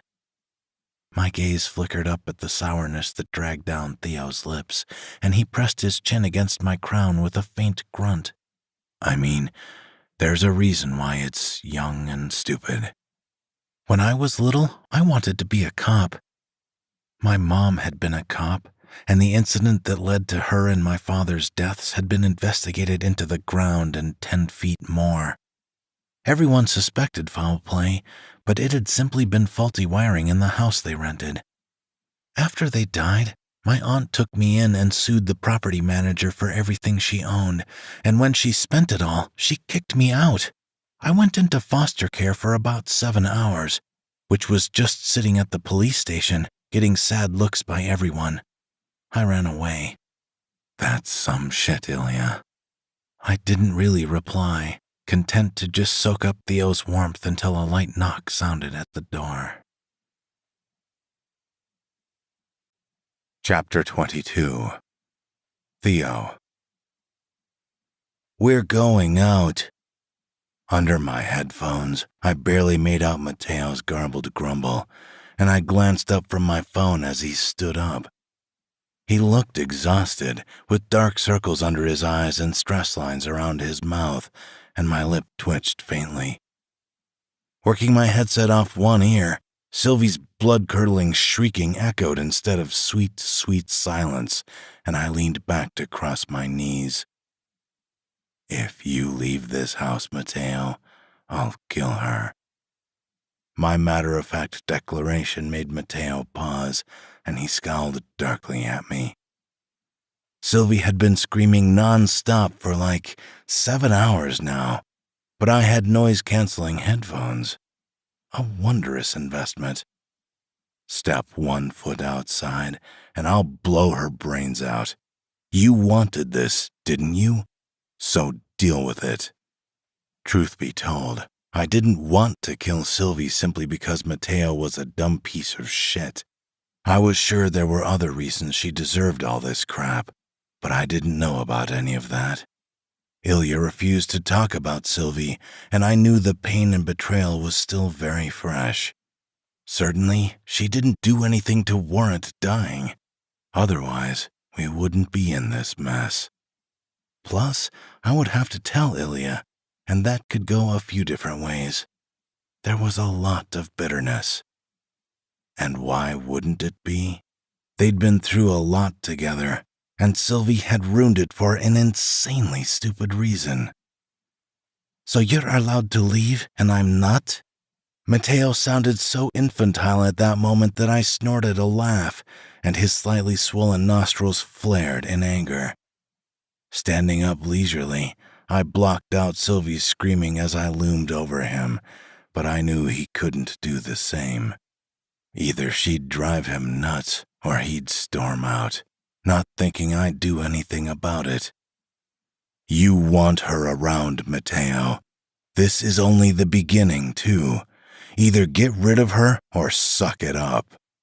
Jabbing him in the chest to prove my point, I glared at him from under furrowed brows. You don't have the option to run away. Imagine what'll happen if that baby is born addicted to heroin. Imagine how much it'll scream, and no one will take care of it but you. Do you want me to get you one of those practice dolls? I couldn't help adding the jibe, and Mateo tensed as fire flickered in his eyes. The blatant, candid truth was that parenthood wasn't understood from the outside. He seriously thought Sylvie would get better, would be the perfect mom, and he'd have the perfect family. But he was wrong. I'm going out. Arching a brow quizzically at that, I rocked back on my heels and nodded flippantly. If Mateo left, I'd keep my word, and then I'd go hang out with Ilya because, unfortunately, her tips hadn't picked up since Wednesday. Friday and Saturday were her best days, but I wasn't sure that she was doing too well on that front. Mateo hadn't moved from his spot, though, and I rolled my eyes as disgust soured my tongue. Sucking my teeth, I dropped back down into the recliner, but even then, he still seemed small and meek. He'd never suffered any way he didn't create, and he just stood there, shooting daggers at me with his eyes. Sit down and shut up, Mateo. You're not gonna do shit, and you know it. Pulling my headphones over my head, I turned my attention back to my phone. The stupid matching game kept me occupied this long. There was no reason it shouldn't continue. As soon as I looked at the screen, though, my mind started to wander, and Mateo sat on the sofa to hold his head in his hands between his knees. I'd be laughing my ass off if this wasn't damn inconvenient. There were so many other places I'd rather be on a Friday night, like Ilya's club, watching her shake her ass. At the very least, she wouldn't be able to deny any tips I gave her. I still couldn't get that notion out of my head. She really ate cat food from a can rather than buy a carrot or something. Obviously, Ilya had done it for a long time and gotten used to it, but... A shiver lodged between my shoulders at the idea of being so damn desperate that Ilya ate cat food like it was a bag of chips. She only nibbled at the pizza I'd ordered and said something about saving it, but I refused to bring her to work until she ate at least 2 slices. That kind of shit, I couldn't stand it. Anything I tried to do for her usually backfired, though. I had to be careful about how I brought up things so she didn't shoot me down because of cost. Anything that goes into that can doesn't come out. Those were her exact words when she pulled out this huge coffee can from under her cot. The top barely fit on because of all the neatly folded bills, but she only put in, never taking out. The role she'd demanded from me had been in there too, so I couldn't feel bad about it. Ilya would be the death of me. Of that, I had no doubt at all. The hell is with all the screaming? The hairs on the back of my neck stood up at the muffled tone, and I tore my gaze away from my phone. Carlyle stood in the entryway, a grumpy, exaggerated expression on his face, and I gestured wordlessly to Matteo as he popped up from the sofa. Carlyle gazed at me steadily, but I kept my expression blank as I turned back to my phone. You know, I could have killed you before you even noticed me, Theo. Go ahead. I fucking want to kill me right now, too. Out of the corner of my eye, he smirked maliciously, if not grimly, at my grumble. God damn. What are you doing here, Carlyle? Why didn't you Why would I warn you and give you time to cover up whatever fuck-up you managed this time, Matteo? Carlyle's harsh snap whipped over my head, and Matteo tensed as his big brother slammed the door shut. The screaming continued, almost in the background of my mind, like it was on television or something. I told you to get rid of that thing, and here you are, disobeying me yet again. His hand shot up to silence his brother, and Carlyle shot him a frosty glare as I turned off my phone display to watch. Matteo and Carlyle were full-blooded brothers, but they obviously took after one parent more than the other. Matteo was tall and lanky, and Carlyle was built like me. Broad, muscular, but a little shorter and stocky. Definitely not the guy I wanted to get trapped in an alley with, for sure. Theo! Clenching my jaw as he turned to me, I didn't dare blink as Carlyle scanned me through pupils narrowed into slits. Go shut that bitch up so I can have a serious conversation with my kid brother. Don't kill it. I agree with you on that. He wanted this. He's going to suffer the consequences. He tapped into the audio. Of fucking course. Carlyle tapped into the surveillance system before coming in here. Hoisting myself up, I left my phone and headphones on the seat to head upstairs. The closer I got to Sylvie's room, the louder her gut-wrenching cries became. Popping open the door, I ground my teeth as the stench of shit, piss, and vomit slammed into me. I don't know what the fuck Matteo was thinking, but no one was taking care of this girl. Honestly, it was surprising that she hadn't suffocated on her own puke yet. Tied to the bed, Sylvie was drenched in sweat, and her own shit covered her thighs and hips from her struggling. For some reason, she was naked, and vomit pooled in the hollow of her neck and crusted her short hair to her cheeks. My fingers tingled in disgust at the idea of touching her, and my stomach roiled as I searched the room for something. My gaze settled on a wide, square hairbrush, and my cheek twitched in foreboding. I better not get thrown up on. At least the first time was voluntary. Chapter 23. Ilya. Ilya, can you come here a sec? Glancing over at Marcella, I nodded before twisting to smile at the guy sliding dollar bills into the neckline of my leotard. I excused myself, and he was too drunk to stop me from getting up as Marcella hovered by a small, round table. You have a request from VIP4. Remember that guy that knocked me over? It's him and his bodyguard again, and some other guy I don't recognize. He's pretty hot, though. Oh, okay, let's go. But Marcella grabbed my arm and shook her head, and my brows furrowed as my gut clenched in foreboding. Don't tell me I'm going in there alone. What did Rohe say? He knows, right? Of course he knows. He said he knows this stranger guy personally, and do not worry. But I'll be in room 3, okay? It's empty right now. If you need help, just bang on the wall, okay, Ilya? She shot me a firm nod, and I glanced up warily at the second-floor balconies that circled the entire second floor. Blacked-out windows shimmered against the strobe lights, and the knots in my abdomen intensified. Shaking my head a little, I straightened my shoulders and licked my lips before starting for the stairs. At least, I'll probably get some good tips today, maybe. This week had just been so difficult for some reason, though. I couldn't put my finger on why things had lulled so badly. Friday was usually booming, but the club was barely half full as I glanced around. Of course, our regulars showed up, but that wasn't a good thing, because they were so comfortable that they tipped horribly. Looking over my shoulder, I watched the guy I'd just been with drunkenly talking to his friend as he replaced me with some no-name prowler. Reaching back to pull out the crumpled bill from my leotard, I paused at the bottom of the stairs to scowl. 2 $1 bills were all I got after listening to him for almost 7 minutes complain about how his wife wouldn't put out now that she was pregnant. Jesus, I need a better job.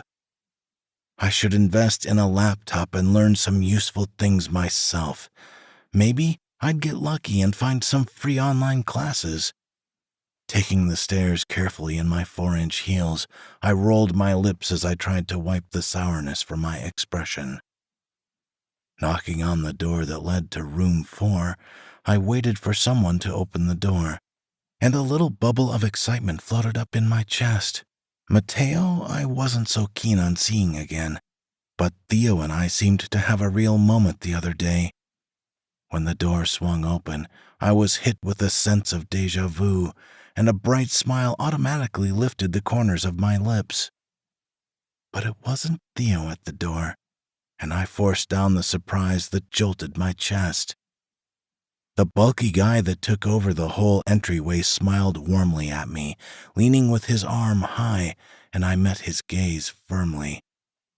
He wasn't taller than me in my heels, but the malicious glint in his eye was scary casual and sent shivers lodged between my shoulder blades.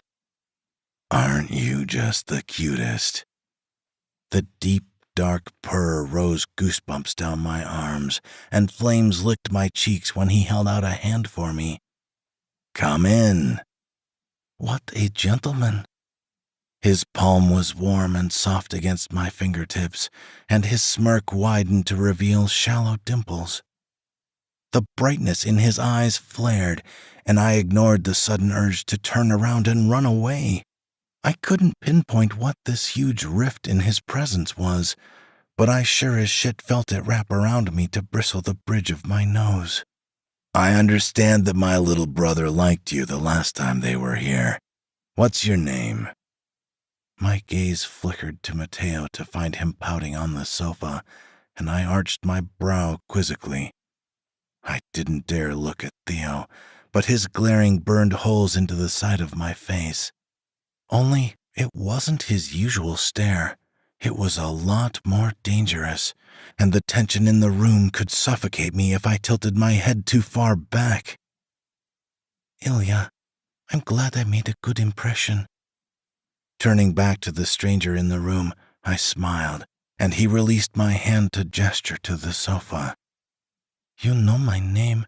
Can I ask yours?" "No wonder Theo likes you so much."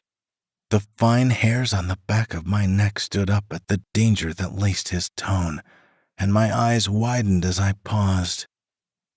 Carlyle. Straightening my half-bent stature, I cocked my head as I scanned him. He wasn't at all what I thought of, but that was not a good thing. "So, you know a little bit about me, too." "What do you want? It's a slow week, and I don't have time to chat about Mateo being grounded for throwing a girl over the sofa." My declaration earned me a hearty laugh, and my gut rot reached just under my skin to spread up my torso.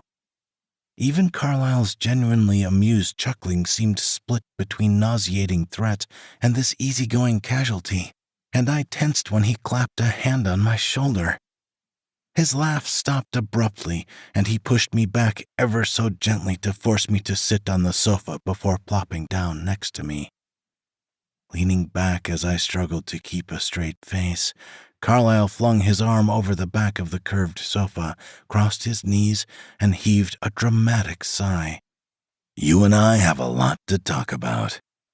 My eyes widened at his near-perfect German, and Carlyle's light brown eyes seemed to rip into my soul as he rubbed his jaw thoughtfully. "Just like you know about me, Ilya, I know all about you." Clenching my jaw hard, my eyelid twitched in agitation, and the silence stretched as I carefully debated what to say. I had no fucking clue what was going on. Why was Carlyle here? Was Sylvie okay? If Carlyle knew I spoke German, he knew that I was Sylvie's roommate until recently. Shit. I held out my hand palm up and wiggled my fingers, and Carlyle nonchalantly reached into his expensive silk suit jacket to pull out a thin, plain white envelope. He tossed it at me with a flick of his wrist, but I was quick, and his eyes narrowed on me with appreciation when I caught it. "Let's get right to business, then." Switching one knee over the other, Carlyle drummed his fingers on the hard support of the sofa, and I nodded mutely. "Someone is lying to me. I want you to translate for me so I can figure out who it is." "You have your own translators. You came here to warn Theo that you knew about me and that he shouldn't fuck up." I was really getting tired of being caught in the middle of drama I wasn't supposed to be involved with, and I knew it shone in my voice. Standing up, I smoothed my little, thin skirt at my thighs and nodded firmly at Carlyle. "Bye." "Before you storm out, hear what I'm proposing. It's not like you've got anything worthwhile to hang on to." "Whatever it is, I don't want anything to do with it." I didn't get anything else out before Carlyle was up so quickly, so silently, that I didn't even notice until he pressed a finger to my lips. He stood dangerously close, his eyes glistening with just as much admiration as annoyance, and my breath caught when he pinched my chin. "That shit might work on others, but not me. Sit down." He jerked my head back, and I stumbled a little in my heels as I fell back onto the sofa. Theo's glare rose the hairs on my body, but I still refused to look at him as my eyes locked on Carlyle's. "I set this up as an experiment to see if my little brother was capable of doing anything of substance. I hoped he would succeed, even a little tiny bit. However, he failed miserably, and I'm tired of wasting money on him." Carlyle shot his brother the nastiest, most venomous sneer possible, and he dropped onto the sofa to sigh and propped his elbows on his knees.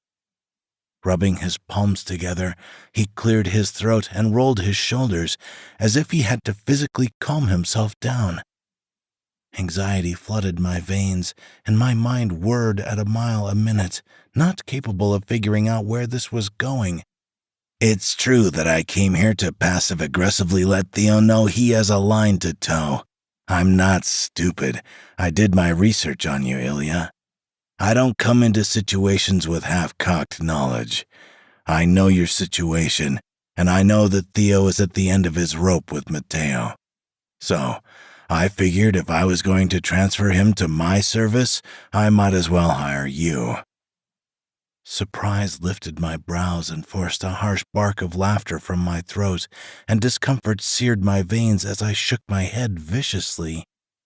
"Yeah, no, there's no way I'd ever move for a guy. That's not happening, even if I were going to consider it for the job, which you haven't discussed." Trailing off, I frowned deeply at the bemusement that flickered on Carlyle's face. "If you're offering me a job, offer me a job.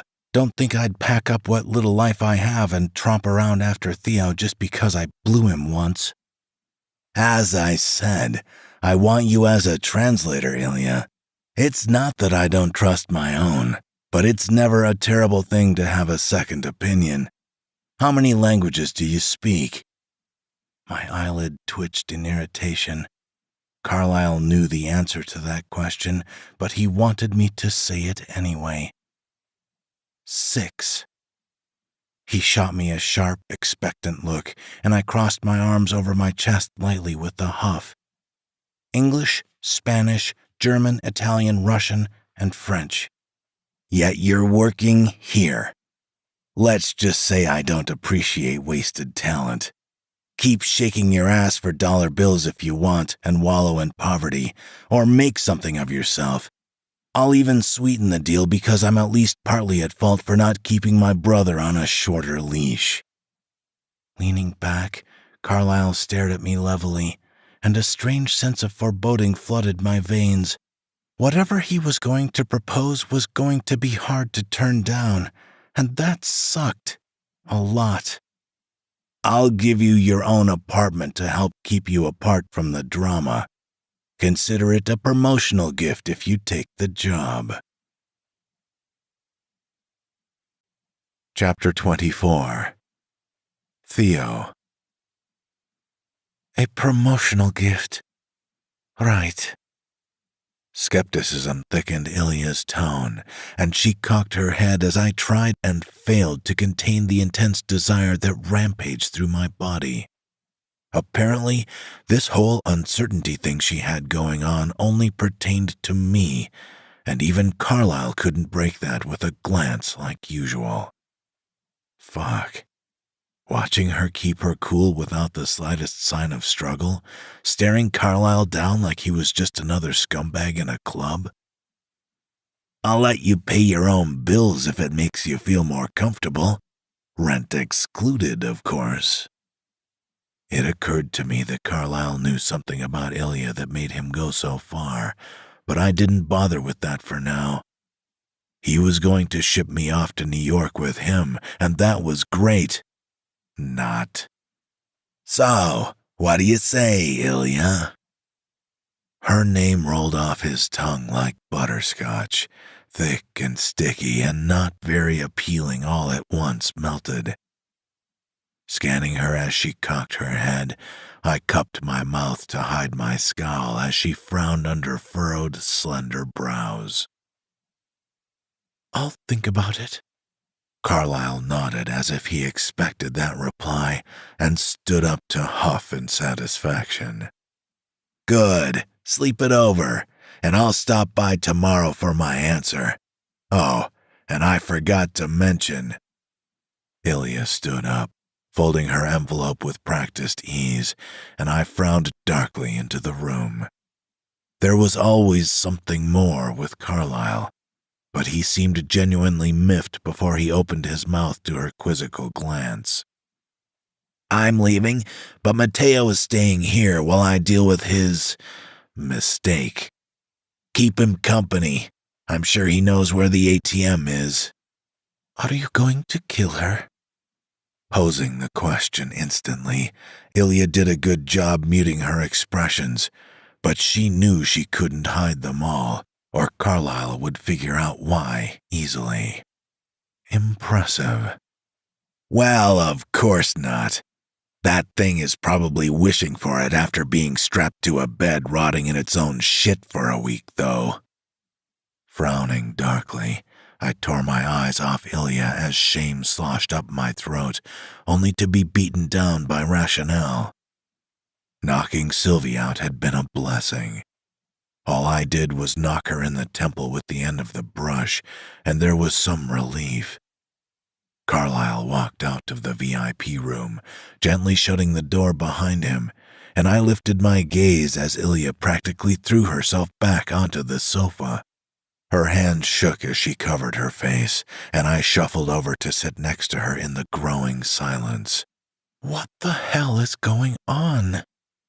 Groaning loudly, Ilya flopped to sprawl over my lap, and I clenched my gut as I struggled to force down my hard-on. Rolling onto her hands and knees, she pouted at me as my hands itched painfully to shove her face down. You couldn't have warned me? I don't have your number, remember? Her bottom lip stuck out thicker, and I bit back a groan as I reached to caress it with my right thumb. That was so sexy. I didn't know you had some bite to your bark, Ilya. What does he really want? The question had no answer, and Ilya sighed heavily before sitting back on her heels to pull the envelope out of her sleeve. Before ripping open the side, she glanced at me, and I buried my 2 fingers in her hair to scratch her scalp. Don't worry about what I said, okay, Theo?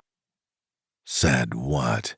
I was too busy trying not to storm over and fuck your brains out to listen to what you were saying. Ilya smacked my arm playfully, a soft smile stretching her lips, and my own twitched up as I leaned back against the sofa to cross my knees. Anyway, how do you know Carlyle would pay you just to listen to what he had to say? Because a guy like that knows a lot of unsavory shit. I work here, so while I'm here, any interaction that he wants in his favor needs to be paid for. That's probably why he chose now. It's super slow, even for Friday, and it'd better his chances. Unfolding the envelope to rip open the side carefully, Ilya pulled out a check and groaned softly. I don't have a bank account. I'm gonna have to open one, which means getting an ID. You can just get a rush card or something, though, right? She only hummed at my suggestion, and I glanced over her orange hair at Matteo as he glared at his feet. You just don't want to have a card on you, huh? Yeah, I don't really have a choice, though. Noticing my gaze, Ilya twisted to Matteo, but she didn't linger too long before shaking her head. What's Carlyle going to do to Sylvie? Honestly, I don't think he'll do anything to her. Dark curiosity stained Ilya's pretty face, and I flopped my head back as I thought on that for a second. Carlyle was all about teaching his little brother not to be a little shit, so he hadn't been lying. He wasn't going to kill Sylvie. I have a feeling that whatever happens will be worse. I feel bad for her, but... I only shrugged at that. Sylvie was a bit of a stale topic now. Shifting my weight to ease the pressure on my cock, I spread my legs before Ilya crawled to straddle my thighs. My abdomen tightened, and I gingerly set my hands on her hips as she ground her ass against my bulge. The honest-to-God truth, I couldn't pinpoint why I didn't bend her over. Gliding up her smooth back, my palms tingled wildly, and a numbness attacked my right hand. Ilya was so damn sexy, but I just couldn't make that jump. I wanted things to be even semi-okay, and she was neck-deep in misery at the moment. A small, condescending smirk tilted my lips as her words floated up in my head. Was screwing her really taking advantage of her, or was not screwing her really the crime here? Leaning against my chest, Ilya blew a puff of hot air down my neck, and I closed my eyes to savor her heat. The questions fell away to simple enjoyment that this sexy as sin woman was on my lap, and she nuzzled my stubble with her cheek. Warmth suffused my body, and I reached to cup her face as the tenderness of the moment gripped my heart in a vice. I'm probably going to take this job. Whispering in my ear, Ilya's voice thickened with distaste, but I heard the thread of resignation regardless.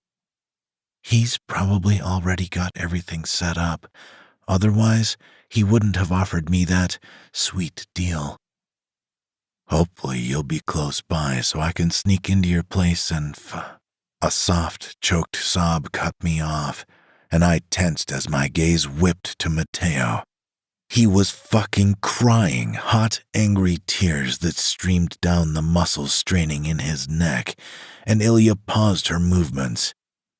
Matteo knew his brother better than me, probably had a much better idea of what was going to happen to Sylvie, but it was very apparent that whatever it was, it'd be humiliating beyond belief for Matteo. He was about to learn the hard way that he can't escape the consequences, or that things rarely happen how he expected. Anyway, ignoring him, I turned back to Ilya, and her brows twitched up expectantly as I gripped her hips. When we get settled in, I'll take you on a date. A date? Her squeak gyrated my eardrums even as I nodded firmly, and her cheeks turned rosy from the fireworks sparkling behind her contacts. I never thought you'd ask me on a date, Theo. Don't be stupid. I'm not that much of an incel. She giggled a little, resuming her swishing and swaying, and I pushed down on her hips to sigh roughly. Take it as progress that I even told you about it this time. You should tell me about it so I can say yes, and you can feel good about yourself. Hot palms braced on my knees, and Ilya arched her back to pop her ass against my abdomen as she spoke. Sucking in a sharp breath at the friction, I squeezed her ass cheeks through her leotard as a reply balanced on the tip of my tongue. Fuck, I'm gonna wreck this pussy the first chance I get. Growling through clenched teeth, I dropped Ilya's ass into my lap to grip her shoulders, and my cock ached fiercely. Her moan floated into my ears, and I pulled back on her body until I could feel her beyond the thick fabric of my jeans. Powerful muscles rippled under her leotard, and I got sucked into my own mind as Ilya worked her magic. Chapter 25. Ilya. Home sweet home. Pushing open the door with a flourish, Carlyle sounded so excited that it banged around inside my head, and I automatically closed my eyes. His low, sultry chuckle caressed me even as the hairs on the back of my neck stood up, and I scrunched up my face. Softly putting his palm on my crown, he rubbed like I was a dog needing comfort, and the silence stretched into discomfort. It's okay to open your eyes, Ilya. Relax. I've spent the past week trying to get you not to be so nervous about it. You locked Matteo in his house, but you don't want me being so nervous? My grumble sent a frigid shiver to lodge between my shoulder blades, and I cracked open one eye. Carlyle owned this whole multifunctional building. I'd guessed it was for his base, but he'd never said so specifically. Rolling my lips between my teeth as he shrugged out of the corner of my eye, I huffed myself gingerly. The apartment was so nice, but not lavish, and I stood in the entryway, trying to believe my eyes. A hallway with a closet protected the view into the flat, but that wasn't what impressed me. No, it was that the paint wasn't peeling. The hardwood floors weren't popping up. The stench of mold wasn't wafting in my face, and there weren't black spots seeping through the ceiling. I hadn't even stepped into the place yet, but just the hallway was miles better than anywhere I'd ever lived. Forcing my knee to bend, anxiety and excitement mingling in a volatile cocktail in my bloodstream, and goosebumps swept up my leg under my jeans. This past week had been insane. I'd quit my job on Saturday, did absolutely nothing until Thursday, and gotten on a plane on Friday morning to zip across the country. But I'd seen more of Carlyle than of Theo, and I fought a frown as I stepped over the threshold. This man was the exact opposite of his little brother, and I couldn't get over the inherent unease I had from first sight. Everything he did to try to calm my nerves only intensified them. It all seemed so fake and two-faced. I half expected Carlyle to throw it all back at me somehow, even though he didn't seem like the kind to do that. That kind of tactic was brash and abrasive, and Carlyle was the guy that'd do something horrible with tact and grace. So, what do you think? Blinking hard, the question sucked me back into reality, and I glanced around at the pristine, completely unlived-in living room through dazed eyes. The carpet had never been walked on. The sofa had never been sat on, and the coasters on the coffee table had never held a glass. Hoovering up a huge, stabilizing breath, I only nodded dumbly, and Carlyle practically beamed at my overwhelmed expression. "It's nice." Clearing my throat roughly, I wondered how I'd gotten to this point, but my brain refused to work. Pressing his palm against my back, Carlyle led me into the kitchen off the living room, and I leaned on the low wall that served as a breakfast nook. Things had gone from about 17 to 100 so fast, and exhaustion hallowed my cheeks and dragged down my eyelids. All the food gets delivered. There's an app that you install on your phone to order and set up a time. I suggest doing it at night. That got my attention focused, and I arched a brow quizzically as Carlyle grabbed a chair, whipped it around, and straddled the back. Everything gets checked coming in. Unlike my idiot brother, I've had a good number of attempts on my life, and food is the coward's golden chariot. Oh. He so casually mentioned almost being assassinated that it could have been comical, and I leaned on the wall to glance around the kitchen. Every cup and plate was perfectly aligned, again, never used.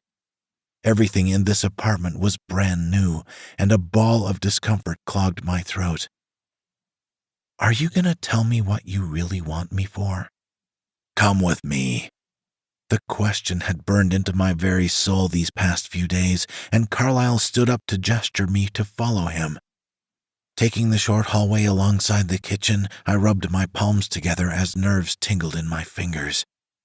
For the life of me, I couldn't figure out why Carlyle had really taken an interest in me, and I stiffened when he whipped around. His light eyes sparkled as he held up a hand, and my mouth dried in anticipation. I wasn't necessarily lying when I said I wanted you for your linguistic skills. I just don't think wasting away behind a desk is going to do me much good. So? Waving my own hand impatiently at such a vague answer, I beat down my apprehension before Carlyle grabbed the doorknob directly to my right. He pushed open the barrier, flicking on the light to reveal a huge closet. A closet with a vanity bristling with light bulbs and a huge assortment of makeup and neatly rowed dyes of the same brand I usually used. A closet with no walls, just racks upon racks of clothing of any kind, and 1,000,000 pairs of shoes. A closet with a fucking sound system in it that was easily twice the size of my apartment back in California. What the fuck? Carlyle chuffed softly at my slur, and I tore my eyes off the incredible display to frown deeply. What the fuck is all this? I don't need this. Yes, you do. I had someone come in and knock down a wall for this, combining 2 guest rooms into one. This, gesturing with a sweep of his arm, Carlyle drew my attention back to the room, and I stepped through the doorway with goosebumps blanketing my arms. is your job, Ilya. I told you when we met, I know all about you. You're a master of disguise. From now on, you're going to do what you're best at.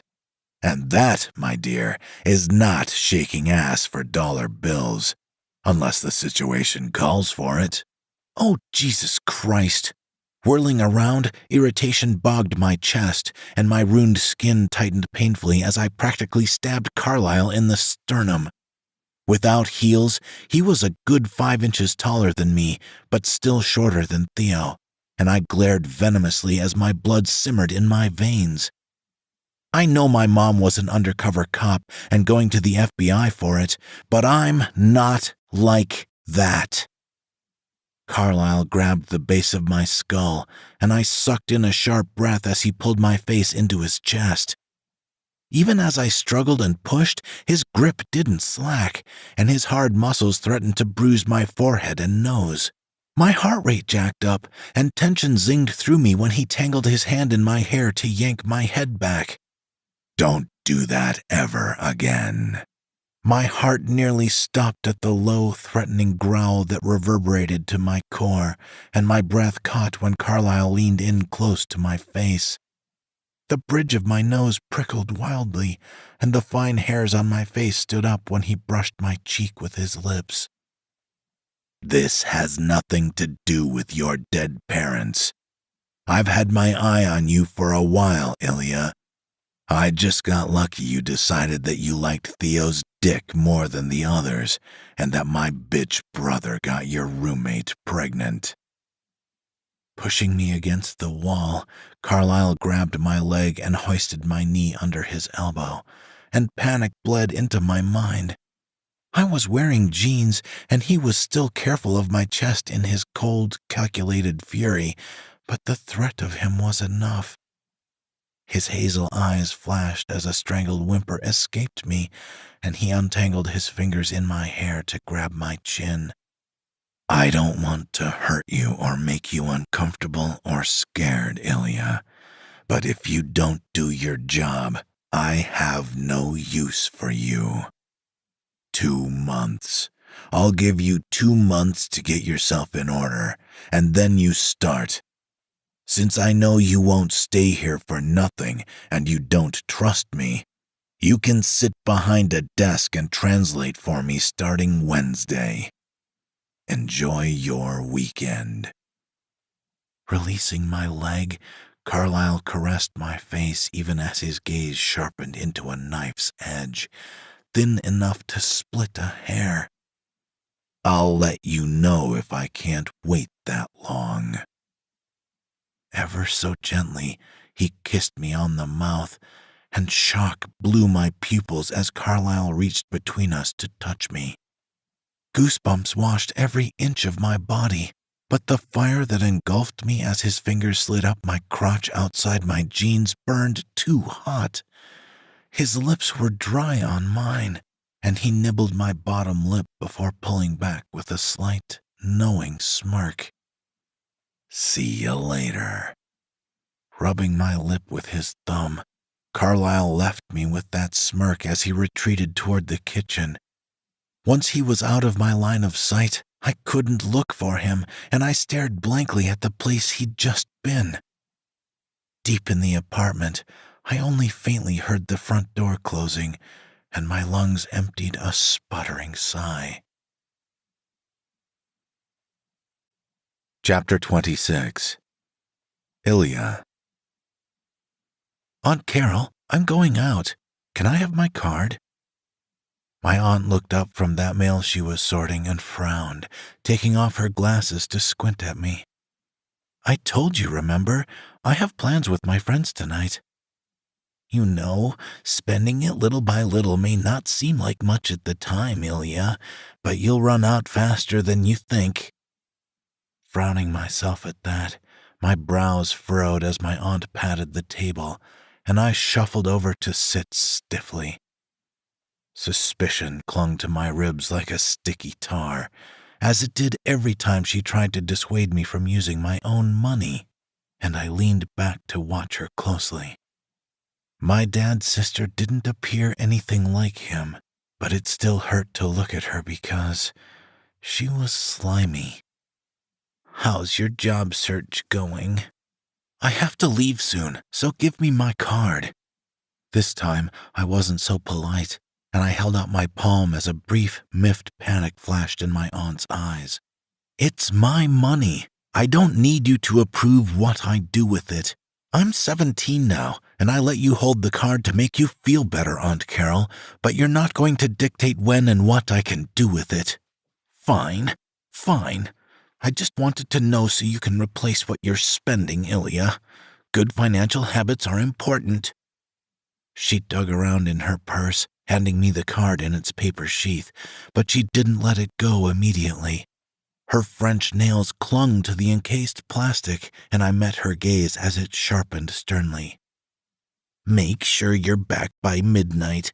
You have Saturday school tomorrow at 1 p.m. "I know."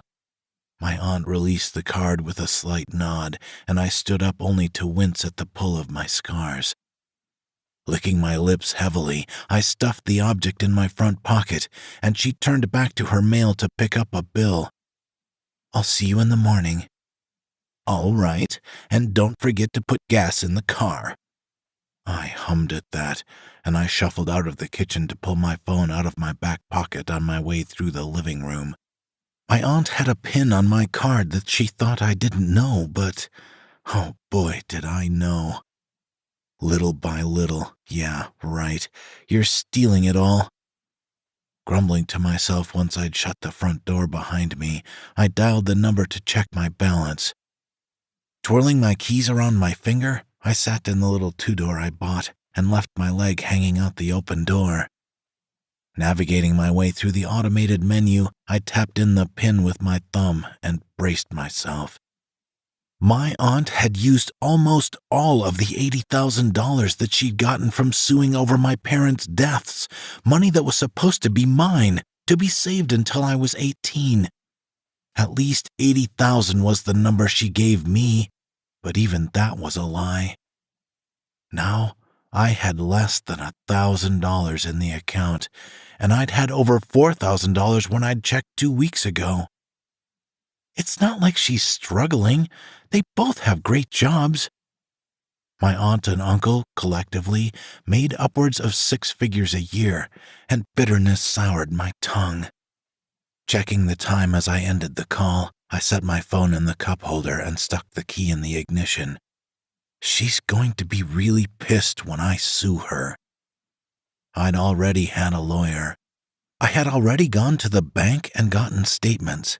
I'd gone to the contractor my aunt hired to remodel the house and gotten paperwork that she'd used my money to pay for it. I just needed to put the paperwork in. Why was this happening to me? Carol was my dad's sister, my aunt, and she still couldn't get over her greedy, selfish ways. Scowling at the windshield, I glanced at the rear view and started to back out of the driveway. Her brother was dead, but all she cared about was the money from the wrongful death suit. She doesn't know about my inheritance, at least. That, at the time, I'd gotten mostly in cash and stashed it because I suspected Aunt Carol would do something like this. No one else in the family would take me after my parents died, so I got stuck with her. Even now, 3 years after their deaths, I could hear my parents with crystal clarity complaining about my aunt being a leech. I didn't spend a lot of time with my cousins because my parents were always the ones paying, and they didn't make nearly the same amount of money, let alone more. Ilya. Blinking at the touch on my arm, I tore my eyes off the check that Carlyle had given me a week ago and frowned under furrowed brows. Theo stared and stared with that heavy gaze of his, and I sighed as I folded the rectangular paper. "You haven't cashed it yet. What's up?" "It's the same amount of money my aunt won in the suit against the management agency that handled my parents' house." Understanding flickered in his darkening eyes, and I licked my lips heavily as discomfort dried my mouth. My aunt, she used to tell me that spending it little by little, I'd run out quicker than I thought. I barely ever used it, and I knew from basically the beginning that she lied about the amount. The only money she didn't spend, because she didn't know about it, was my inheritance. My mom's ring, some cash, and some priceless family heirlooms. She sounds like a cunt. The tactless yet true statement earned a nod from me, and I leaned over across the sofa to rest on Theo's side. His body was warm, so much nicer than Carlyle's, but like hell, I was going to bring that up. "Do you wanna, I don't know, talk about it?" "There's not much to say. I sued her for it all when I turned 18, and then she had the audacity to fucking kill herself because of the stress and grief and regret. Well, a letter saying you're sorry doesn't fucking fix the fact that you spent all my money and kicked me out when you got served, and then killed yourself rather than pay. A little condescending laugh escaped me at my own tirade, and I huffed a hot breath. The case is supposed to be sealed, but Carlyle knows the exact amount. It seems like he knows everything about me, more than I know about me. How exactly did your parents die? Is that when you hurt your chest? Nodding, a strange gap hollowed out my chest like every time I had to talk about it. Therapists made me feel the worst by far, but I hadn't felt this way in a long, long time. At least a decade once my aunt stopped forcing me to go to therapy. What happened? The ceiling fan in my room had faulty wiring because the management hired someone unqualified to spruce the place up so it'd rent higher. It caught fire and fell on me. My dad got to me first and threw me out the window, but when they went back in, they both died of smoke inhalation. The fire spread through the wires really fast because nothing was grounded. My aunt got custody of me because no one else wanted to take me on after I got out of the hospital. The bulky arm around my shoulders rippled in comforting anger, and I closed my eyes to draw my knees up. One time, I took off my shirt after my boyfriend told me he could handle it, and he puked all over me. I started wrapping up after I moved because the heat made my shirt stick to my scars, and I always made sure the guys were blackout drunk. I guess it wouldn't matter if I told you I could handle it, huh? I shook my head, and Theo sighed heavily, shuffling to cup my cheek against his cheek. What about now? How do you like the place? You slept in a real bed last night. Yesterday was really overwhelming. I could go back to sleep right now, I think. Theo had woken me up when he knocked on my front door, and he squeezed me gingerly as memories of the day before flashed behind my shuttered lids. After Carlyle left, I passed out dead and blocked out the fact that he touched me because I knew it was just an intimidation tactic. Admittedly, a little belatedly, I realized Carlyle might be pushing me closer to Theo. It was his smirk, not his brush against me, that haunted me, to be perfectly honest. Let's go then. Hooking his arm under my knees, Theo hoisted me into his lap before standing up, and I wound my arms around his shoulders. His muscles played against my side, and he flashed me an almost charming smirk. I promise not to watch you sleep like a creep. I don't think you're a creep anymore, Theo. I'm kinda pissed you ignored me for the past week, though. Reaching up to touch the scar on his face, I dragged my fingertips down the smooth, jagged surface as warmth skittered up my arm just under my skin. What about this one? I got into a bar fight. It looked worse than it was. Kicking open my bedroom door, that's so strange to think. Theo sat me on my bed. Even more strange. Rubbing my palms against the soft comforter, I scooted back into the rumpled sheets as he pulled his shirt off. Blinking hard, the hairs on the back of my neck bristled at the huge, gnarly gashes that indented his entire right side.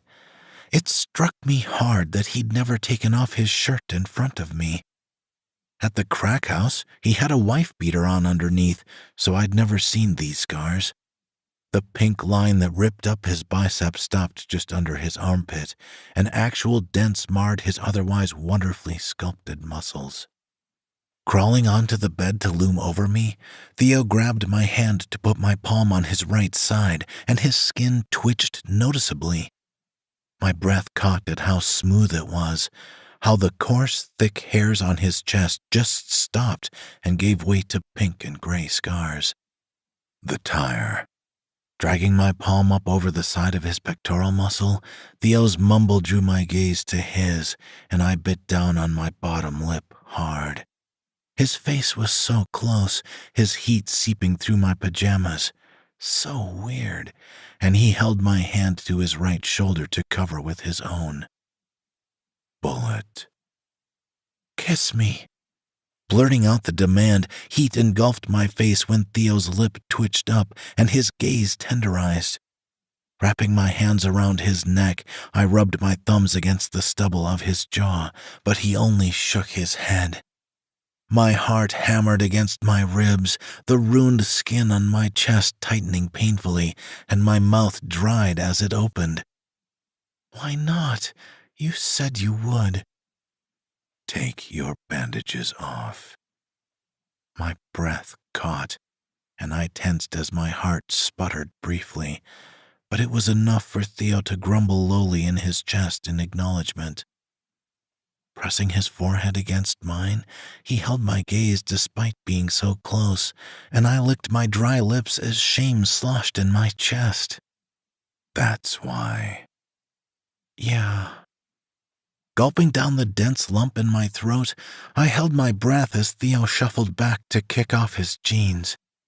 He bent over the foot of the bed to grab my pajama pants by the ankles, and my core clenched at the bulge in his loose, plain, black boxers.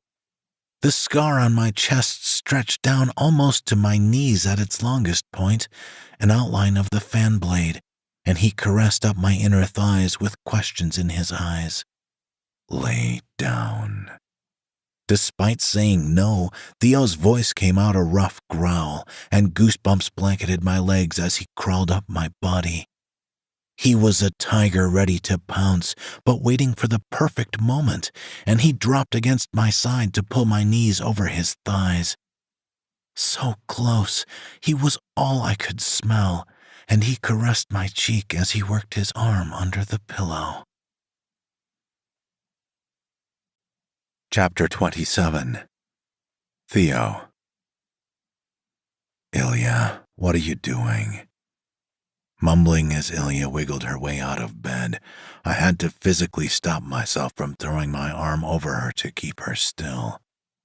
Cracking open my eyes, I followed her silhouette through the gloom before she very carefully turned the overhead light onto its lowest setting. Come back here. I'm hungry. Inhaling deeply, I held my breath for a second before sitting up and exhaling a blustering sigh. Ruffling my hair roughly, I shook my head and rolled my shoulders, and she was still by the door when I threw my legs over the side of the bed. My feet didn't leave the pristine, barely used carpet, and I scrunched up my face as I blinked hard. What time is it? I patted for my pockets before remembering I'd taken my pants off, and a frown twisted my lips. When was the last time I'd taken my clothes off before going to bed? It just seemed like the right thing to do when I knew better than to get caught without. Bending to snatch my jeans, I pulled my phone out and winced at the bright blue light that pierced my eyeballs. I thought you'd tell me a dick joke. Snorting roughly at that, I dropped my phone onto my pants on the floor to throw my arm around Ilya's shoulders. Scratching my jaw hard with my left hand, my right buried in her hair to knead her scalp as my brain puttered along until it found a reply. I could've, but I'm not gonna.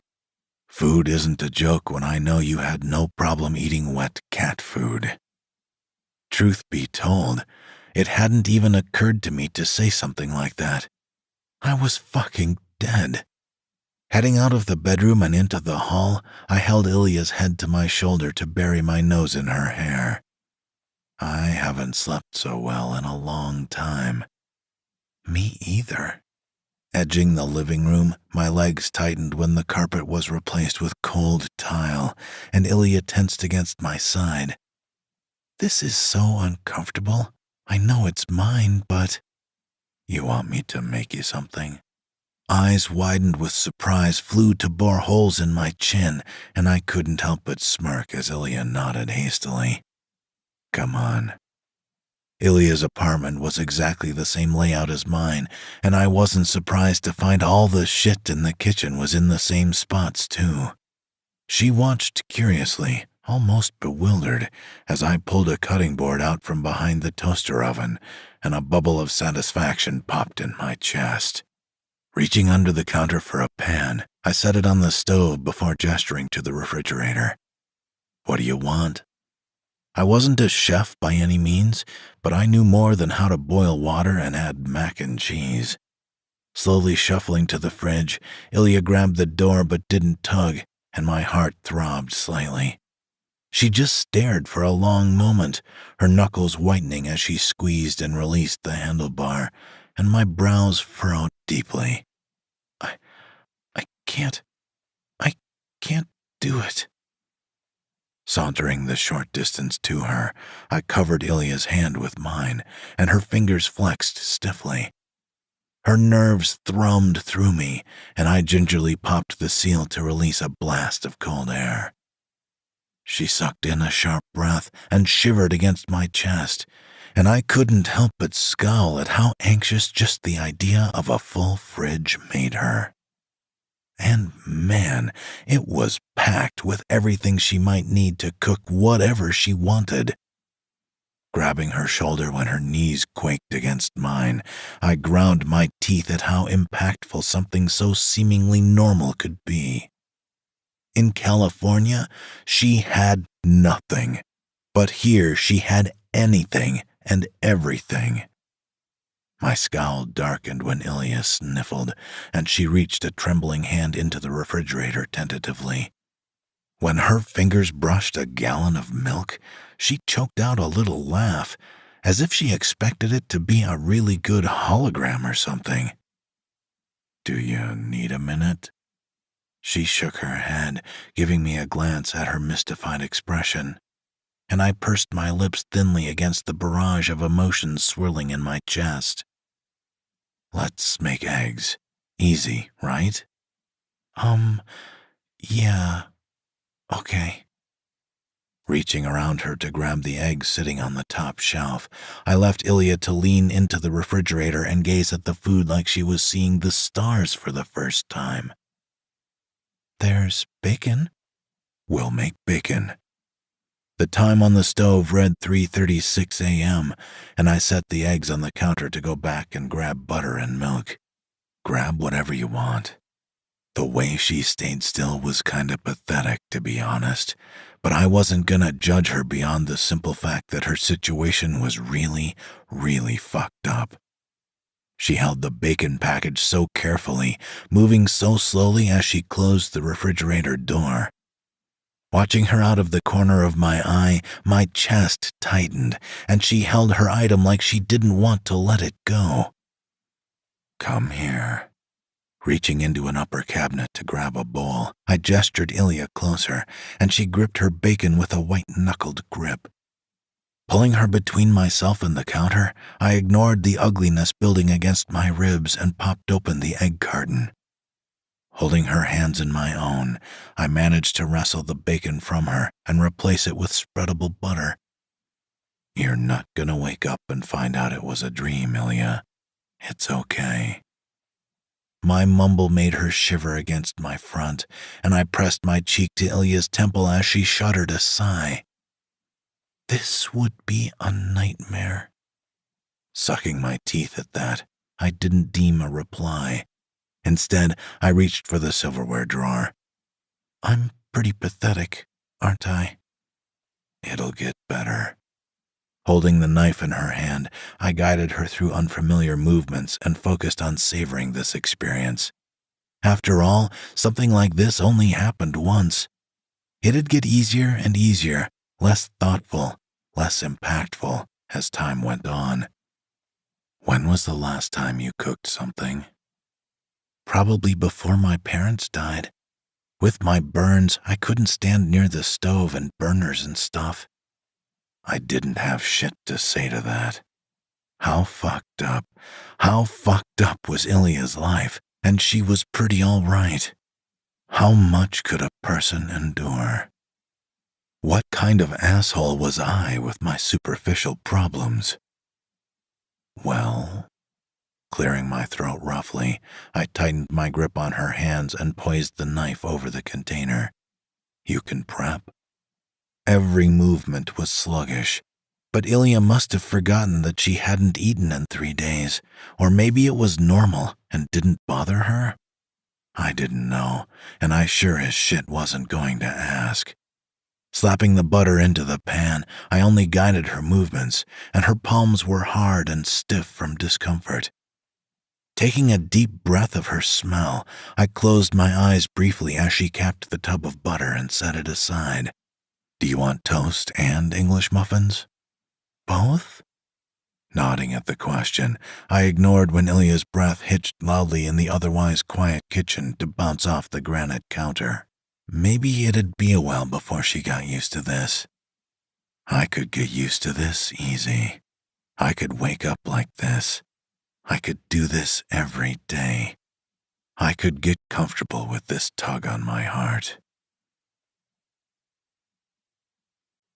Chapter 28. Ilya. A soft knock on the front door drew my attention from the television, and I cast a questioning glance at Theo. He simply shrugged, not bothering to pause the show before hoisting himself up from the sofa. My gaze followed him, his taut muscles rippling, his boxers clinging to his ass, and I licked my lips heavily. Taking another bite of my sandwich, even cold, it was the most delicious thing I'd ever put in my mouth. Well, almost. It was definitely number 2 on my list of top 2. "I had a feeling you'd be here." Carlyle sounded so damn smug, and I frowned around my sandwich as he appeared from behind the corner of the short hallway.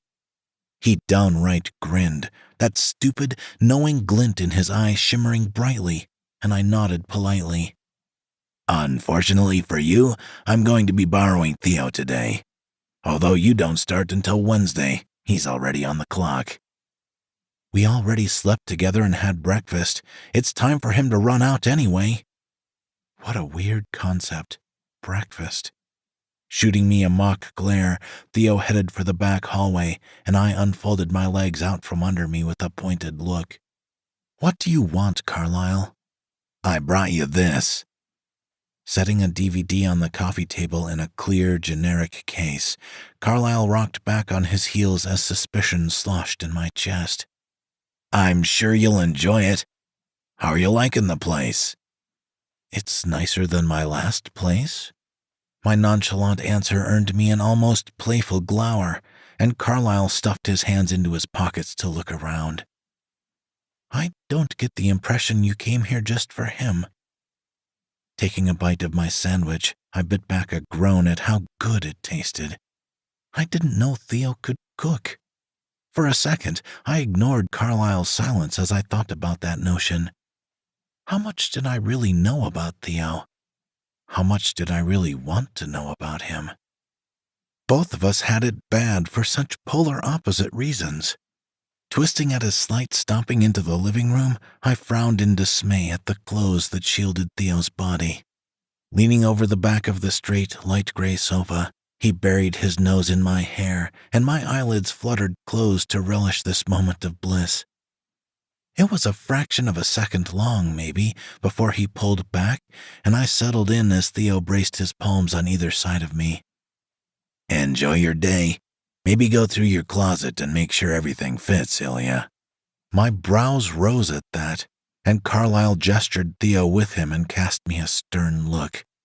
"Just let me know if something doesn't. I'll have it tailored." "Okay." Swallowing my bite roughly to reply, I frowned slightly when he turned on his heel and Theo cast me a "what the fuck" look.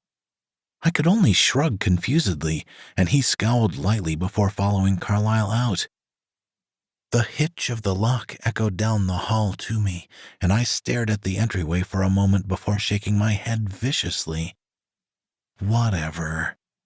Grumbling as I took another bite of my dwindling sandwich, I stuffed the last bit into my mouth and stood up. Snatching the DVD Carlyle had left me, foreboding clawed at my gut, but I popped it into the player anyway before my doubt could stop me. I hope it's not torture porn or something. The screen turned blue, and I sat back on the coffee table before the colors flickered and turned into a picture. Squinting in concentration, I propped my elbows on my knees as a body paced back and forth. An icon in the corner told me sound had been disabled, but I couldn't worry about it when surprise shocked through my chest. Matteo stomped around like a rabid animal, raking his hands through his hair, pure agony twisting his features. His lips moved, but I couldn't make out what he was saying, if he was saying anything at all. He looked bad, like he hadn't slept in the week since I'd last seen him. Holding my breath, I tensed when the images changed to show a different room. The camera pointed directly on the bed was in color, unlike Matteo's, and Sylvie struggled like a wildcat in a trap. She was drenched in sweat, but every time she wiggled, there was a faded brown underneath her. Her hair stuck to her face and crusted every which way, and I covered my mouth as horror bubbled up my throat. Gaunt cheeks hollowed out as she shrieked silently, thrashed violently, and blood spattered from her wrists as cuffs cut into them. Oh my God! Theo hadn't been kidding when he said no one was taking care of her. Sylvie's ribs poked out from her chest, and she had a crazy look in her eye when she paused her writhing to breathe. Fisting my palms together, I held my breath when she jumped in shock, and my former best friend burst into tears on the screen. She started shaking her head, screaming as Matteo advanced on her through the bottom corner of the camera. The heavy cast-iron pan in his hand swung in a blur, and I jumped when it landed flat on Sylvie's face. Her head popped open, but Matteo lifted the pan again and swung down. I was suddenly so glad I couldn't hear anything, and her face was unrecognizable when he lifted the pan a final time. But then Matteo smashed the edge of the pan into Sylvie's abdomen. Wincing as he heaved his whole body into the swing, I wanted to look away, but I couldn't. My mind focused on the scene digitized, immortal, in front of me, and Matteo stumbled away from the bed to rasp massive breaths. He dropped the pan beyond the edge of the bed, and I didn't dare blink even as he covered his face with his hands. How fucked up do you have to be so torn up about this? What did Matteo think was going to happen when he got a one-night stand drug addict pregnant? He was so delusional that he really thought things would go well? I mean, I could have felt bad for him if he had some tiny ounce of realistic expectation to his fantasy. And Sylvie, with the realization that she'd been using for a while and had hidden it, I didn't even know. If she told me that second, seemed remorseful, I would have kicked her out, but I would have gotten her some help too. She got pregnant on purpose, probably to extort Matteo, and then freaked out when he wanted to be a family. The using intensified, and I found out, and the rest is history. That's what it was, after all. History. Sylvie didn't exist to me anymore, and hadn't for a while. Because of her, I went through all this shit that I had nothing to do with. Sure, I met Theo, which was nice, and I got a new job with a drug lord that seemed like a good deal, but I didn't owe Sylvie any part of me after I kicked her out, and it took a bit to figure that out, but I did. By myself. Why did Carlyle give me this?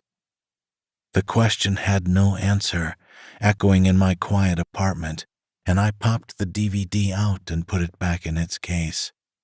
More importantly, why do I feel nothing? Again, my grumble had no answer, but that might have been answer enough as I shoved the disc case behind the bookshelf and resolved to forget about it. People came and went. That's how it worked. The people I seemed to trust always fucked me over somehow, and Sylvie just proved to be no different. What could I do about it? Nothing.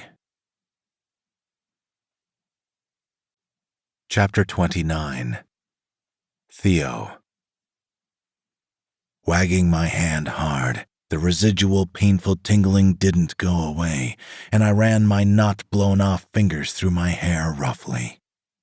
Making breakfast together had seemed like such a great idea, aside from the fact Ilya couldn't use the stovetop, of course. Ever since picking up that stupid pan, though, my right hand had been having a fit. Thankfully, it wasn't terribly painful, but I could definitely do without the spasms up my arm right now. Remind me again why I have to follow you around like a dog in a place like this? Scowling as Carlyle glanced up from his phone, I flexed my ruined hand against the flat of the table. The mall we were in was packed, and his light hazel eyes flickered to my hand as I sat back. You are a dog, Theo, at least when you're with me. Why does that have to be negative, huh? Do you know how good dogs have it in this society? I only grunted at that, forcing my fingers as straight as they'd go, which wasn't that much of an accomplishment. The sting zinging up my arm abated briefly, and Carlyle lounged against the booth with a short sigh. We're waiting on a friend of mine to deliver something. She's a bit of a nut, and this is the place she picked. I wouldn't have thought you waited for anyone, Carlyle. He seemed to constantly surprise, and he smirked at my observation. Over the past week or so since locking Matteo up in his house without so much as a flicker of an eyelid of emotion, Carlyle almost acted overly dramatic. It was as if he was trying to prove that he wasn't just a sicko with a bone to pick with his little brother. She's pretty paranoid, so I don't really have a choice. She does great work for me, though. Vague answers to not-so-questionable questions. Carlyle didn't give me any more than that, and I frowned as my lips thinned before clenched teeth. Interest sparked in his eye, and he flopped his head back before sitting up hastily. So, tell me something. What do you know about my operations? We've never talked about it. I assume Matteo wouldn't be able to give any straight answers considering he's twice removed. That's a dumb fuck question. I know your father runs the syndicate, and that you're second in command or some shit like that. I honestly don't care about the details.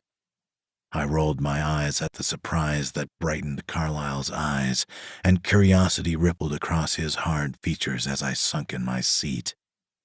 As long as I get paid, I don't give two fucks. I can count on my bad hand how many times Matteo complained about Daddy Dearest and being shoved into the corner, and I really wasn't paying attention at the time. Do you know what your name means, Theo? Irritation raked my eyelid, and I shook my head as Carlyle propped his elbow on the table to hold his chin on his fist. It means divine gift. Ironically, the name Matteo also means gift from God. You know what my name means? It was originally a girl's name, firstly. It means from the walled city. I really couldn't give a lesser shit, Carlyle. My bland tone earned me a smirk, but I didn't think too hard on what subliminal message he was trying to send to me. Why do you think I want to know what your name means? You don't. I'm only trying to make conversation. I just thought it was funny. Ilya is a boy's name, and mine was originally a girl's. The hairs on the back of my neck bristled, and my eyes narrowed on Carlyle as he feigned ignorance. You wouldn't think because of the connotation of an A at the end, but it fits her quite well. I'm sure you agree. Have you seen her chest yet? I bet you're going to tell me all about it. My lip twitched in a faint snarl, and Carlyle caught my gaze levelly. He was trying to push me to find a button, but this wasn't a month ago. I wouldn't threaten him. I'd just fucking pop his brains out of his mouth. Careful what you say, Carlyle, because I have a feeling that threatening to kill you won't do shit, so I'll have to really kill you to get my point across." Lucky for him, Carlyle didn't laugh, and he leaned forward with a graveness dragging down his features. "I was jealous?" My brow rose quizzically at the admission, and Carlyle smirked a little self-deprecating at me. It almost seemed like he was genuine, but even that caused my suspicion to rise. "When Mateo hired you, I was jealous. I admit it. In all seriousness, when I met you, I kinda wanted to kill him myself just so I could transfer you to my service. You're not afraid to say it straight, Theo, and I appreciate that, especially in a person that's guarding my life." "Right. I don't suppose you have a reason for not doing that." The more time I spent with Carlyle, the more I realized that he was a fucking asshole. He was a two-faced, smart, beady-eyed asshole that liked to play mind games, and I fucking hated it. I hated the conversations more than I hated Mateo's whining. However, Carlyle didn't require round-the-clock babysitting, so I had free time, which more than made up for some of the more unpleasant experiences. "Do you remember how you felt the first time you met me?" Carlyle's face twisted in disgust, and I shook my head as the soberness of the moment blanketed my skin in goosebumps. "That's how everyone is, and I'm not gonna lie, sometimes it gets annoying. If I killed Mateo, you would have failed at your job, and, well, then you'd have to die too. Not exactly what I want. So I figured why not kill 3 birds with 1 stone?" He so casually admitted interference that I had to double-take, and I cocked my head as I sucked in a sharp breath through flared nostrils. Leaning back, Carlyle laced his fingers behind his head to blow out a breath, and I clenched and released my jaw, hard. "I've had my eye on Ilya for a long time. My father hired her mother. Did you know that? Ilya seems to believe her mom was going to the FBI, but anyway, I started looking into it, and what do you know? I found her. I shipped Mateo off to California after I got word that she was there. I didn't necessarily consider he'd meet you, but Mateo goes through bodyguards like candy. It wasn't luck that you 3 got together. Well, not entirely. Every situation requires a bit of luck." He talked so casually even as his frown became more and more prominent and nasty, and his biceps flexed under the strained fabric of his button-down. "I didn't expect Mateo to get that thing involved, but that's an added bonus in my book. Maybe he'll break under pressure. Maybe he'll grow up and stop acting like an angry toddler. Either way, he'll finally be out of my hair. I've always hated him." "You boarded him up in his house like he had the plague. You legitimately boarded up the windows and doors."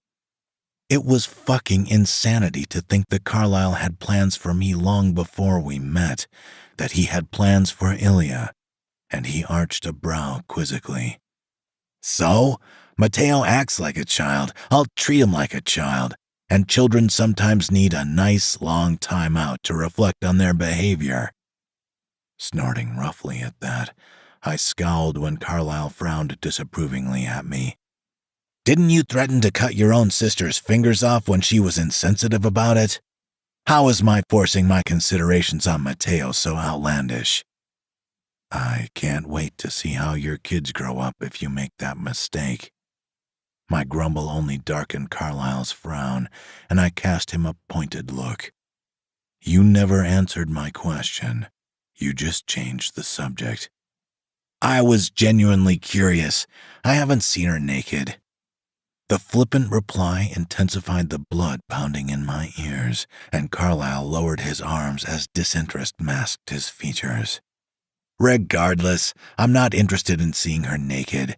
I'm sure she's got some horrifying scars, and I'm not particularly attracted to that kind of thing, although I'm sure it's a different story for you, Theo. To be perfectly clear here, Theo, I have no interest in her. If she wasn't so ruined physically, then of course, but—" Theo shrugged, and disgust crawled up my throat before his eyes wavered from mine. Twisting as the conversation stumbled to a halt, I frowned deeply as a familiar body stalked over. That chick worked at the same club as Ilya. "Marcella, my darling!" She slid into the booth next to Carlyle, sinking deep, until her head couldn't be seen over the top, and sighed a huge, exaggerated sigh. "How is your flight back?" About as bad as working in that shitty club for 3 years for nothing? Are you positive she doesn't know I'm in cahoots with you, Carlyle? Because Carlyle held up a hand to stop her, and Marcella's expression darkened as she glanced around wearily. I hate you. That's all I ask for, Marcella.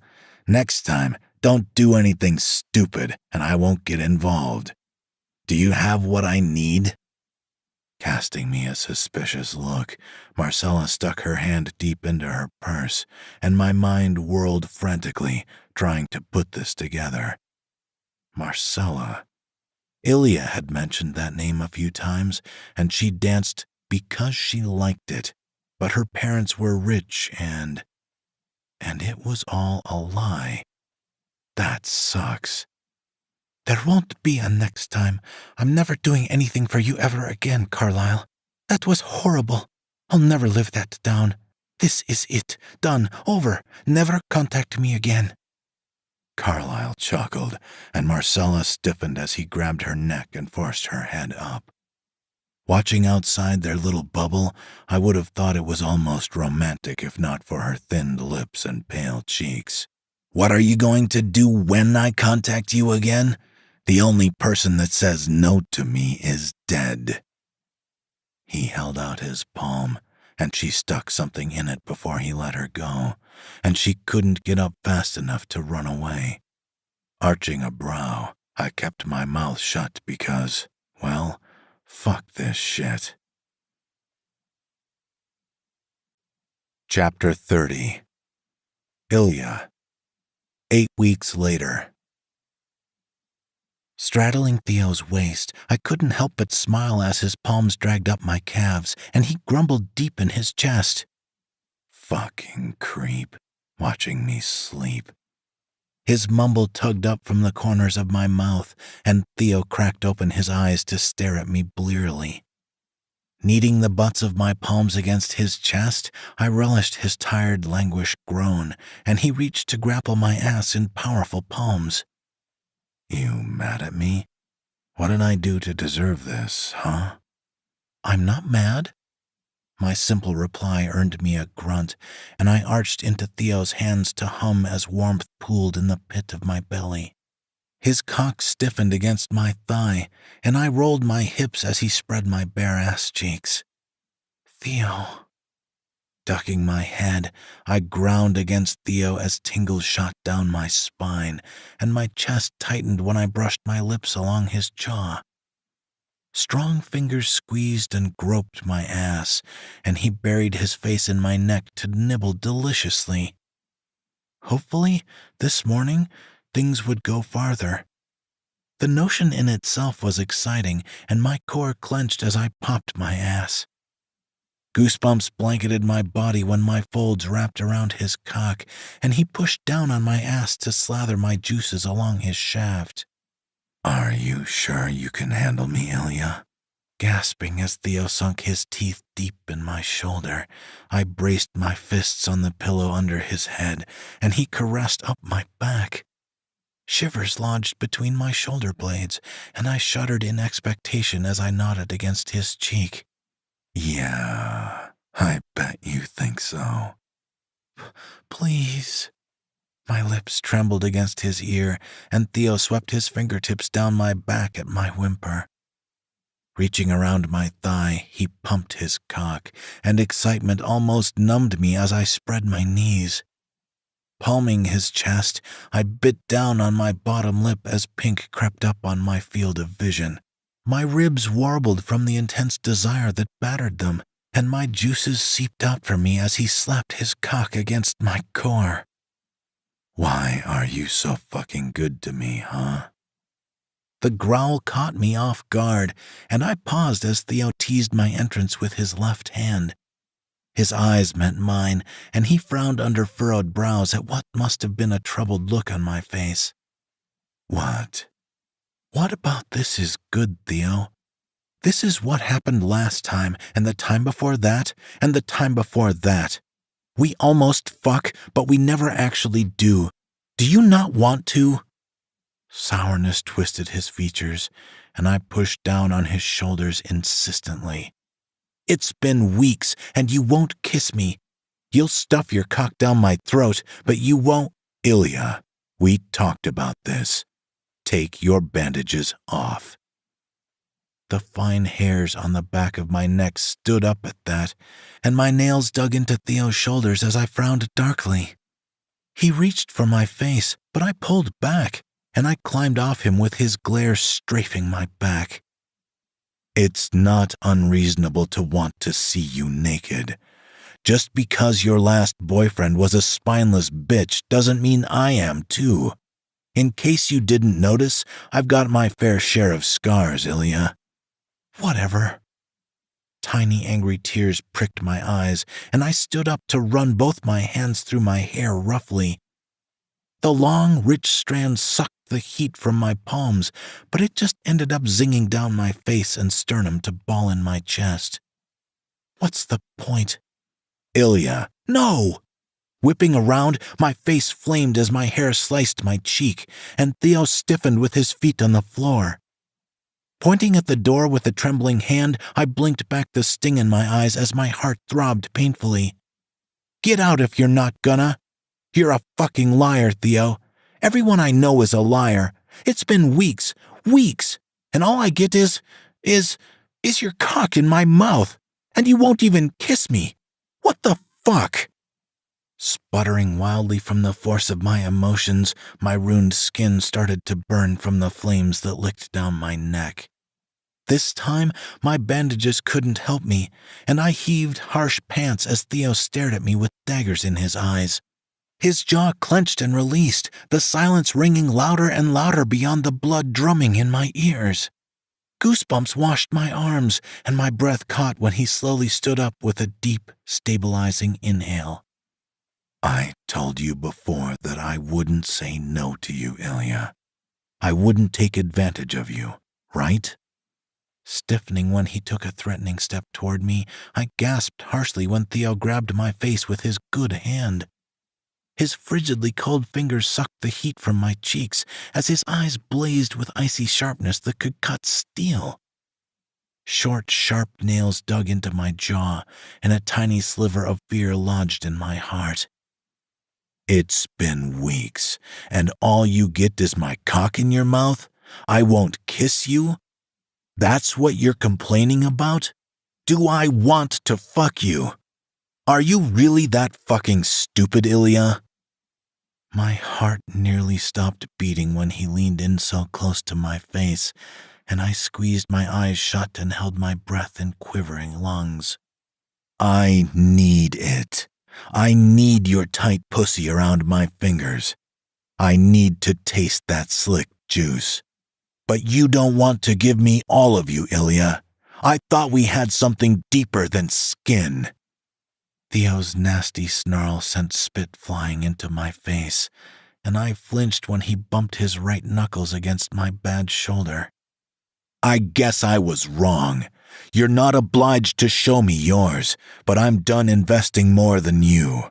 If that's all you really want, to get fucked without any of the rest, go ahead." "Stop it." My whimper earned me a vicious growl, and Theo pushed me against the wall but didn't press against me. The hairs on the back of my neck bristled wildly, and I squeezed my eyes tighter shut as his stubble rubbed my cheek raw. "I thought we were beyond all this shit, Ilya. Do you really want to give this up? Are we just together to break up? Over a toss in the sack? That's what you want to fight about? Really?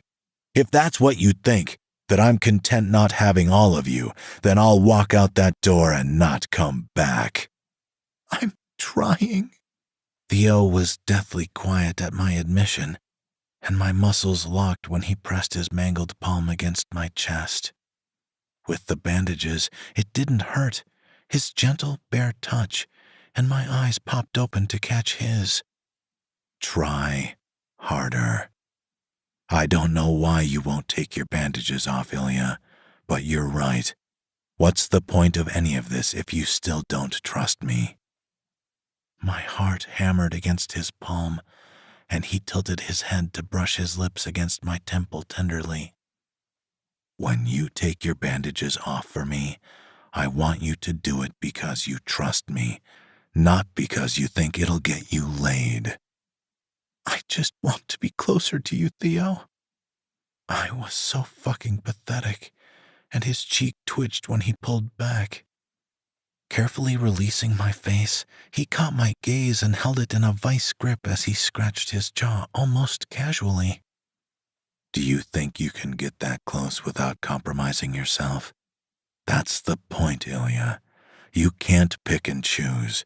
You can't decide in one moment that something makes you vulnerable, and then another thing, another moment. It doesn't work like that."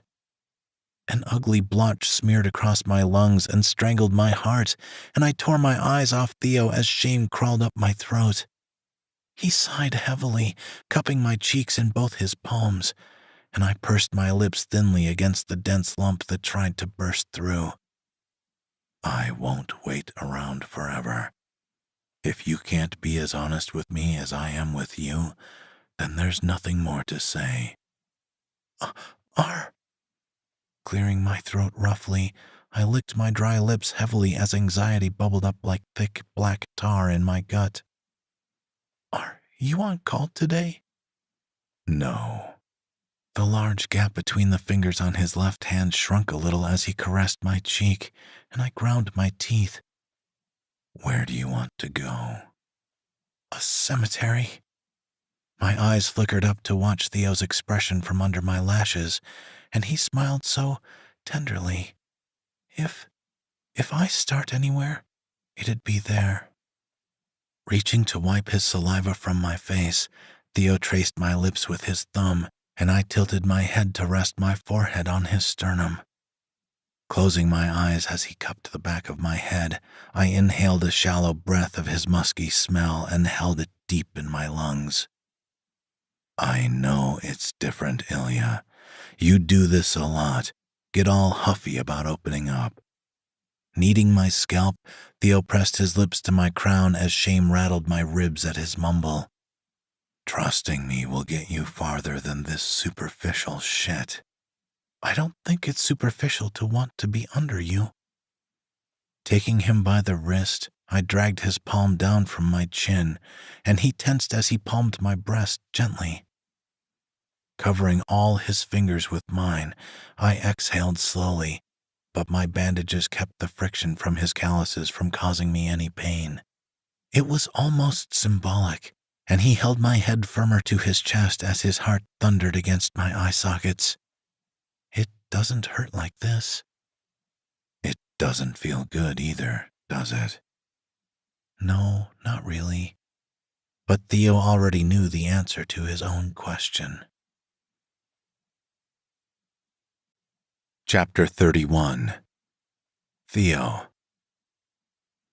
Glancing at Ilya out of the corner of my eye, I pursed my lips against the frown that threatened to twist my face. Over the past 8 weeks, things had stabilized for the most part. Ilya was actually a little excited to do some corporate espionage, and I got 2 days off of my choosing a week. I hadn't seen hide or hair of Matteo, but I knew he was around because, every so often, I'd hear one of the cleaning ladies talking about cleaning his pigsty of an apartment. After the whole mess with Sylvie resolved, he seemed reclusive and quiet, which was A-O-fucking-K with me. I liked the silence, and Carlisle wasn't too bad to listen to, at the very least. Tightening my grip on the wheel as we drove the rolling back roads toward Massachusetts, I rubbed my tongue against the roof of my mouth. You didn't tell me you used to live in Mass.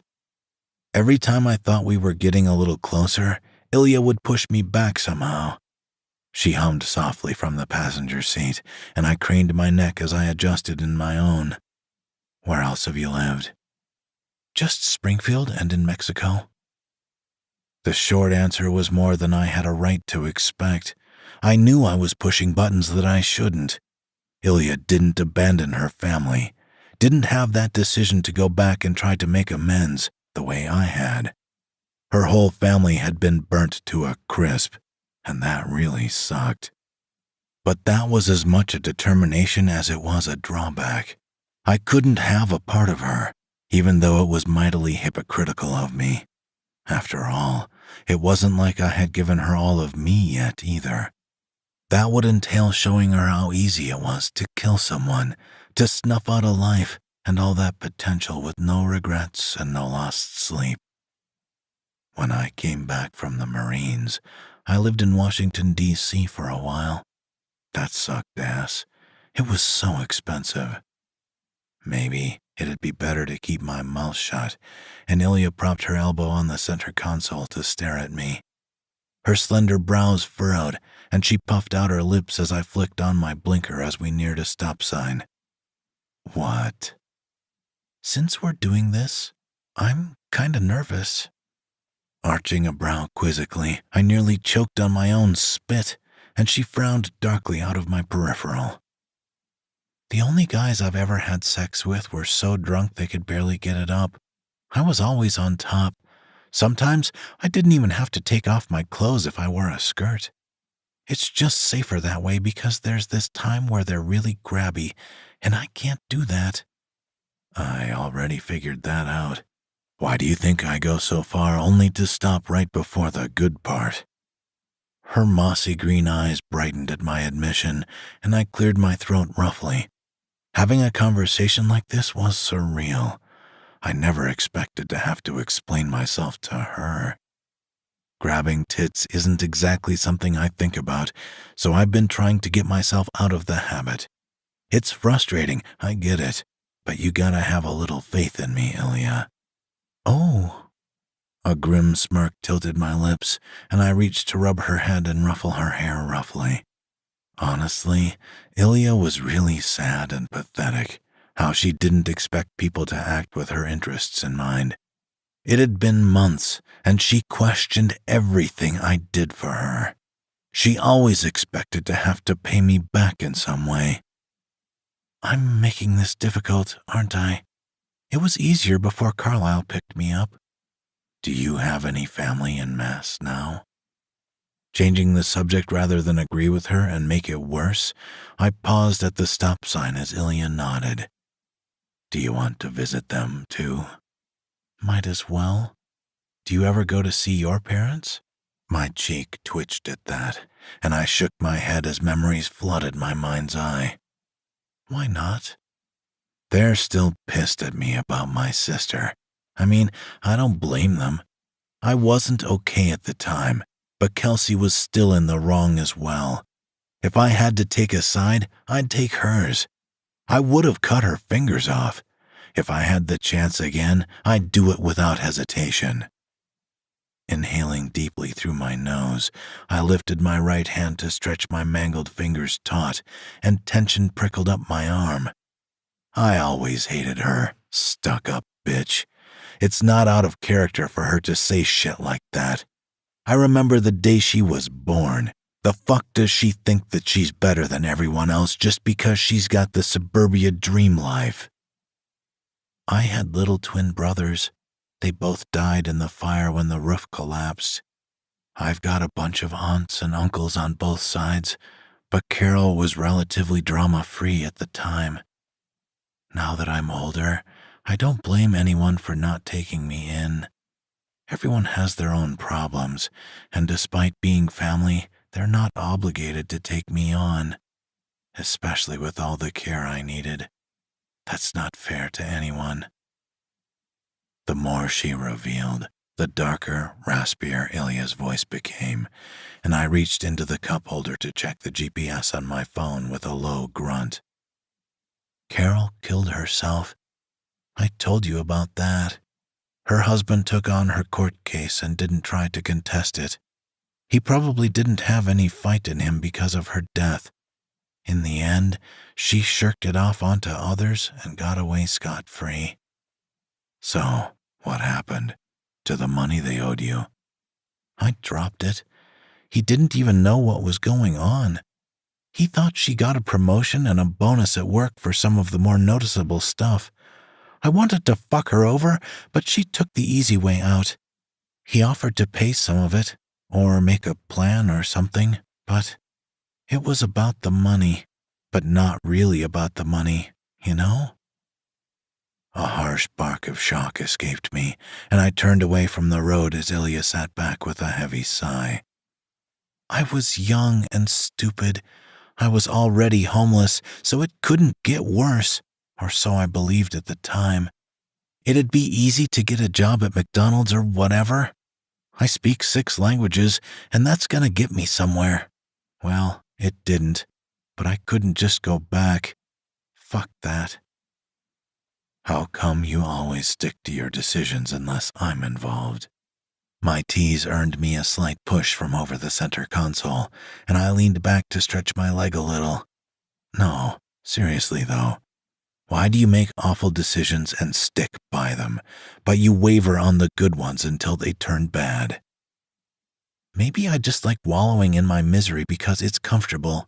The unknown is scary. Snorting roughly at that, I shook my head, and Ilya frowned out of the corner of my eye. I don't know. Maybe it's because I care about your opinion. I smirked broadly as Ilya looked out the window, her hair falling over her shoulder to hide her pink cheeks. This was one of those moments that I always thought brought us a little closer, and then she'd fuck it up. But surprisingly, she didn't disappoint this time, and I arched a brow when she huffed softly. I know I just said I didn't blame him, but I still want to kick him in the balls for being an ignorant ass. Really, I couldn't say anything about that. I'd never met the guy, but I couldn't believe he was so trusting of his wife. Truthfully, a few grand of surprise remodel would have been understandable, but tens of thousands of dollars? Where do your parents live, Theo? The question threw me for a loop, and I reached to rub my head and neck in discomfort. I don't really know, to be honest. They cut contact with me after all that shit. My grumble of a reply earned me expectant silence, and I glanced over the center console as Ilya stared at her lap intently under furrowed brows. I've never thought of trying to reconnect with them. Are you gonna tell me I should? No. She reached to brush her fingers along her jaw thoughtfully, and I grunted softly. A knot formed in my chest, but I shook my head and focused on the road. We'd taken the scenic route up through Connecticut, and I managed to avoid most of the highways. Family is as much a good thing as a bad thing. Just because I don't have mine anymore doesn't mean you're obligated to suffer for yours. Chapter 32. Ilya. I feel like this is the calm before the storm. Goosebumps blanketed my arms and legs, and I flexed my grip on the door handle as Theo jerked the emergency brake. The cemetery was deathly still and silent, and I inhaled a stabilizing breath before popping open the door. I don't like this. What is this? I wasn't sure if that question had an answer yet, and I pursed my lips thinly as I climbed out of the car. We'd been driving for hours, but I wasn't stiff or tired. There was no apprehension running through my veins. There was nothing except this intense sense of foreboding gorging on my insides.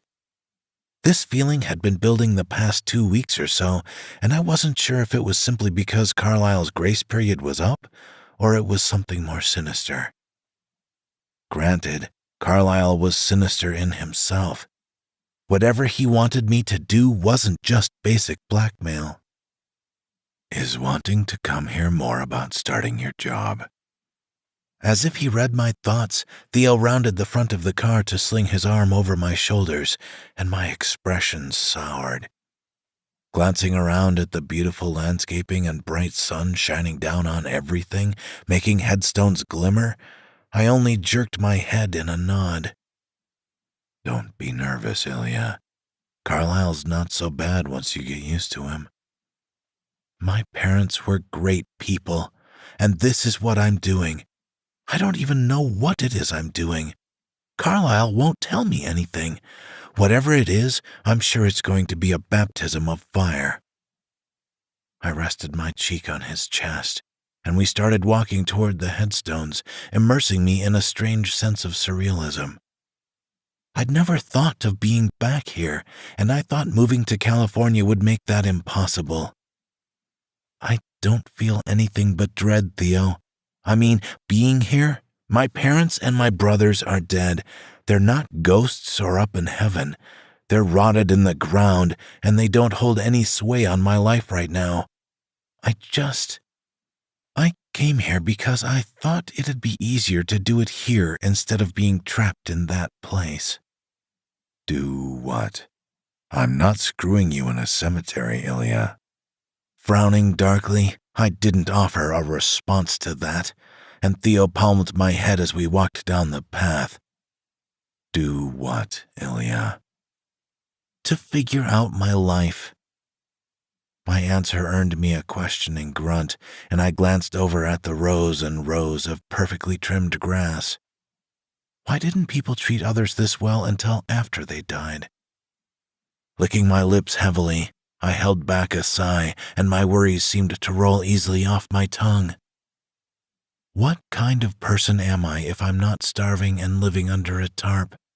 I don't know. I thought maybe coming here would help me get some perspective on who I could be, because I really can't picture myself not struggling. That's kinda sad. Carlisle may be a drug lord or terrorist or whatever they call it these days, but what does that mean for me? How much of it can I ignore, and how much of it should I look at? These past few weeks have been great, but I can't open the refrigerator without effort. I can't leave that building without being gripped by an apprehension that I won't be able to get back in. Slowly, my tangent came to an end, and I heaved a massive, exhausted breath as Theo kneaded my scalp gingerly. If I take my bandages off, I can't put them back on again. I don't know if I'm ready to take that step, Theo. Ilya. Resting his chin on my crown, Theo sighed heavily through his nose, and I gulped down the dense lump in my throat. No one really knows anything until they try it. There's never a sure answer. You can always be surprised by how you react to something. And yeah, Carlisle's a dick, but if you stay on his good side, he's not going to be a dick to you. He says it all the time that he really likes you. I think you should take that at face value and not worry about how he treats others. Yeah, I'm not sure that's a good thing. Look at what he did to his own brother. My grumble muffled in Theo's chest as we turned to walk along the tombstones, and I sucked in a sharp breath through my teeth. That DVD he gave me? I was Sylvie's best friend for years, half a decade. And when I watched her basically getting murdered, there was nothing. I didn't expect that. I wasn't horrified or sick or even glad or anything. She hurt you, but either not that bad or your friendship wasn't as strong as you thought it was, Ilya. Sylvie was around, so you didn't feel alone. But how good a friend was she, really? As far as Carlisle giving you that DVD in the first place, I think he did it out of what tiny good place he has in his heart. Ignoring everything, she got some rich guy trapped. That says a lot about her character that she'd be willing to put someone through that for her own selfishness. I knew Theo was talking about the baby, not Matteo, and he tugged gently on my hair. If you did that to me, I'd probably kill you, too. Well, it's a good thing I can't have kids then. His grim smirk was so deep I felt it through my hair, and I reached to grab his right hand and press it against my abdomen. Warm and hard, he put just a tiny bit of pressure on my bandages, and his other hand tightened in my hair. When I was 16, 2 years after the accident, I decided to get a hysterectomy. I was dating my first boyfriend, the one I showed my scars to, and if I did get pregnant by accident, all sorts of horrible shit would happen to my body. Despite all her faults, my aunt was actually the one that pushed it the hardest, even before we were told the insurance would cover it. Whatever happened to him anyway? Pausing our journey just before one particular headstone, I turned to Theo as rage blazed in his eyes and tightened his tone. I don't know. He never talked to me again, just disappeared despite having the same circle of friends. My mom always told me that if a guy does that, not to get hung up on him. Gesturing to the light-colored marble, I smiled sadly as Theo's gaze flickered to it only to jump back to me. She used to talk about guys a lot and how I should never compromise myself. I should never move for a guy, even across the street. I should never let a guy do anything that made me uncomfortable, from paying for something and up. Your mom's a badass. Turning to the gravestone, Theo tightened his grip on my shoulders and head as I hummed in agreement. She raised you to get through this shitstorm. It always amazes me how normal you are, Ilya. Normal. My mom's headstone glowed in the bright sun of late morning, and I sat down to cross my legs in the lush green grass. I didn't understand the concept of considering the dead just because they were dead, and no emotions tightened my chest as I stared at the name scrawled elegantly into the marble. I guess that's a good word to use. Theo dropped down behind me, draping his legs around mine, and I leaned back against his chest to soak up his warmth. Today was beautiful, but I couldn't enjoy it as my gut rot intensified. Tilting my head to stare at my dad and twin brother's stones, I licked my lips heavily as anxiety gnawed at the back of my throat. Things have been normal, haven't they? Am I just waiting for something awful to happen? My murmur earned me silence, and I closed my eyes to lean heavier against him. Settling his hands on my shoulders, Theo squeezed and rubbed softly, and I wished that just a little bit of his security would seep through my skin. What if I'm not cut out for normal? Then we'll just have to find something you're kick-ass at. That's what life's about, Ilya. It never stops. Only the lucky ones find that security. My lip twitched up, and Theo buried his nose in my hair to breathe a heavy, hot sigh that rolled down the back of my neck. We're just lucky to be alive. Chapter 33. Theo. Today was apparently soul-searching day, and I reached to rub the back of my neck absently as Ilya poked around in the gas station. Springfield was nice, everything was clean, and this was definitely a place I'd like to come vacation if the urge ever took me. Leaning on the checkout counter a little ways from the register, I watched her carefully, so carefully, pick up every single item on the shelf, look at the ingredients, and decide she didn't want it before putting it back. Your girlfriend's really picky, isn't she? The Boston twang of the cashier wasn't laced with snark or anything. In fact, he sounded kinda sad, and I glanced over with a curt nod. Her teenage face kinda fell, and I frowned under furrowed brows before turning back to Ilya. She picked up a protein bar and rocked back on her heels, but my mind caught on the cashier's question. Was Ilya my girlfriend? We'd never talked about it. We just ate together, practically lived together at this point. I fingered her, and she blew me, and then we fell asleep together. What the fuck kind of dumbass question was that? Of course we were together. This one. Ilya sauntered over to set her protein bar on the counter, and I didn't bother pulling out my wallet just so she could tell me to fuck off. She paid the stupid dollar easily, and my gaze flickered to the check folded neatly in one of her wallet pockets. Do you want to stop somewhere and grab some lunch, and you can eat that on the way home? Posing my question as we left the gas station, I swung my arm over her shoulders as Ilya shook her head. I'll get something somewhere. I'm starving. I thought you'd try to talk me out of going to my uncle's house. Shrugging as I pulled my keys out of my pocket, I flexed my bad hand as tension zinged up my arm. Why not? Why would I? Honestly, Ilya, I don't know enough about your shitty uncle to have an opinion. If you want to avoid being home and the fact that you work on Monday with this shit, which option is worse? That's how it looks to me, at least. And it was true. I didn't know, and I didn't really care. Ilya came here on her own suggestion, which meant that her anxiety over Carlisle was worse than her lifelong teenage trauma. I'm having a nice time, though. Oh, that's good. A smirk tilted my lips, and I squeezed her to my side as I remotely unlocked my car.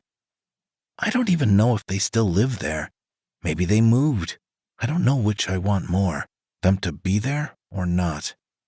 I guess we're gonna find out. There wasn't much else I could say unless Ilya said it first. What little I knew about these people, they were scum. Parting from me to head to the passenger side, she furrowed her brows troublingly, and I pursed my lips thinly. This wasn't exactly what I wanted to do with my day off, but I wasn't stupid. Ilya and I both had our ups and downs. We both had moments when we wanted something bad enough to say it, and then regretted it. Like fucking her brains out. When she told me so many weeks ago that she'd work with Carlisle, I couldn't think of anything but how accessible she'd be to me. We'd turn up the heat, do the thing, bump the uglies. But it didn't turn out like that. For all that talk, I wouldn't blow her back out just because I wanted to. It had to mean something. It had to be special. Maybe my not having been laid in a couple years made the notion more romanticized, but that was the easy way out. I was in love with Ilya, and I wasn't going to fuck her until I knew she was in love with me, too. What kind of bullshit is that? Hey, Theo? Humming softly in acknowledgement as I pulled forward, I glanced at the road under furrowed brows, and Ilya sighed before continuing. I have a bad feeling about this. Do you not want to go? My probe gave me the exact reaction I was expecting. Nothing. Ilya sort of shrugged, her expression unchanging, and I wasn't sure if she was talking about working or visiting her uncle. A bad feeling about what? It took a lot of time and effort to get a straight answer out of her. I was always surprising myself with how much patience I had with Ilya.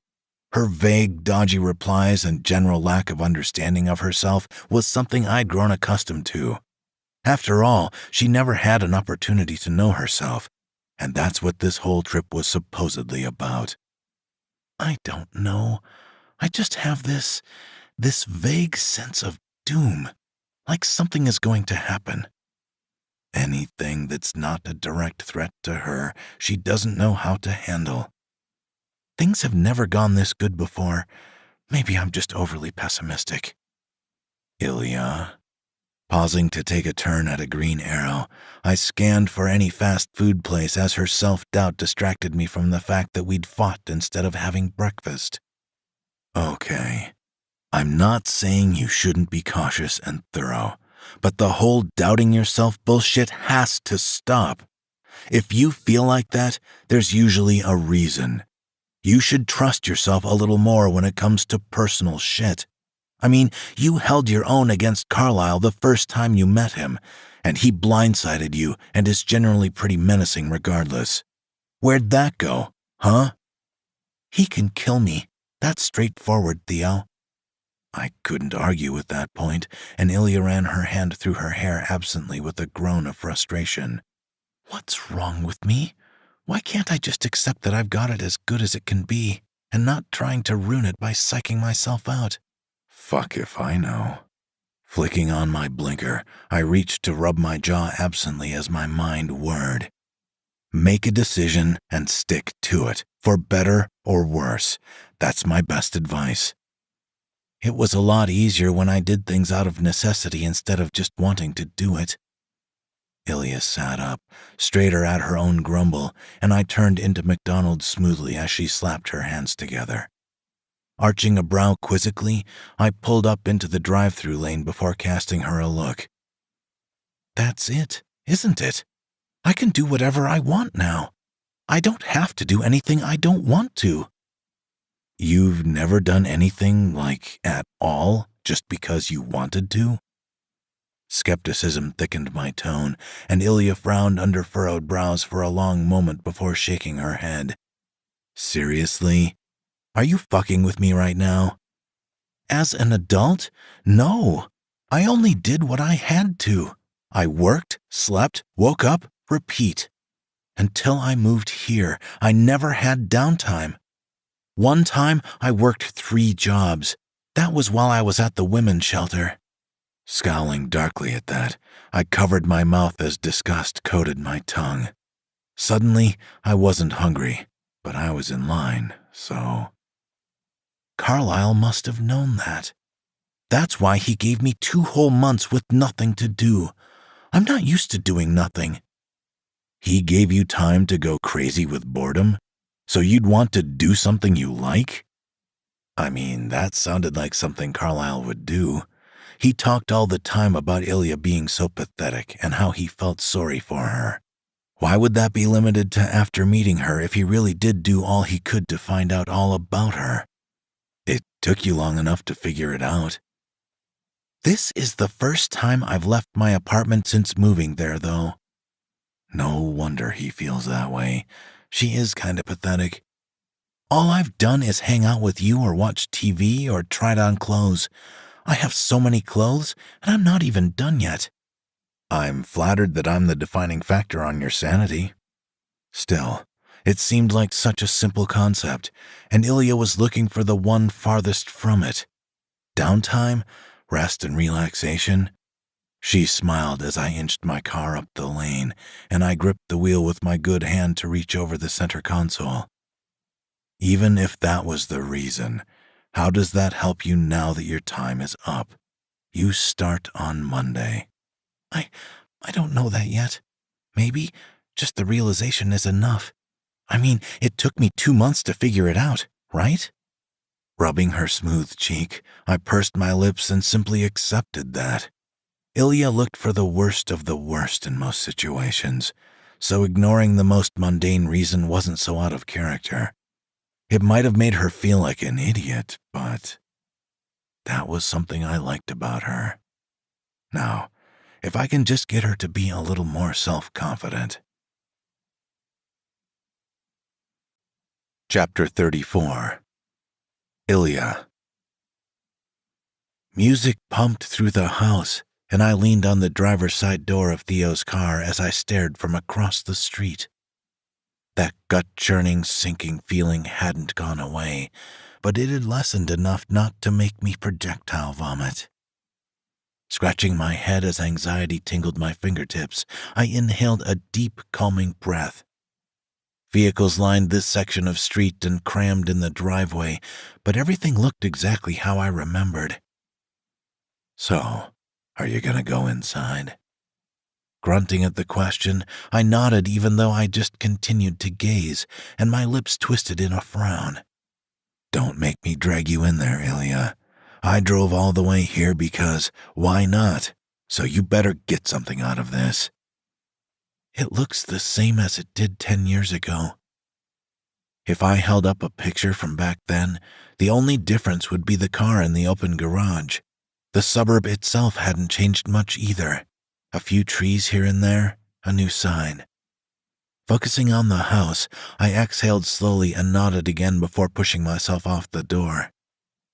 They're having a party. Let's go crash it." Striding across the street, I could picture my cousins when I blinked. When they were 11, of course, and pudgy-faced and happy when their mom bought their attention.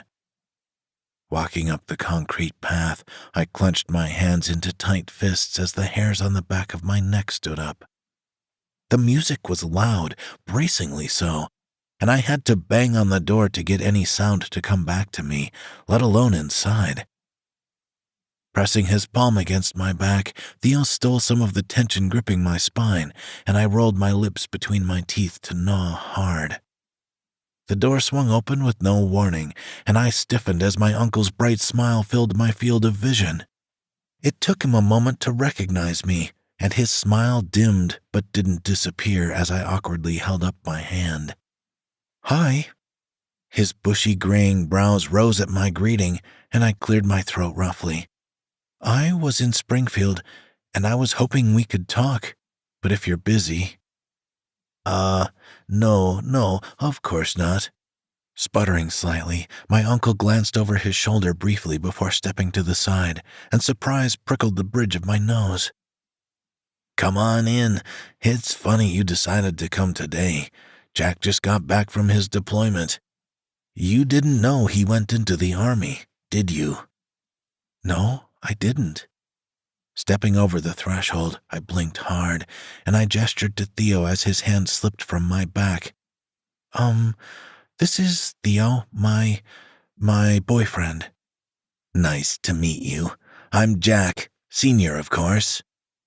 My uncle had a beer in his right hand, and Theo automatically stuck out his mangled palm. Jack grabbed it without thinking, and I held my breath as slight discomfort rippled across his features. "Come on in. I never thought you'd come back here after what happened, Ilya. I wouldn't blame you." "Me either, to be honest. I got a new job, and I went to my parents' graves, so I figured, since I was here." Shutting the door behind us, my uncle nodded in understanding, and I silently wondered if he was so mellow. "How have you been? It's been a long time." Yeah, about that. It's a story. Do you want a drink? Congratulations on your job. What do you do?" People I didn't recognize filled the house, and a few people I did, and I nodded as we entered the kitchen. Rounding the wall, I paused as a memory of my aunt sitting there with her purse and her mail spread out around her gripped me. A soft touch on my arm dragged me back. The reverie was a fraction of a second, and I shook my head vigorously. It's just an office job. I work as a translator." Straightening my shoulders, I followed my uncle to the fridge, and he opened the door with astounding ease. "What about you guys? Jack went into the Army?" "Yeah, he just got back from his second deployment." Nodding awkwardly, I took the dark-bottled beer my uncle offered me as a sense of surrealism swept through me, and he leaned on the counter to sigh heavily. He scanned me slowly through shrewd, narrowed eyes, and I held my breath when he licked his lips in preparation. "You look good, Ilya. I'm not gonna lie. I always hoped you'd come back so I could apologize properly." "You look really great too, Uncle Jack. I don't know what I was expecting, but—" He smiled fondly like he did when I was younger, and my heart ached as my words failed me. Running my hand through my hair absently, I glanced around the kitchen, but everything was the same. Jack even wore the same brand of cargo shorts. The same spatula was sticking out of the drain. It's weird. Well, not a lot has changed on the outside except the kids. They're all grown up now. So are you. His eyes caught mine, soft, brown, and warm, and my lip twitched in a frown. Why did you go to your family's graves? You don't necessarily believe they're listening still, right? It's been really hard these past few years, so I figured that coming back would help me get some perspective. Plus, I had thought about it in the past, but I never had the opportunity. I actually was living in Southern California these past couple years." The admission earned me a hum, and my uncle's gaze shifted to Theo to fill with questions. Gesturing to him, the sense of an almost out-of-body experience intensified, and I cleared my throat heavily. "Theo actually helped me get the job. I start on Monday. It's been a really long time since I had a stable job, so maybe it's freaking me out." "I bet. Your mom came over when she got approached by someone about working for the government. Funnily enough, it was whenever Carol wasn't around. Or maybe not so funny." My eyes widened at the fondness that tenderized Jack's expression, and he twirled his beer in his hands, unopened and forgotten. I would have to listen to her go on and on and on about the job over and over again. She never shut up until she decided she was out of stuff to say, and then she'd just walk out. One time, she was here until 2 a.m. almost. "I didn't know that." My dumb answer earned me a low chuckle, and my uncle twisted to grab the bottle opener with memories dancing in his eyes. "I'm not here to complain, Uncle Jack." "I wouldn't mind it if you were, Ilya. A soft knock interrupted him, and I twisted as his gaze slipped past me to a middle-aged woman I didn't recognize. "Ah, Ilya, this is my wife, Marley." She was pretty, with wrinkles in the right places, and her grays were just the right shade. Smiling politely, she stepped into the kitchen, and I nodded curtly as tightness tingled the smeared skin on my chest.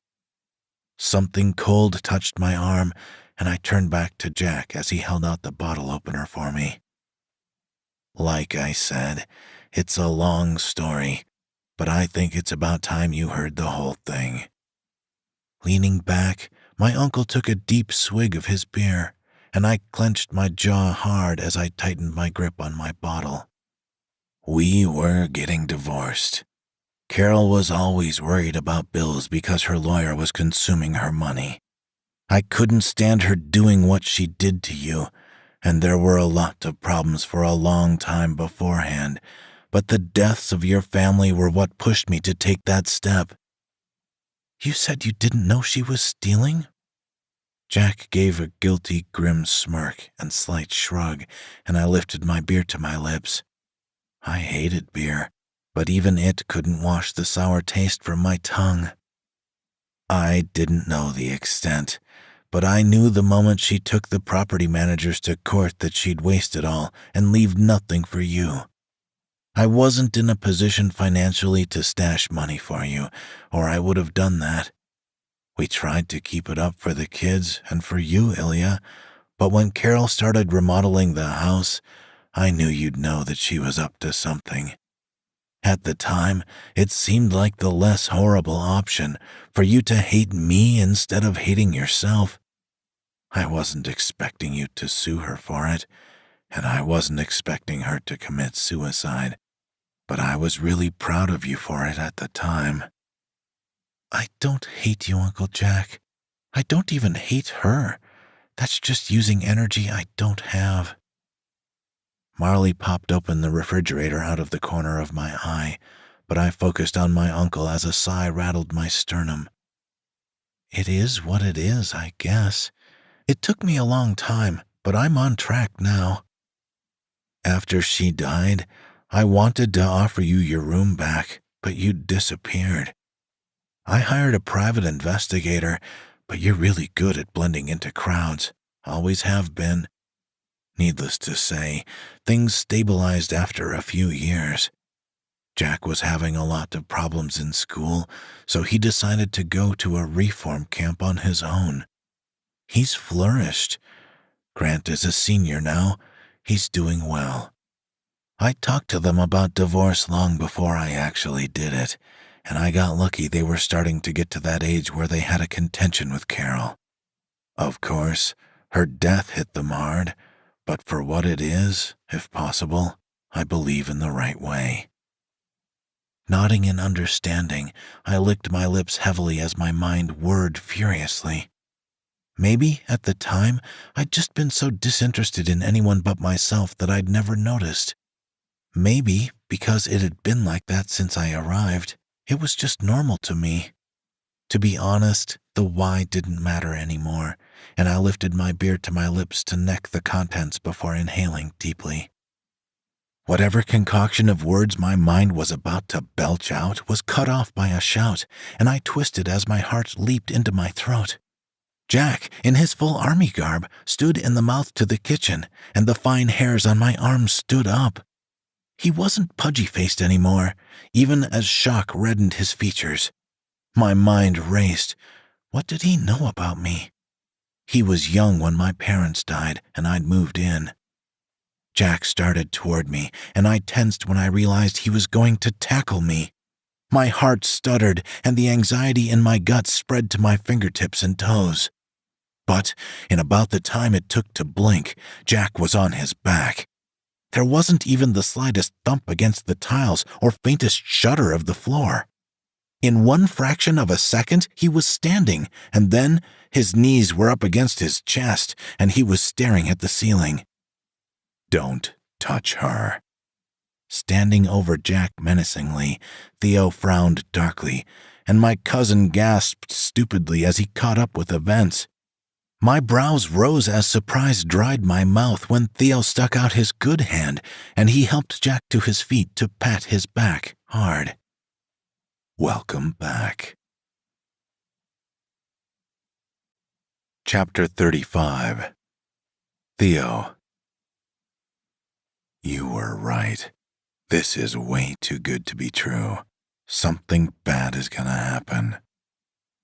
Grumbling in Ilya's ear, I tapped my feet on either side of the outdoor lounge chair and glanced around the backyard. "I have a feeling you're spot on, Ilya. This is the calm before the storm. Just when everything's going perfect, it's gonna fuck up." "I realize that. I'm just gonna enjoy this for now, though." I grunted as I scanned the backyard, full of people I didn't know and didn't care to know, and Ilya sighed as she hunched a little. "I didn't expect things to go well at all, let alone—" "You expected them to hate you for their mom committing suicide?" Nodding slowly, she leaned back into my chest, and I rubbed her hip as my gaze flickered around and around. "I guess it's not unexpected, all things considered. Do you want to leave?" "Not really. Jack's got a crush on you. It's kinda cute." Frowning at Ilya's cheeky smirk, I sat back in the chair and propped my arm under my head. Jack hadn't seen a lot of action, that much was clear, but I didn't think he'd be so starstruck. "What?" "I guess that just goes to show you why being a Marine is better than the Army. Dude's a baby. He's only 2 years in. That's a lifetime." I could remember my first deployment like it was yesterday. A lot of fucking sand, a lot of downtimes, and a lot of training. Now that we weren't actively warring with the bad guys, kids in the military had it easy. Firefights were simple things after all, and being in one didn't make Jack a badass. He's a good kid, though. I bet he's gonna come over and ask you to show him some moves. Rolling my eyes at that, I only shook my head, and Ilya giggled a little as she twisted to face me.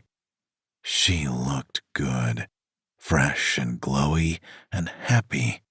That happy of a person experiencing something unexpected. "Would you show him something if he asked?" "I'd have permission to beat the fuck out of him. Why would I turn that down?" She laughed again, and I savored the sound as it twinkled against my eardrums. Licking my teeth, I glanced over at Jack to find him mustering up the courage to approach me, and I hoisted myself up with a grunt. Truth be told, I just wanted Ilya to experience all the greatness that she could while she was here. Jack sized me up, and I could practically smell the tension thrumming through him under his uniform. Not gonna lie, seeing that hurt. I hadn't put on my dress in ages, and I wasn't even sure where they were at this point. "Wanna get punched?" Jack obviously didn't expect my straightforward question, and I couldn't help but smirk when his brows rose in surprise. His face flushed, and he handed his beer to his friend as I rocked back on my heels. How long were you in for? I'd still be in if I didn't get my fingers blown off. Holding up my hand, which I knew he'd noticed a long time ago, I shrugged lightly, and Jack shuffled in discomfort. It'll happen to you eventually, though maybe not physically. The ones with missing limbs are the lucky ones. I've heard. Once I do my 4 years, I'm just going into college. Nodding absently, I scanned this kid from top to bottom, and he straightened a little and clicked his heels. You look like you'd do well in a fight. Are you going to try to find out? I took a moment to think about that before shaking my head. My hand-to-hand combat skills were shit now. Jack looked a little disappointed, and I exhaled with a big breath as I watched him deflate noticeably. So, why'd you come over here? To make Ilya feel good. Glancing over my shoulder, I reached to rub my head and neck as Jack smiled faintly out of my peripheral. I really didn't have anything to say to him, but I knew Ilya would appreciate the effort. She seemed different in this atmosphere, but it wasn't going to last. She came here for closure before her life took an irreversible sharp left. That was all. I consider myself lucky to get dropped like that. Grinning at that, I turned my attention back to Jack, and he tinged red up to his ears. I'm glad we're not on different teams. You should be. The ominous threat in my tone made me chuckle, and I shook my head a little at how fundamentally Jack understood the differences in our abilities. I'd kill you before you even realized you were gonna die. I'll take your word for it. The conversation stalled, and I didn't try to revive it before heading back to Ilya. The sun shone brightly off her hair and illuminated her whole face, and I sat back down behind her. I should probably savor the atmosphere, too. It didn't escape me that everything was going a little too well lately. Just like Ilya, I'd been feeling apprehensive about her starting work, but like fuck I was gonna say that to her. Today had been such shit. I woke up to an argument, got dragged up the coast, and now I was at a party full of people I didn't know. If that wasn't bad enough, I felt like this whole trip was a waste in some ways. I was honestly hoping that Carlisle would call me back so I had an excuse to go home. Just as the disgruntled thought slithered through my mind, my phone began to vibrate, and I fished the thing out of my pocket. Speak of the devil. What? Leaning back, I held the speaker to my ear, and Carlisle's frown radiated against my cheek before he'd even said anything. Get back! I need Ilya! Reaching to tap on her shoulder, I pointed shamelessly at her uncle, and Ilya frowned under tightly knit brows. And don't take forever. Something just came in. She'll be up all night. Yeah. Hanging up before I muttered the confirmation. Carlisle left the line dead, and my cheek twitched in irritation as I stood up again. Ilya followed suit, and I'd guessed she heard that last part as she sauntered off toward her uncle. Rubbing my face in agitation, I heaved a massive sigh. The calm before the storm. We'd been here about an hour too long in my opinion, and I hoped Ilya got the answers or enlightenment she was searching for. I sure as shit wasn't going to jump through hoops to come back, and I watched her hug her uncle with a smile cresting her cheeks. What did Carlisle want? Only posing her question once we were out in the street, Ilya cast me a questioning glance as I pulled my keys out of my pocket. Do you want me to drive? You don't have a license yet. Even as I grumbled, an ache shot up my right arm, and I tossed her my keys. She caught them easily, nodding curtly, and I rounded the back of the car before speaking up again. Don't get us pulled over.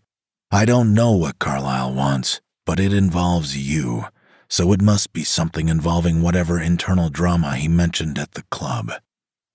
That seemed like a long time ago. A strange sensation filled me as I climbed into the passenger seat of my own car, and Ilya stuck the keys into the ignition before adjusting the seat. When I was a teenager, me and my friends used to go on joyrides and stuff. It's fine, I won't get caught. Don't kill me, okay? That's all I'm asking. I sunk in the seat a little as she adjusted the mirror, and the car roared to life. And I saw my fucking shit life flash before my eyes when she grinned at me from over the center console. Chapter 36. Ilya. Theo, come on, it wasn't that bad. Grabbing his hand to stop him storming into the complex, I couldn't help but frown at how utterly freaked out Theo was, even as he shot me a nasty glance over his broad shoulder. You didn't die. That's all you asked, remember? You are never driving again. Jerking his hand from mine, he practically spit in my face, and I tensed when his eyelid twitched as it came close to me, so close I could count his lashes. Don't you fucking pull that shit around on me. You shortened a 4-hour drive to 1.5. Well, yeah. Carlisle said not to take forever, and I knew driving hurts your arm. Sputtering a little in the full face of Theo's rage, I tried to take a step back, but he followed, and I gasped when he grasped my biceps. His short, sharp nails dug into my skin, and his eyes flashed as they narrowed into slits. That hurts. It's a fucking miracle we made it back. Never, ever again. Hissing at me, Theo's spittle splattered on my chin, and my heart stuttered when he shook me. You understand? I understand. Releasing me with a slight shove to jerk the door open, Theo left me in the parking lot, and I exhaled a shaky, thin breath.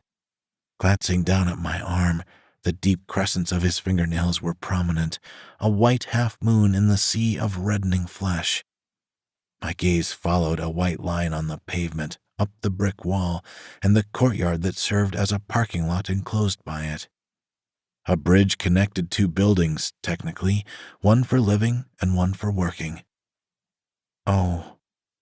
Hanging my head as I reached to cup my biceps, I frowned at the asphalt, and my face grew hot as my skin stung where Theo'd grabbed me. It's not like he told me to slow down. That was just an excuse, and not a very good one.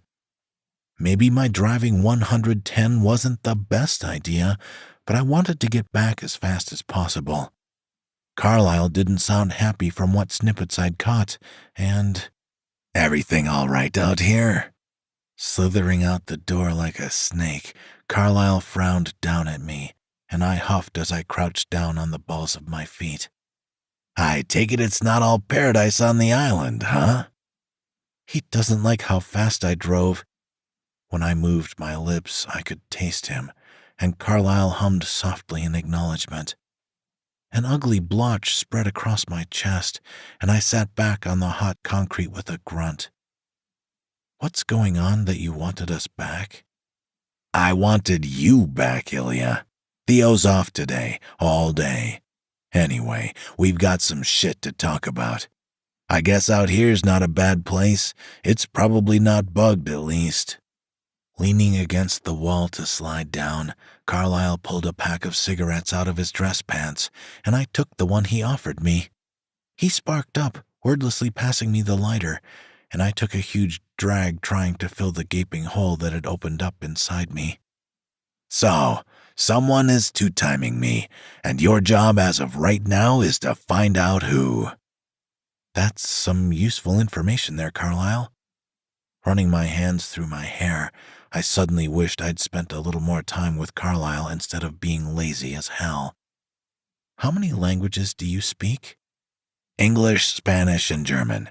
I can understand Mandarin enough to get the gist of a conversation, but I always have a translator just in case. I ran my hand through my hair, my lips clamping down on the cigarette butt, and the toxic fumes filled my lungs but didn't leak out. "There are no bugs anywhere. My tech experts are good. I cycle out my aides, so no one stays as long as this has been going on." "Why would you assume it's someone here and not whoever you're doing business with? You've already considered it, right?" Carlyle nodded, and I flopped my head back to exhale loud and heavy. My mind whirred slowly, dragged down by images of Theo when I blinked, and I scrunched up my nose in distaste. "How often do you swap out your cleaning ladies? The same chick has come by my place twice a week since I got here." "I've never swapped them out. There's a reason these buildings are connected. Work stays at work." Tilting my head down, my question must have blazed from my eyes, and Carlyle's brows knit tightly. "Unless someone decided they were too good for the rules, it's not like I have a guard or someone personally check everyone going through the bridge. You should conduct a raid, or trick some stupid assholes into thinking it'd be a good idea." Sucking on the butt of my cigarette, I shrugged at Carlyle's quizzical expression. "When I was homeless, the police would raid the shelters every couple months for people hiding out there after committing crimes. I've been arrested a few times because of it, because of Sylvie, back when she would steal for drug money. Back then, they'd wait until the shelters all filled up, and then they'd hit them at the same time." "I find it hard to believe that the police had that much manpower." Skepticism and intrigue infected his tone, and I shrugged as I exhaled my lungful through my nose. "Two cops show up at the shelter, and any homeless person knows they got nothing to do with it. We stay down. Normal people see the cops, assume they already know what they did, and try to bolt." Carlyle grunted in acknowledgement of my point, and I sniffed hard as I stared at the white line on the concrete. "If you don't know how, then you just have to find out, and not be suspicious about it." "Right. And how do you suggest that, Ilya?" "Fake a raid?" Carlyle barked a shocked laugh, but I was deadly serious, and my lips thinned around my smoke. "I'm serious. You obviously have access to the people that can pull it off. The issue isn't even the believability of the raid after it started. It's getting everyone together without arousing suspicion that something's wrong. Obviously, you don't want to put your people through that if the dude doesn't even show up. That'd be an answer in itself, though, I guess." "I'll consider it. Before we resort to such a drastic measure, I want you to listen to all the conversations I've been having and the threats I've been receiving. I've had them sent to your apartment." Nodding listlessly, I rested my chin on my knees as my mind wandered and became far, and the line began to blur on the asphalt. "Ilya, are you sure you're all right?" Do you ever feel really far away from someone even though they're right next to you? My gaze flickered up, and Carlyle's expression tightened and walled up like the brick stretching 60 feet above us on all sides. Taking a drag of his own cigarette, he held his breath for a long second, and I tilted my head to rest my cheek on my knees. "I don't know what it is.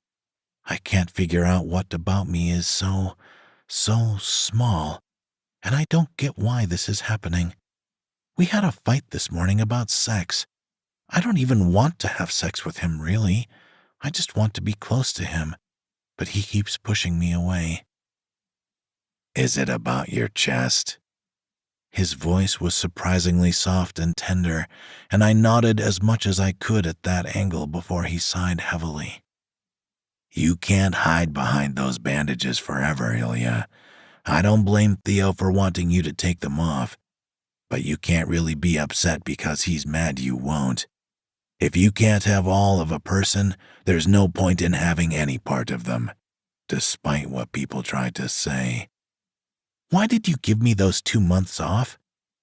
My question must have been what he expected this time, and Carlyle crouched down in front of me.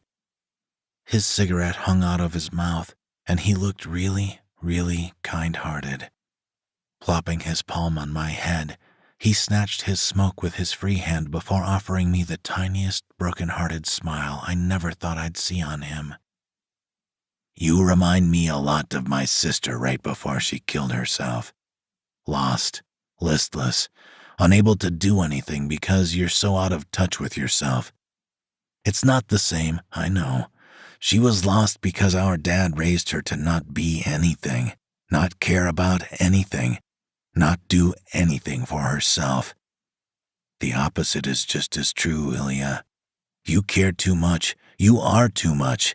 You do too much.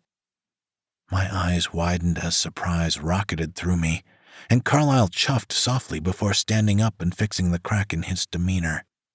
His expression closed like an iron shutter, and I stood on stiff legs before he spoke up again. Fix whatever is going on between you two. I need all your focus on this, and I need the man guarding my body not to be distracted. If you need more incentive than your own, I'll kill you, Ilya, because I won't tolerate drama interfering with the job. A dense lump formed in my throat, and I nodded before Carlyle flicked his cigarette before opening the door for me. Chapter 37. Ilya. Anxiety curdled my blood into a thick sludge at the knock that sounded through my apartment, and I winced when I stood up, and my shirt brushed against my scars. It had been so long since I'd walked around without bandages, and my hands curled into tight fists by my sides.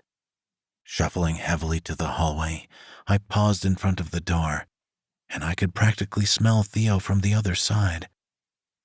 I wondered what Carlyle threatened him with, if he threatened Theo at all, and what it meant if he didn't. Was I really just being a self-conscious bitch? For reasons I couldn't properly mouth, I went back and forth, but Theo was always saying the same things. Take off my bandages. Grabbing the knob, the cold metal burned my palm, and I inhaled mightily through my nose before pulling open the barrier. Theo propped on the frame, his arm over his head, and he gazed down at me through intense, narrowed eyes. Goosebumps washed down my arms, and a cold sweat broke out on my back as the silence stretched. I came to apologize for grabbing you. Now that I'd had a moment to think, I realized maybe Theo wasn't upset about my going so fast as he was trying to seem. Maybe he was mad about something else. So many maybes, and not many concrete answers when I could just ask him. You were right. I don't trust you even though I should. My mouth dried at my own confession, and I leaned on the wall to duck my head. It was easy back before, because I could disappear if things went south. I could run away if I got scared. You were right too, you know. The gruff reply sent a spasm down my chest, and I glanced up from under my lashes as Theo frowned grimly. I've wanted to fuck you since the second I saw you, Ilya. Just because I found out you're so much more, and I want it all, doesn't mean it's okay for me to go back on my word. Do you want to come in? He nodded curtly, and I lowered my arm from the door to gesture Theo through. My heart thundered harder and harder when he kicked the barrier shut, and powerful arms braced on either side of my head. The wall seemed so cold against my back compared to his heat, and his eyes didn't leave mine for a fraction of a second. Unfurling my stiff fingers, I touched my trembling palms to his sharply defined abdomen under his t-shirt, and he clenched and released his jaw with a muted click. I've tried so hard not to fuck this up that I stopped being the person I was before I met you. The lump in my throat became dense at Theo's grumble, and I nodded dumbly in agreement. His abdominal muscles strained under his taut, thick skin, and my fingertip traced the fading edges of the scar that ripped up his side. Let's start over. Like the past 8 weeks didn't happen. The bad parts, at least. I'd like that. My murmur rasped through my chapped lips, and Theo's skin twitched under my palms as his closeness set fire rampaging through my veins. We weren't touching in any way but my hands against his abs, my fingers running through his happy trail, but I had never felt more infused with him. His dark eyes blazed, and he slowly reached to caress my cheek. Desire skittered down my neck, and I sucked in a sharp breath when he trailed the back of his fingers down toward my sternum. Something somewhere in the dark, dank recesses of my mind snapped as Theo's fingers skirted the burn on my chest. His nose brushed mine, his features becoming skewered from how close he was, and my ribs threatened to concave as he exhaled hotly. My fingers slipped under the waistline of his jeans, and his curled around the high neckline of my tank top. It happened slowly, too slowly, and I couldn't breathe with Theo's lips hovering just a fraction of a centimeter from mine. Reaching down, I pumped his hard, silky smooth cock, once, twice, and prickles raced up my spine when his shoulder shuddered in my peripheral vision. Each vein pulsed under my touch, his hardness unrelenting even when I squeezed, and he thrust into my palms with a sputtering breath. But his eyes never wavered, even as he fisted my t-shirt in both his palms and yanked. Heat from his body surged up my chest when the thin fabric gave way, and I managed a shallow gasp before he captured my parted lips in a searing kiss. My eyes boggled from the shock of his tongue dancing against mine, and I pulled my hands from his jeans to unfasten my own. The tinkling of buttons popping and zippers pulling rose in my ears above my racing heart, and his belt clattered loudly when he dropped his pants. Theo tasted so good, so manly, so musky, and saliva pooled under my tongue as he cupped the back of my head to intensify the kiss. His little grunts reverberated through me, and I palmed his cock as he hooked his right arm under my leg to hoist it up. My core ached fiercely, need throbbing through me as I pumped his cock, and my folds spread as my desperation leaked out of me. Ilya. Theo. Swiping the bulbous head of his cock against my entrance, I sputtered a gasp as Theo nibbled my bottom lip. The intensity of the moment swept me away, and he hissed against my chin as hot, harsh pants ripped from my chest. Thrusting his length along my slit, he groaned into my mouth, and the passion behind his kiss tore me apart. Poising his head, I clamped down before he even entered my channel, and he tangled his tongue around mine. Theo's thick cock forced all the way in until his balls slapped my ass, and his hips dug into my thighs, and I saw stars. Stretching my walls as they undulated wildly in euphoria, strangely muffled, his cock pulsed noticeably, and his groan clogged my throat. His fists slammed against the wall, his hard chest rippling against mine as he inhaled sharply, and my eyes rolled back in their sockets. This wasn't pleasure. There was nothing but white behind my fluttering lids, and I gasped when Theo pulled back. The ridges and veins of his cock caressed my walls, and he sucked the stale air from my lungs. His t-shirt brushed my front ever so gently, but I was drowning in the rapture only intensified by the sting. Fuck! Theo's thunderous growl rattled my bones, and he hoisted my legs around his waist and grabbed my hips with bruising fingers. Tearing his mouth from mine, he leaned back and stuttered a gasp of his own, and I scratched at the wall in an effort to hold on to something.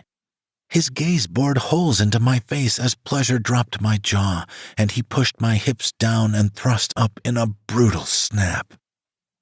Tensing, as a tsunami pulled back my ability to feel anything but where he touched me, I hiccuped a breath as Theo's cock gyrated against my walls. The clap of skin on skin echoed in my ears, and my eyes nearly popped from their sockets. Jesus fucking Christ, Ilya! My eyelids snapped open at the choked call, and I ground my teeth hard at the pure ecstasy playing on Theo's face. This was so long in coming, so anticipated, and I clamped down on him as pleasure rolled up my spine. My knees clung to his sides, and he flopped his head back as he pulled back to show off the muscles straining in his neck. The thick ridge of his cock caressed my inner walls surprisingly gently as he pulled back, and Theo ducked his head to capture my lips in a hot kiss. Powerful hands grappled my ass cheeks, and I choked from the jolt of rapture when he stepped out of his jeans to walk to the sofa. "I'm gonna die with you, Ilya." Sitting down, Theo buried his left hand in my hair as the other fell to the side uselessly, and I didn't resist when he tugged gently. His eyes were black with desire, and they didn't stray from mine as they shimmered with conviction. "I'm gonna die with you." "I wish I could hug you." His pupils blew at my murmur, and Theo finally tore his eyes from mine. He turned beet red, like a cartoon, from his shirt neckline up, and I stiffened as expectation gripped me. Leaning back a little, I flexed my fingers, but it didn't really help the fear that rose up to shadow my thoughts. Theo blinked hard, his face an unreadable mix of emotion, but it didn't really matter when his cock went flaccid inside me. His cheek twitched, and icy prickles swept down my sternum as he covered his mouth with his right hand. Shivers rippled up his arms noticeably, and he went even redder in the face before his eyes met mine for the briefest of seconds. Just looking at it. He craned his neck in what my sluggish brain recognized as embarrassment, and my eyes widened in shock. Clearing his throat roughly, Theo rolled his jaw and jerked his shoulders, but he couldn't get rid of the red in his cheeks. "You're so beautiful, Ilya." Did... Sputtering stupidly, my jaw dropped when Theo flung his arm over his face, and my brain short-circuited. He hoovered up a shallow breath, and my brows rose when he lowered his arm to meet my gaze with voraciousness. Do you need to stop?" "No. Turn around." Theo grumbled illegibly, and I pursed my lips thinly as I carefully stood up. He pumped his cock, and affection blossomed in my chest before he grabbed my hip and sat me on his lap. Dance. Chapter 38. Theo. "Shit. Choke it down, Ilya." I groaned in absolute bliss as Ilya's throat flexed around my cock, and she grabbed my ass to force me deeper. The bulge in her throat was mesmerizing as she hung her head over the side of the sofa, and I growled when she kneaded her hands greedily. Pulling out of her mouth with a gasp, I relished her rasping breaths, and I pumped my cock as she slobbered my balls with hungry little sounds. "Yes." "Theo." Her hoarse call bristled through my curls, and Ilya slid down to lay flat on the sofa and spread her legs for me. My need for her raged in an inferno that would never die down, and I rounded the armrest to palm her creamy, sticky thighs. Everything I'd been yearning for in my woman came rushing to the surface, and her tight pussy undulated. Cum leaked down her ass cheeks, and I almost wanted to take a picture. It was such a gorgeous fucking sight. But, truth be told, it was the thing she'd tried to hide that turned me on more intensely than I thought was possible. Ilya was basically flat-chested from scar tissue. The only part of her breast she had were the sides, and with her slender profile, she could hide it. What was left of the once large, firm globes folded over her scar tissue a little, and with the bandages, no one could tell. "Theo," tearing my eyes off the huge rectangular blotch of red and purple and pale, I nestled between Ilya's open legs as she wrapped her trembling hands around my jaw. Her mossy green eyes glowed, almost blindingly bright, and my heart threatened to burst from behind my ribs as I ground against her slippery folds. Capturing her lips in a heated kiss, I groaned as the burn lines on her thighs ruffled my leg hairs. "You ready for me, you fucking sexy bitch?" Pressing my forehead against hers, I reached my good hand between us, and a sharp, prickly ache shot down my right side. Cracking open my eyes, memories floated in my glazed, blurry vision. At the club, when I grabbed Ilya's chest, I knew now why it hurt so much. Just the tiniest bit of pressure, and the whole fucking mass of tissue shifted. That was agonizing. Agonizingly hot. Yes. Sinking into her glorious heat at her breathless affirmation, I shuddered violently as Ilya writhed in pleasure beneath me. She gasped, her slender brows furrowing, mouth open, but she was so damn quiet as her walls hugged my cock so nice. Grinding my hips against hers, I clenched my jaw as tingles assaulted my tailbone.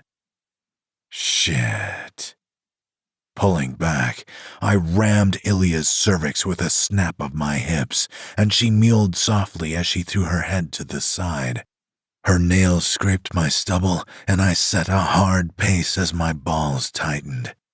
She was such a good fucking lay, and I teetered on the edge as I thrust viciously. Ducking my head to smash my mouth on hers, I savored her taste, and she melted under me in unwavering submission. Her throat couldn't compare to her pussy, and pressure tightened my abdominal walls as her walls rippled and shivered around my cock. Fucking come. Fuck. Come on my cock, Ilya. Tight. I couldn't last, and I sputtered stupidly through clenched teeth as I sucked in a breath through my nose.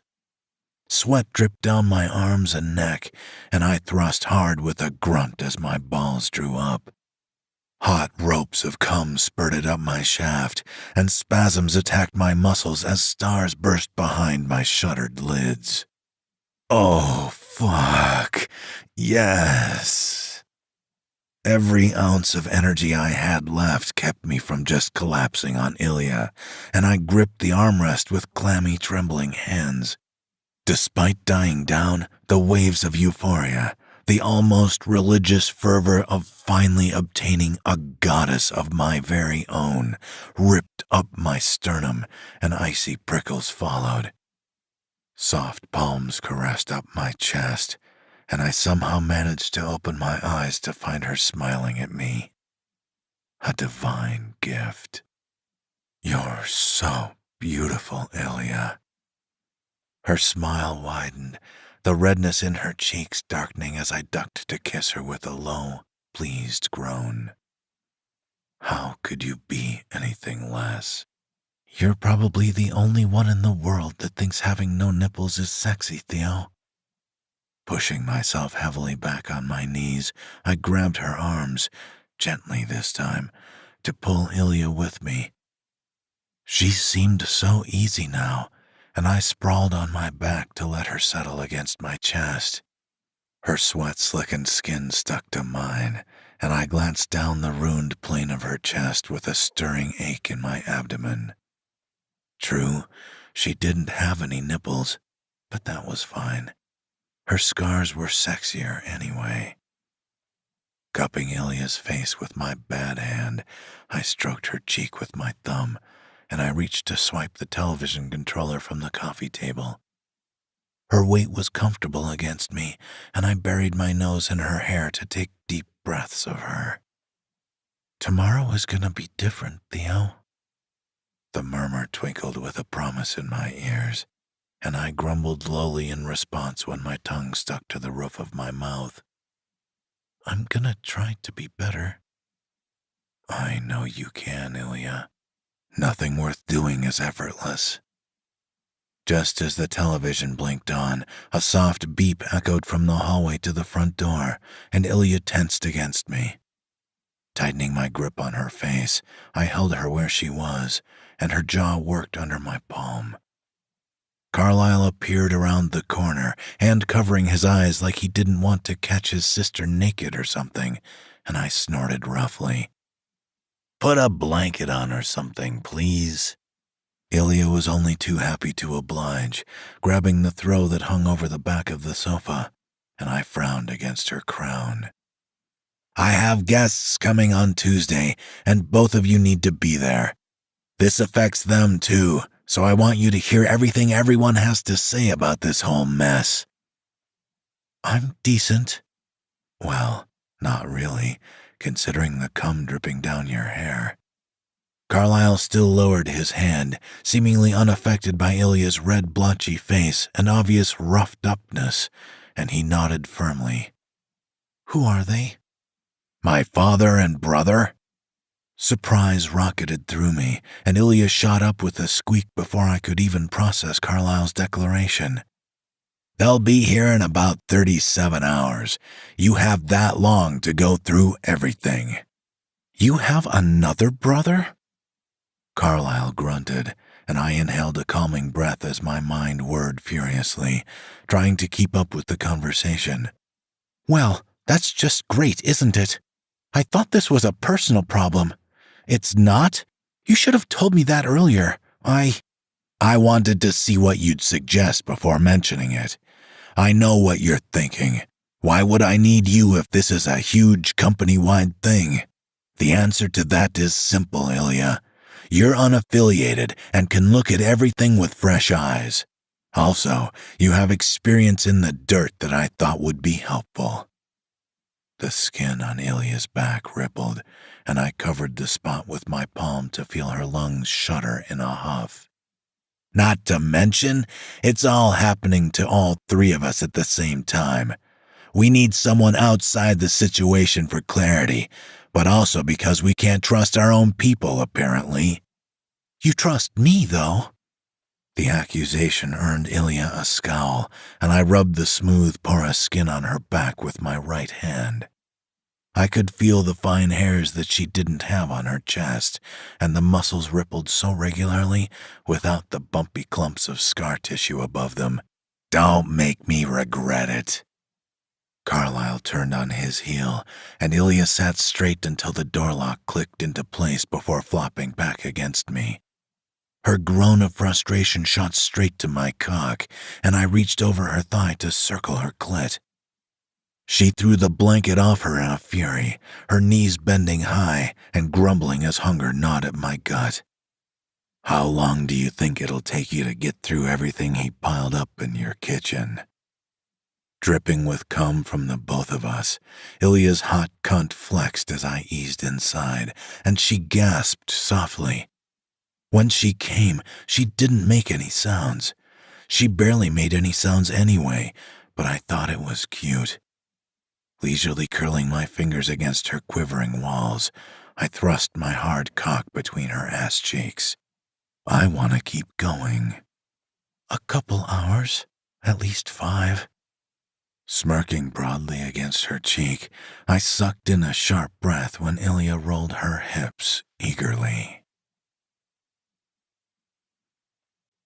Chapter 39. Ilya. "You need to get down here, now." Carlyle didn't respond, simply hanging up at the graveness that roughened my tone, and I sat back in the kitchen chair to sigh heavily as I set down my phone. "Do you think I can talk to you about this shit?" "Who cares? What's up?" Standing over the stove, lording over sizzling bacon and eggs, Theo twisted to frown at me under furrowed brows. "Do you really have to call Carlyle down here? He always ruins the mood." For a second, I debated what to say and waved my sheath of papers around absently.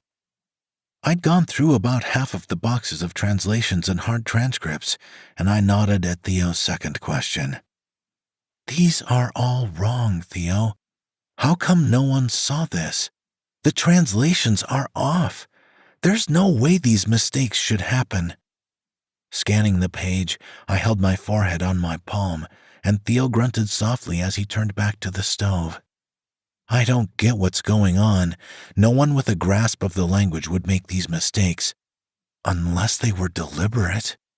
These aren't regional dialect mistakes. They're just mistakes. Slight ones, but obvious. To me, at least. Well, you've never met these guys. Maybe they've got their quirks. Maybe, but no. That objection was reasonable to a point, but it didn't account for the blatant mistranslations of simple words in simple context. My mind churned, and I flipped over to the next page before a shrill beep echoed out from the front door. Carlyle was leaning over my shoulder within a second, and I didn't hear the door shut, but that didn't matter. The hairs on the back of my neck stood up, and I licked my suddenly dry lips with a thick tongue before parting them. These conversations are all translated by different people, right? Reaching to grab the sheet of paper I'd been scribbling on as Carlyle nodded curtly, I held it up for him. I wrote down all the wrong translations, and this is what I found. What is it? To be honest, I didn't expect to find anything so incredibly brazen in these records, and I twisted as Carlyle rocked back on his heels. These are just mistakes made in translation. It happens all the time. Read every third, first, and second word in that order. Now this was the troubling part, and I held my breath as Carlyle's expression tightened with irritation. His eyes narrowed before snapping to mine, and my heart stuttered under the force of his glare. It's a code. The people doing your translations are working together through the transcripts. They all have access to it, right? From anywhere they're called to work? Carlyle's light eyes flashed almost reptilian as he reset them against the page, and he cupped his chin even as his foot tapped rapidly.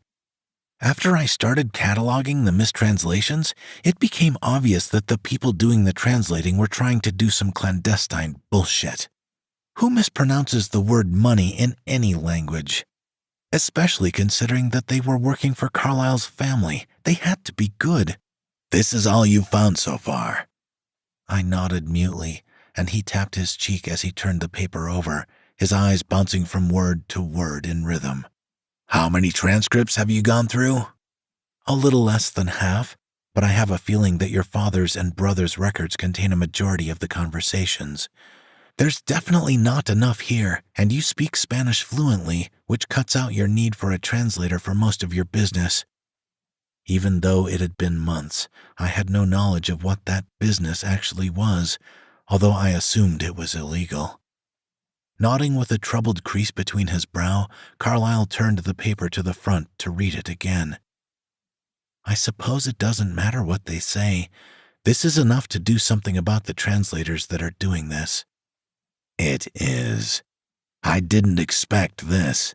It's actually pretty sophisticated. Now... Carlyle palmed my crown thoughtfully, and heat crept up my neck when he started stroking my hair. His hand was warm and hard, and I watched him stare into space for a long moment before speaking up again. What to do? I hadn't planned on you figuring this problem out so quickly, Ilya. Pride thickened his tone, and my face flamed as Carlyle's gaze flickered to mine ever so briefly. Despite what he'd done to Matteo, I found it hard to believe he had such a soft spot for me. The genuinity in his eyes said differently, though, and I blushed fiercely as my scarred chest tightened. Wait a minute. Turning to Theo, momentarily forgotten by the stove, my face flamed at the amusement that glimmered in his dark orbs as they trained on me. What do you mean, what to do? Isn't it obvious? Fucking shoot them and get it over with. That's boring. Carlyle scratched my scalp even as he shot down the idea, and Theo grimaced darkly. I have something much, much more satisfying in mind, although I'm sure you'll enjoy it just as much, Theo. Speaking of satisfying, have either of you heard the maids talking about Matteo today? He's all they ever talk about since word got around that your father's coming. They're placing bets about what'll happen." Speaking up as Theo busied himself flipping the bacon, I scrunched up my face in distaste as Carlyle's fingers flexed against my crown. I kinda feel bad for him, but— "Don't. He's been locked in there for weeks because of his own inadequacy, as usual." Taking his hand off my head, Carlyle pulled a chair out and twirled it around to straddle the back with a heavy sigh. "Ilya, you'll need to finish this another time. As you said, the rest doesn't matter. This is more than enough to implicate, which is more than enough for me.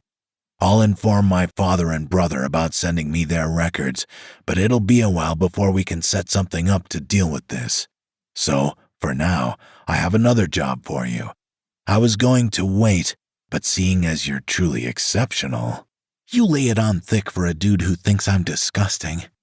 My cheekiness earned me a smirk, but it didn't last before Carlyle shook his head. "What's the job?"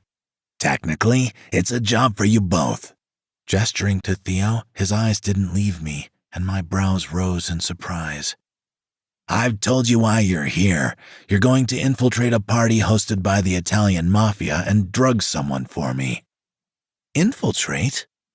Nodding firmly, Carlyle gripped the low back of the chair to lean away from it, and I gulped down the dense lump that formed in my throat. "I mean, okay.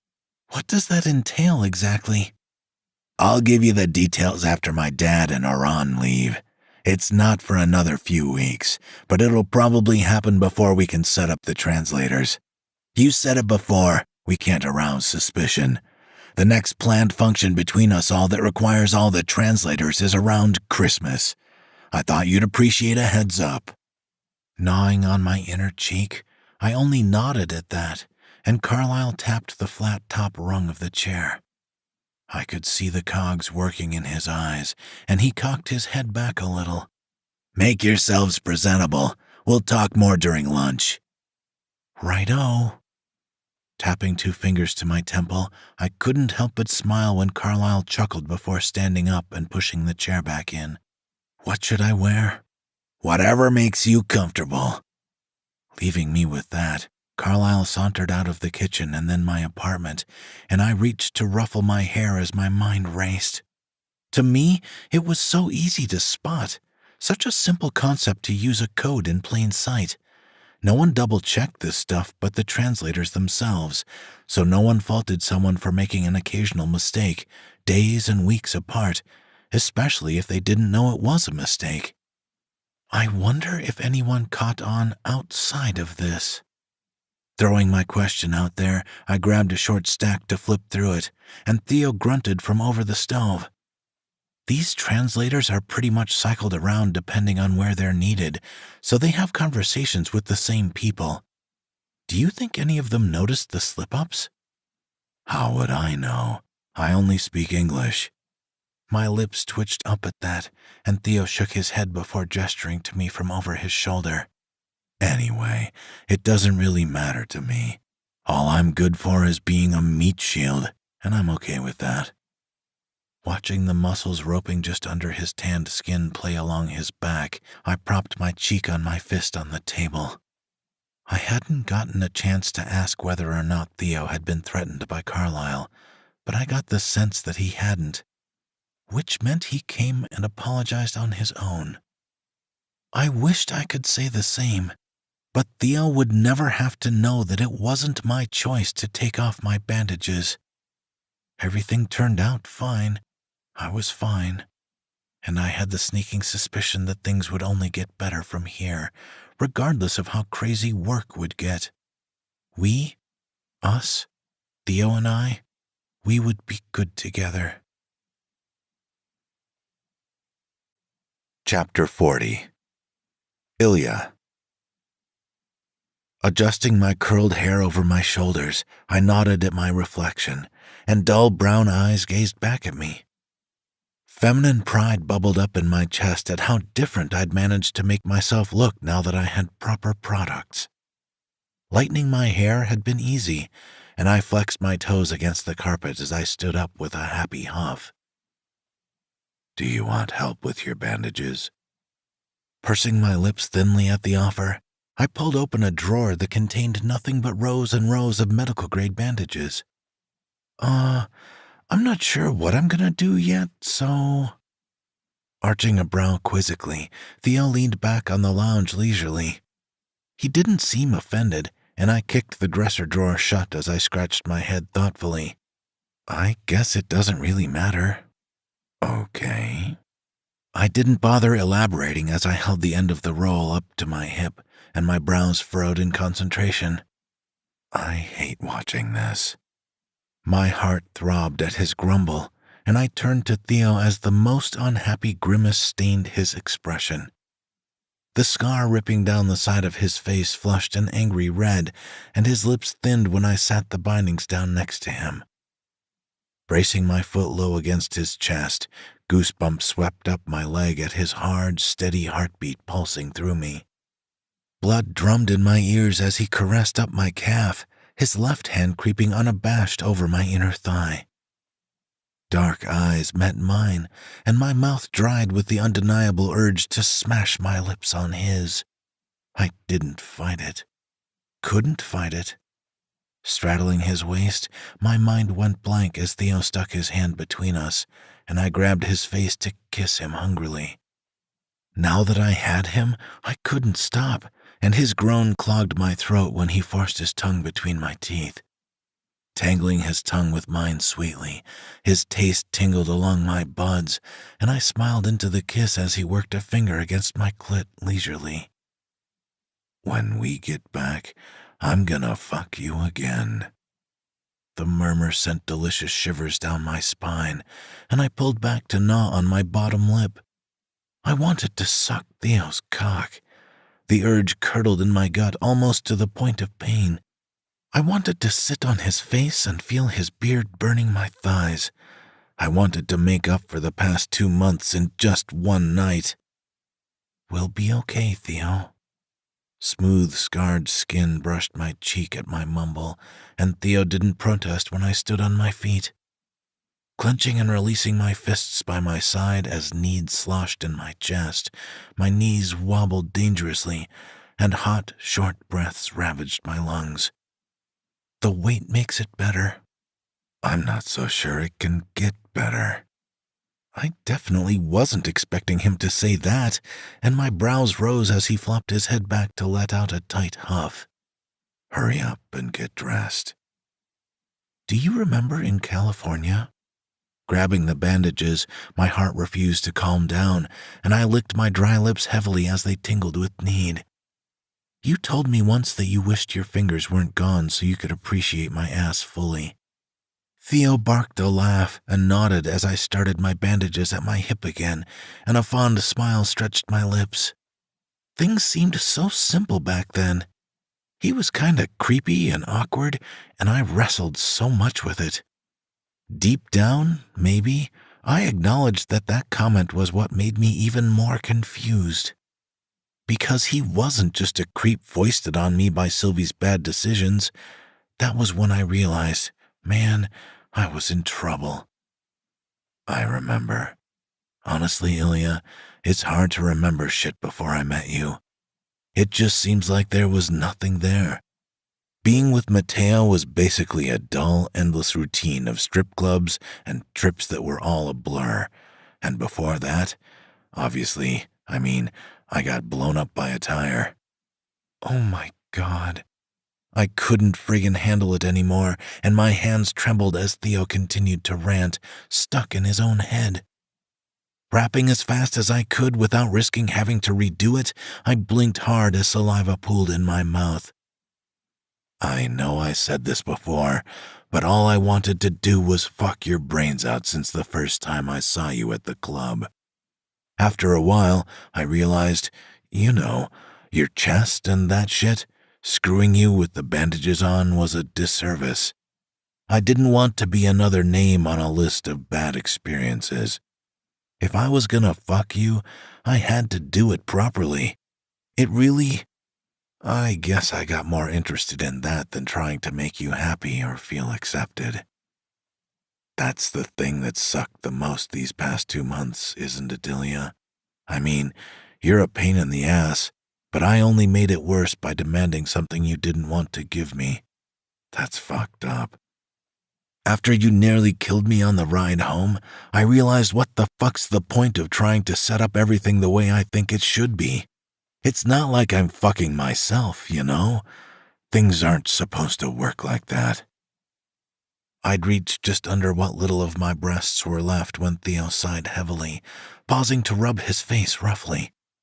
My job was shoddy, but I didn't much care because a dress would be going over it anyway. I wish we both figured that shit out weeks ago. The interruptions are gonna fucking kill me. To be honest, arching slightly as pristine white sheets rumpled my skin together, I cleared my throat of its hoarseness as a cold sweat broke out on my back. I have too much shit for it all to be on you, Theo. I know. I'm just saying that if I was gonna come in your mouth, what's the point of forcing you to take your bandages off? That's all. My gaze snapped up at that, and Theo propped his elbows on his knees to glare at the ground without noticing how hot and bothered I was. Or maybe he did notice, but he just chose to ignore it in favor of having such a grave conversation. I thought it wasn't as big a deal as it was. I have scars too, right?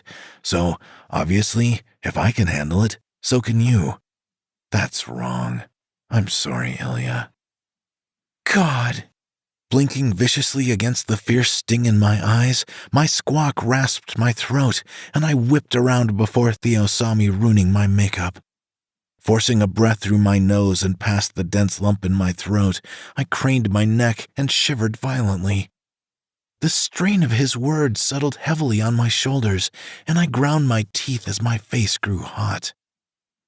Theo's rustling jeans sounded overly loud in my ears, and I tensed when he wrapped his arms around me to hold my hands. Taking the bandages in his right hand, he pressed his cheek against my crown, and shivers strafed my spine. Shit. Theo! I was going to destroy what I'd spent the past half hour perfecting, and he grumbled deeply against my back. The quake eased some of the tension clinging to my ribs, and I sucked in a shaky breath before Theo tugged my bandage taut. He basically confessed his love for me, his regret at the very least, and I knew that it very well may be the closest he ever got to actually saying the words. What the fuck? What the fuck?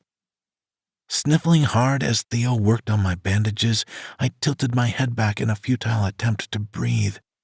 He kept his mouth shut, his hands steady, his lips thin against my crown, and I prayed that my makeup wasn't smudged, because then I'd have to start over, and if I had to start over, I was gonna... Oof. The awkwardness in the room went from 1 to 100 so fast it choked me, and I tensed as my head snapped to the door. Carlyle clearly knew what he'd interrupted even as he held up his hands in mock surrender, fake, plastic guilt stretching his smirk. I'll wait in the living room, I guess.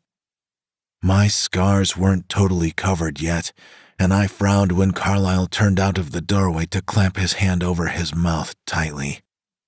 Before he'd even disappeared beyond the frame, his entire face twisted with disgust, and all my warm, tingly feelings drained away. At least I don't make you sick with disgust. Rolling the bundle up my back and over my shoulder, Theo grunted lowly as I managed a trembling sigh. I guess it really doesn't matter for other people. Chapter 41. Theo. I can't fucking take it. Ilya and I had such a good moment, and fucking Carlyle had to ruin it. The gun holstered against my hip burned through my jeans, and I wanted to fucking vomit as rage boiled my insides. Glaring at him even as 2 cars pulled through into the quad that served as a parking lot, I stuffed my fists into my jeans. Not that it helped at all. I wonder what they're like. Carlyle and Matteo are so different.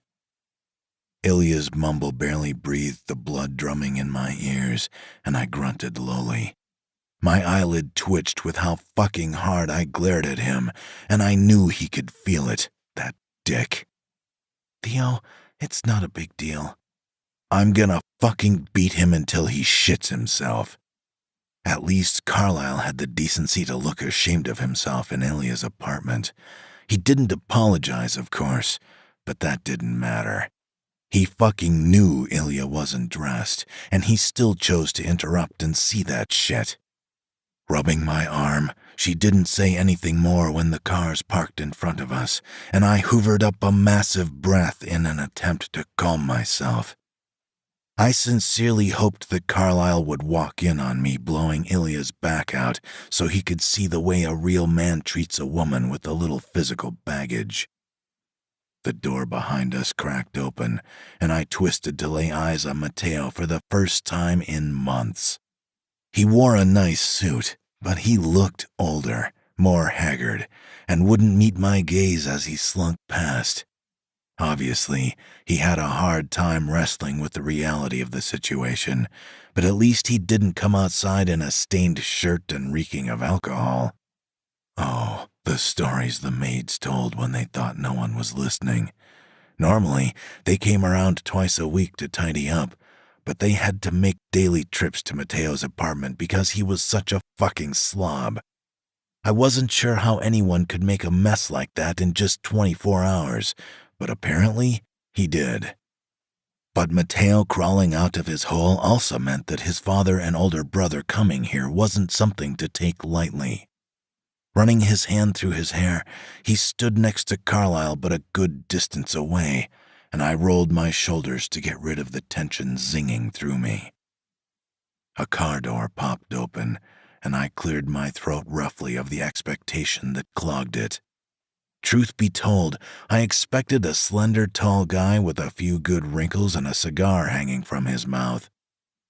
Carlyle and Matteo's father was tall, true. He was slender, sure. But the huge, bright smile that showed off his strong features belied the menacing attitude I was positive he owned.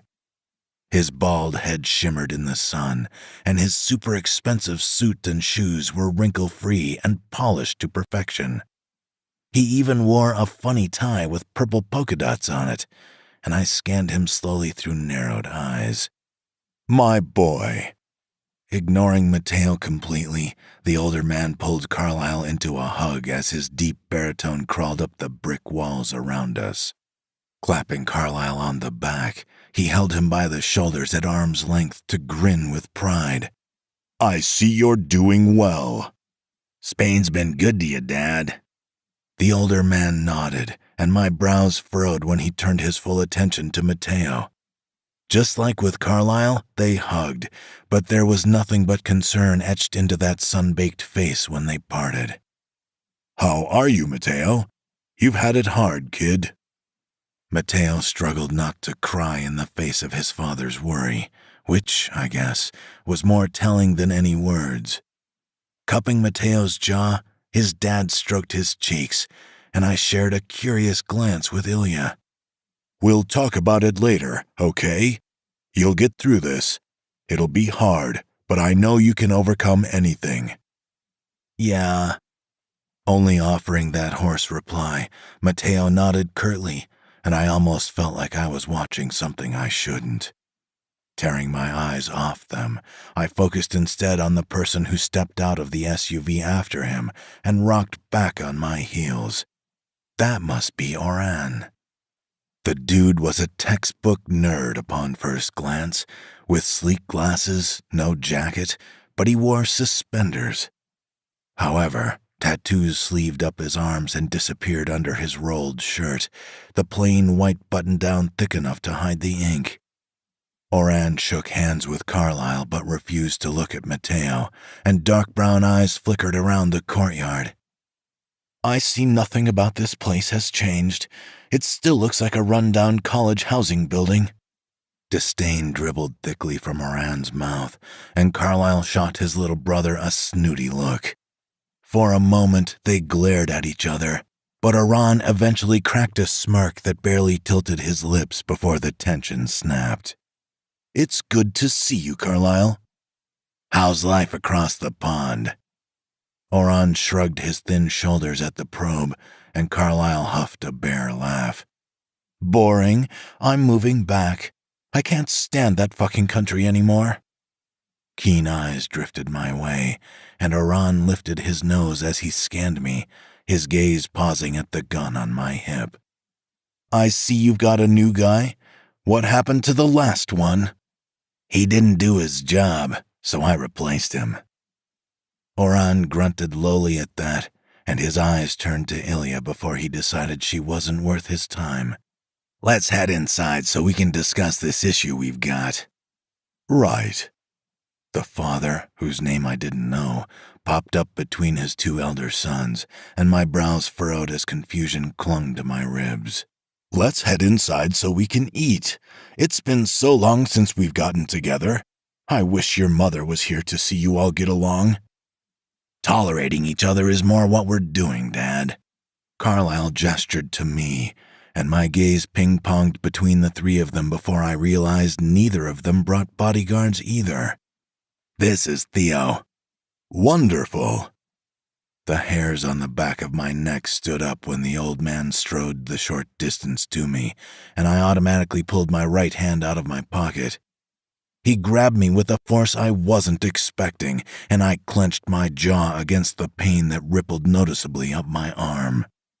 His grin widened, this time accompanied with a malicious glint in his eye, and my pupils narrowed into fine points. "I'm George." "You're a sociopath is what you are." This whole fucking family was fucked up, which put them all in a perfect position to lord over us commoners.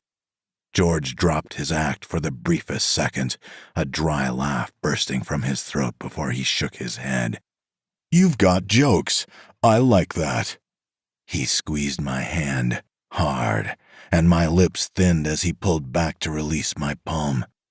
My arm cramped visibly, but I beat down the pain as shrewd eyes blackened with age scanned me from top to bottom.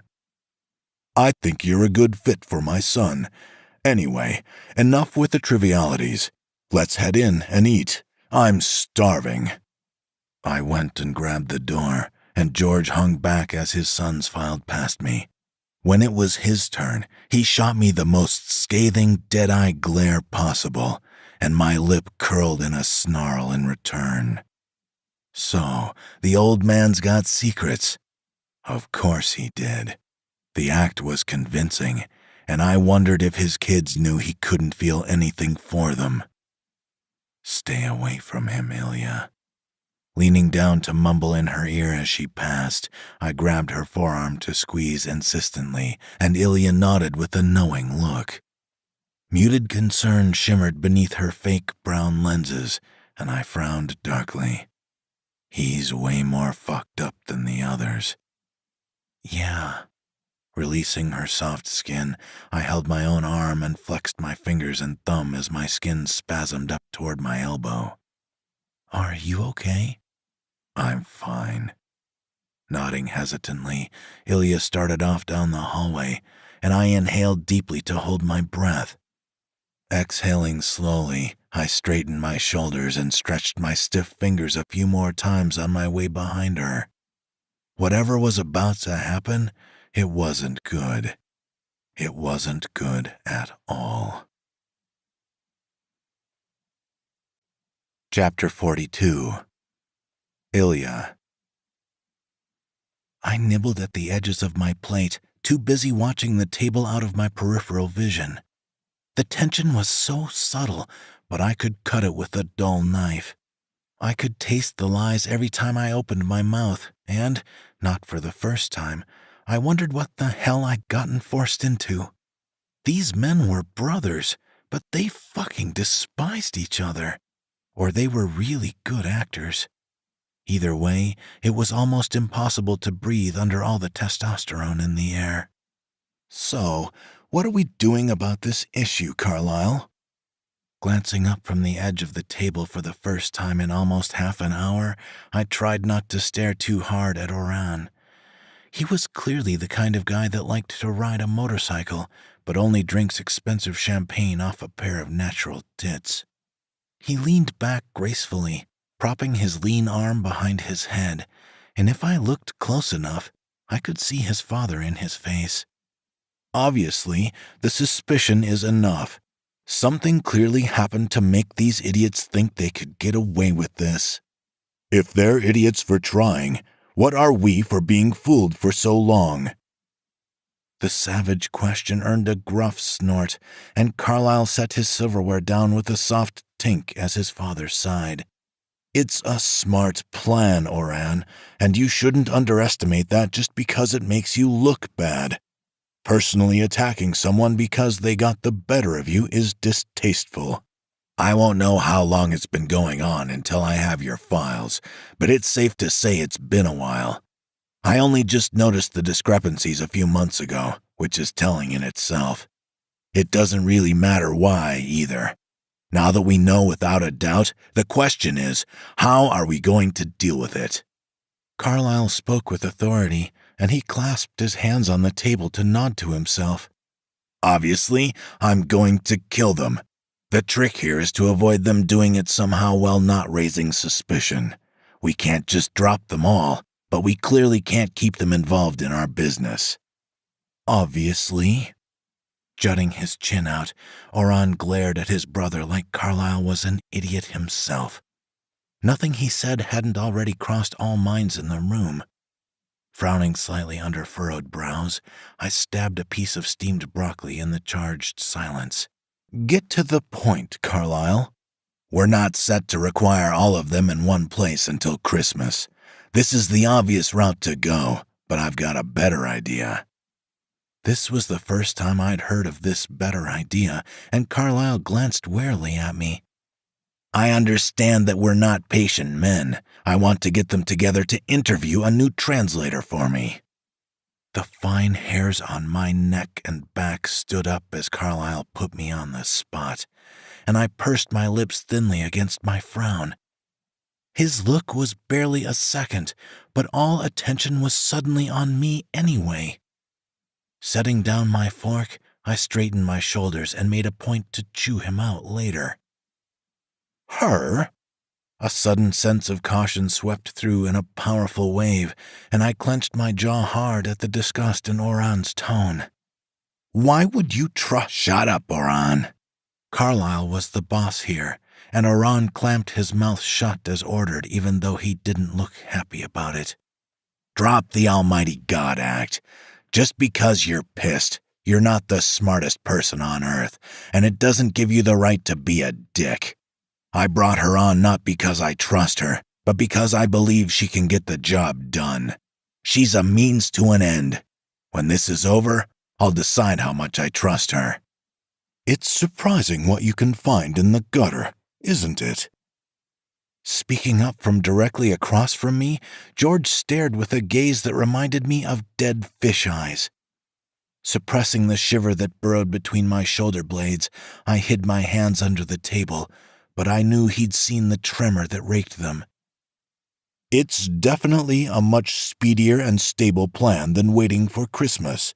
With all those people around, it'd be a difficult thing to execute.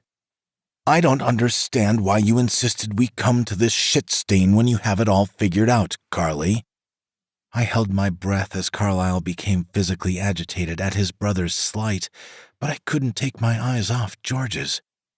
Something in there seemed almost like familiarity, as if he knew me, and I didn't look away until he did when Carlyle stood up. Rounding the head of the table, he strode, confident and in charge, to Oran, and I jumped with a squeak of shock when he unceremoniously shoved his brother right out of his chair. Carlyle stepped his heel on Oran's cheek, pinning him down, and Oran didn't try to fight it. Watching it was like watching animals scuffle for dominance, and Carlyle only lifted his Italian leather shoe when Oran went limp on the floor. Don't insult me in my own home. I won't warn you again. and you know what happens when I get pissed off." Flapping his jacket to make his point, Carlyle walked around the rectangular table to stand behind my chair. My lungs burned with stale air, but I didn't dare inhale or even blink as he set his hands on the back rung. "I insisted you both come here because this was a conversation we needed to have in person. Whether or not you approve, I'm doing what I think is best. I won't let 5 people call into question everything we've done. This will get out, that's certain. What we can't let happen is avoiding the ripple effects."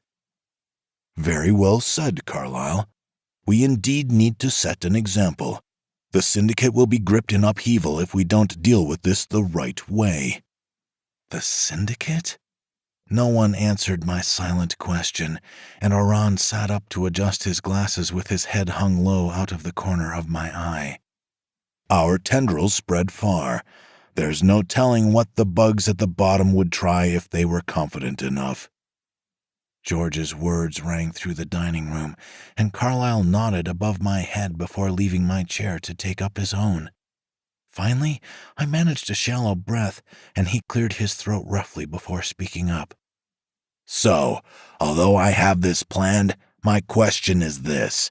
I want to know what you think is the best way to deal with them. From what I've been able to gather just on my end, there's about $7 million in unaccounted money that's been stolen. I want to know what you think is worth all that." "Shouldn't we leave that to the experts? My only suggestion is that whatever we do, we live stream it." Goosebumps washed my arms at that flippant consideration, and Carlyle nodded firmly at his dad. "Of course, you already know that, Carlyle." "I do. Since this affects all of us, I wanted your opinions anyway." The notion that Carlyle was planning something incredible that he didn't want anyone to know about hit me right in the gut. This was all a distraction from something. Frowning under brows furrowed in confusion, I turned my stare back to the edge of the table and fiddled with the cloth that lapped over to brush my lap. "What about you, Matteo? You've been awfully quiet. What do you think about this whole ordeal?" The moment slid by on pins and needles as Matteo sunk into his seat and grumbled nonsensically, and I couldn't help the disgust that coated my tongue. "Come now, surely you have something to say on the matter." "I don't, no." He sounded so much gruffer than those times I'd heard him speak, and I actually felt a little bad for Matteo. He'd been through a lot, whether it was his own making or not, and his dad smiled sympathetically at him. "I don't really care about it at all." "Good of you to have the option." Oran's snark was back in full force, and Matteo only slipped deeper down into his seat. "Regardless, your opinion doesn't matter anyway." Talk about family drama. Man. Chapter 43. Ilya. "Why did you say that Christmas was the best option when you knew it wasn't?" Pointing an accusatory finger at Carlyle, I scowled darkly when he shrugged carelessly. "You know, trust goes both ways. Just because you're my boss or whatever doesn't give you the right to manipulate me to fuck with your family." "The fact that you figured it out and Oran didn't is telling." We were outside, a cigarette muffling Carlyle's words, and he sparked his lighter with disdain dragging down the corners of his mouth. "He thinks he's so fucking smart. All he does is complain. I swear, he probably doesn't even need those glasses." "Carlyle?" Holding up a hand to silence me, he took a deep drag of his smoke, and I exhaled hotly through my nose. Annoyance roiled through me, and he blew smoke above my head before leaning against the wall to cross his ankles. "Do you think my father doesn't know who you are?" The question made me pause, and his frown deepened. "Nothing happens without him knowing. I may run things here in the States, but he runs everything. He has Matteo fooled, but Iran and I both know better. Why do you think Iran's under our father's wing? He's trying to wrest control from me. I told you Christmas was better because the only thing that doesn't fool my father is a genuine reaction. There's no point in trying to lie to him. So, what? This is some internal power play? Why am I always getting sucked into shit that has nothing to do with me? Frustration thickened my tone, and I ran my hand through my hair roughly as Carlyle's cheek twitched. Translator? Fine. Drugging someone, I can probably do that. But this is dangerous, Carlyle, and Ilya, extending his arm to offer me his smoke like some sort of fucked up olive branch, Carlyle's eyes narrowed on me until I took it. Anxiety gnawed deep in my gut, and I took a huge drag in an attempt to snuff it out. Relax. You're not some key part. Don't mistake your involvement in my scheme to outwit my brother with taking action. You did exactly what I needed you to do. Make your brother look like a dickhead so you could swoop in and save the situation? Smoke bubbled from my nose and mouth as understanding pushed it from my lungs, and Carlyle nodded firmly. There's one thing I will never let happen, Ilya, and that's giving control of something so powerful to someone like Oran. I know you noticed he's got no sense of humility, and everyone is beneath him. Those that can't do, judge. I nodded dumbly, and Carlyle reached to caress my cheek with a warmth in his eyes before sneaking the cigarette from my mouth. I've been playing this game a long time, and you're right, trust isn't a one-way street. It has to be built, and building it means taking risks. In this case, it was small. It was really obvious. Are you sure he didn't notice you set it all up? I'm sure he did, but that's the beauty of it. It was so obvious, why didn't Oran notice and back down? My eyes widened in realization, and Carlyle smirked a little.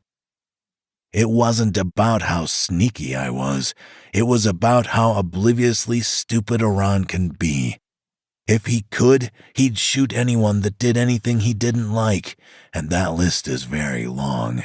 Not to mention, if Oran did know I was setting him up, he deliberately chose to push himself into a corner, which is arguably worse. He'd save his self-dignity, make everyone around him an enemy, rather than accept the facts. I'm always so appreciative that you were born first. Stepping out from behind the door, George smiled as I tensed, but Carlyle didn't seem all that surprised. And if he was, he hid it well. This fucking family. Ugh. George scanned me from top to bottom, and I stood up a little straighter. Aren't you just the cutest thing? Just like my daughter, God bless her soul. My brows rose in surprise. That was the first thing Carlyle said to me, too. Thanks? I wish I could have met her. He waved a long, gnarled hand that didn't show any signs of arthritis at my comment, stepping out into the shadows cast from the tall buildings. No, she was pretty, but truly stupid. My jaw almost unhinged at that, and Carlyle chuckled fondly as his dad's smile widened. From what my son has shared with me, you're not the same. My condolences about your family. I wanted to reach out, but you disappeared. You knew my parents? George nodded, and my eyes flew to Carlyle as his expression turned grave and stony. You knew he knew me? Your mother was the only person to ever connect me to anything. Nerves dried my tongue even as it sneaked to swipe my lips, and I crossed my arms over my chest. As if seeing where my mind was going, George shook his head, a sad, almost plastic expression fixed on his face. I was upset to hear she'd passed. I offered her a job if being a policewoman ever fell through.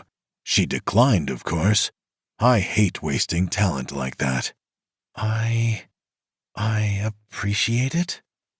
Awkwardness surged through me because I believed him, even though I knew better. He might be reciting from a book, but that last bit. Shaking my head, I turned to Carlyle, and he exhaled smoke out of his nose under furrowed brows. What now? Now I wait to see what Oran will do. The problem with seeing everyone is below you is that you consider them to be inconsequential. I'm sure he'll try something.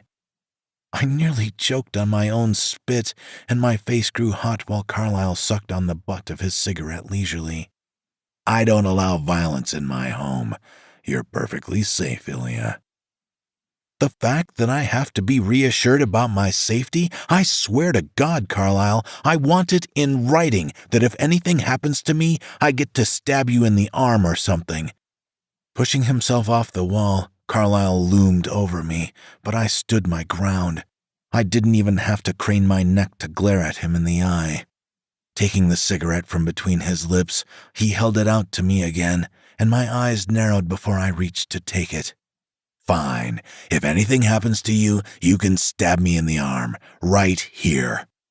Tapping his bicep over his shirt, all seriousness glittered in his eyes, and Carlyle ran his hand roughly through his hair before stepping back. Regardless, this is a waiting game now. Even if Oran manages to surprise me, we need to set up your interview, and Matteo is a problem for me. I have too much going on to babysit him any longer. He's my boy, Carlyle. I'll take care of him.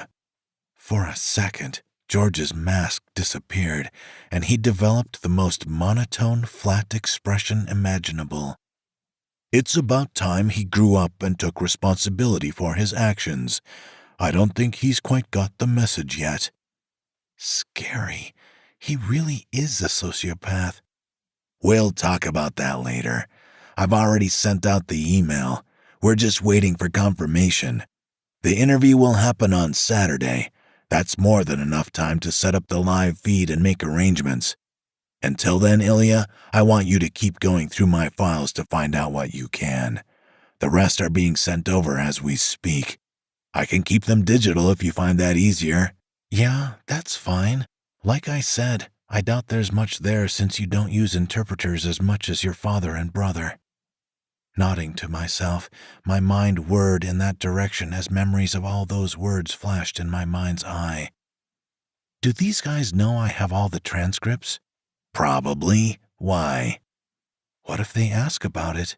Amusement drenched Carlyle's features, and even George laughed at me as embarrassment sloshed against my ribs. What? If they know I figured out what they're doing, Ilya.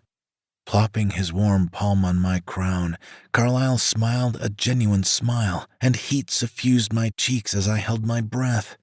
You really are the cutest. You're not being interviewed. When those 5 get here, I'm going to torture and execute them on a live stream.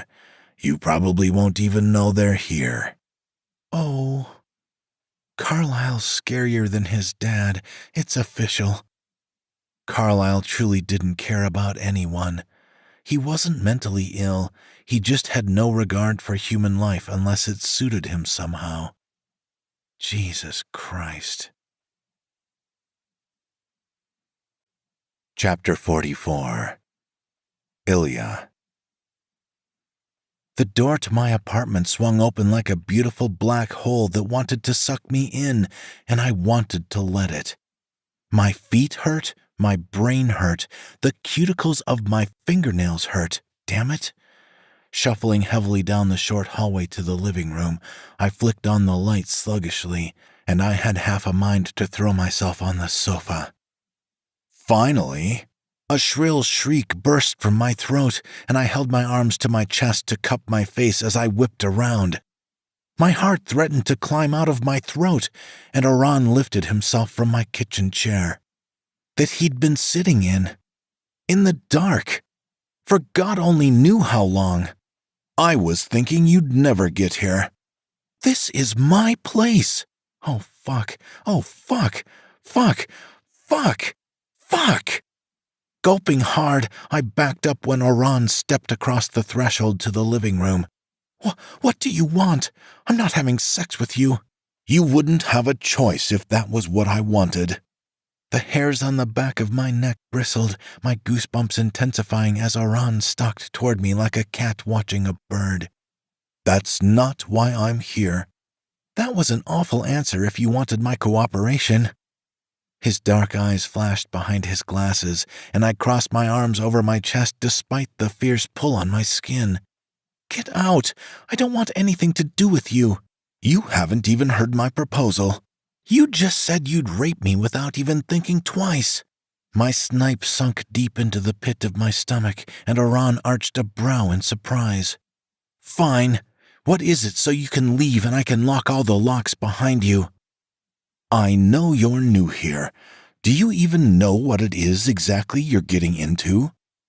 Aran fucking sat on the low wall separating the kitchen and living room, clasping his hands between his knees, and his surprise faded into seriousness. A barrage of emotions rushed between my lungs, and I pursed my lips thinly in an effort to regulate my breath. "You do know this is a criminal organization spanning nationality and all borders. You looked uncomfortable at lunch. I get the sense you're not used to violence or discomfort." "What's that supposed to mean?" Watching him now, so close that I could see the flecks of gray in his eyes, Aran didn't seem nearly as dumb as Carlyle believed. "Why are you asking me that?" "Doesn't it upset you that you've been dragged into this through events out of your control?" What the fuck is he getting at? Taking off his glasses, Aran stuck them into his shirt pocket, and I could clearly see that he was just as smart as he thought he was. "I'm not going to lie. You've had it rough. Do the benefits outweigh the risks for you?" "What benefits do you think I'm weighing against?" Aran knew who I was, just like his dad and Carlyle. Unless... My brows rose, and he frowned as something dark flashed in his eyes. "You didn't do any research on me, did you? That's why you're here. Carlyle somehow stopped you from being able to, and you're trying too hard to read me." Everything about Aran was a lie. And it was hilarious. I laughed an almost maniacal cackle, and tears sprang to my eyes as I sat back on the armrest of the sofa. Huge, heaving bubbles of mirth burst inside my ribcage, and Aran's glare bounced off my chin when I threw my head back. My chest tightened, and I curled my shoulders in an attempt to ease the throbbing just under my skin. My laughter echoed through my apartment, and I covered my face after a moment with clammy palms. Oh my God, oh shit!" Sputtering wildly, I cracked open a stinging eye only to bluster a giggle through helplessly thin lips, and Aran started turning red in the face. Unable to contain how idiotically comical this was, I squeezed my achy cheeks together, but it didn't stop my laughter. "Oh, I can't breathe." My lungs burned, everything burned, and I wiped my tears off my face before noticing that Aran had physically relaxed as he sat, tapping his heels together. The sight of him smiling faintly quenched my chortling, and he slid to his feet to saunter toward me. "You remind me a lot of my sister." Bracing his arms on either side of me, his eyes glimmered brightly with affection as he came so close his nose brushed mine. Sucking in a sharp breath, my eyes widened as the fine hairs on my face bristled at his soft expression. "Do I seem stupid to you, Ilya? Or is it all an act? Am I just a really, really good liar? Or do I have the situational awareness of a rancid lemon?" My voice faltered when Aran's eyes narrowed into slits on mine, and my tongue stuck to the roof of my mouth. "No matter what it is, I don't want anything to do with it. It's the same thing I told Carlyle. I'm staying out of whatever's going on between you two." "I hope you do, or you'll end up just like her. Dead. However bad you've had it, Ilya, it's nothing compared to what'll happen if you get caught in the middle of dear Big Brother and I." Shivering at the threat that rolled down my sternum, I clenched my jaw as Aran reached to tuck my hair behind my ear. "You shouldn't have come here. I haven't regretted it so far, and just because you're confusing won't make me." Thanking God that my voice didn't waver, I frowned as I lifted my hand between our faces, and Aran leaned back with a slight, knowing, infuriating smirk. "Get out." "With an attitude like that, not even my father will dare piss you off." Aran turned up his nose at me, his smirk widening, and my eyelid twitched in irritation. Even if he was a mystery, that fucking haughtiness was all too real. "Good night, Ilya." "Whatever." He didn't stop retreating from my apartment at my grumble, and I only breathed a shaky breath when the lock clicked damningly on the doorframe. Slumping hard, my brain churned furiously as the past 35 seconds or so flashed behind my lids when they shuttered tight. A sociopath, a heartless bastard, an expert liar. This is so frustrating. True to my word, though, I didn't regret coming here even if the choice had been more or less made for me. The door beeped shrilly, and the reason I was here, dealing with all this shit, came waltzing in to cast me a curious, dark glance. "I thought you'd be asleep by now." Theo scanned me critically, and I inhaled through my nose as my heart stabilized against my ribs. "What happened?" "Today sucked." I wasn't sure what to tell Theo, or what he would feel comfortable keeping from Carlyle, and he grunted lowly as I dodged the question.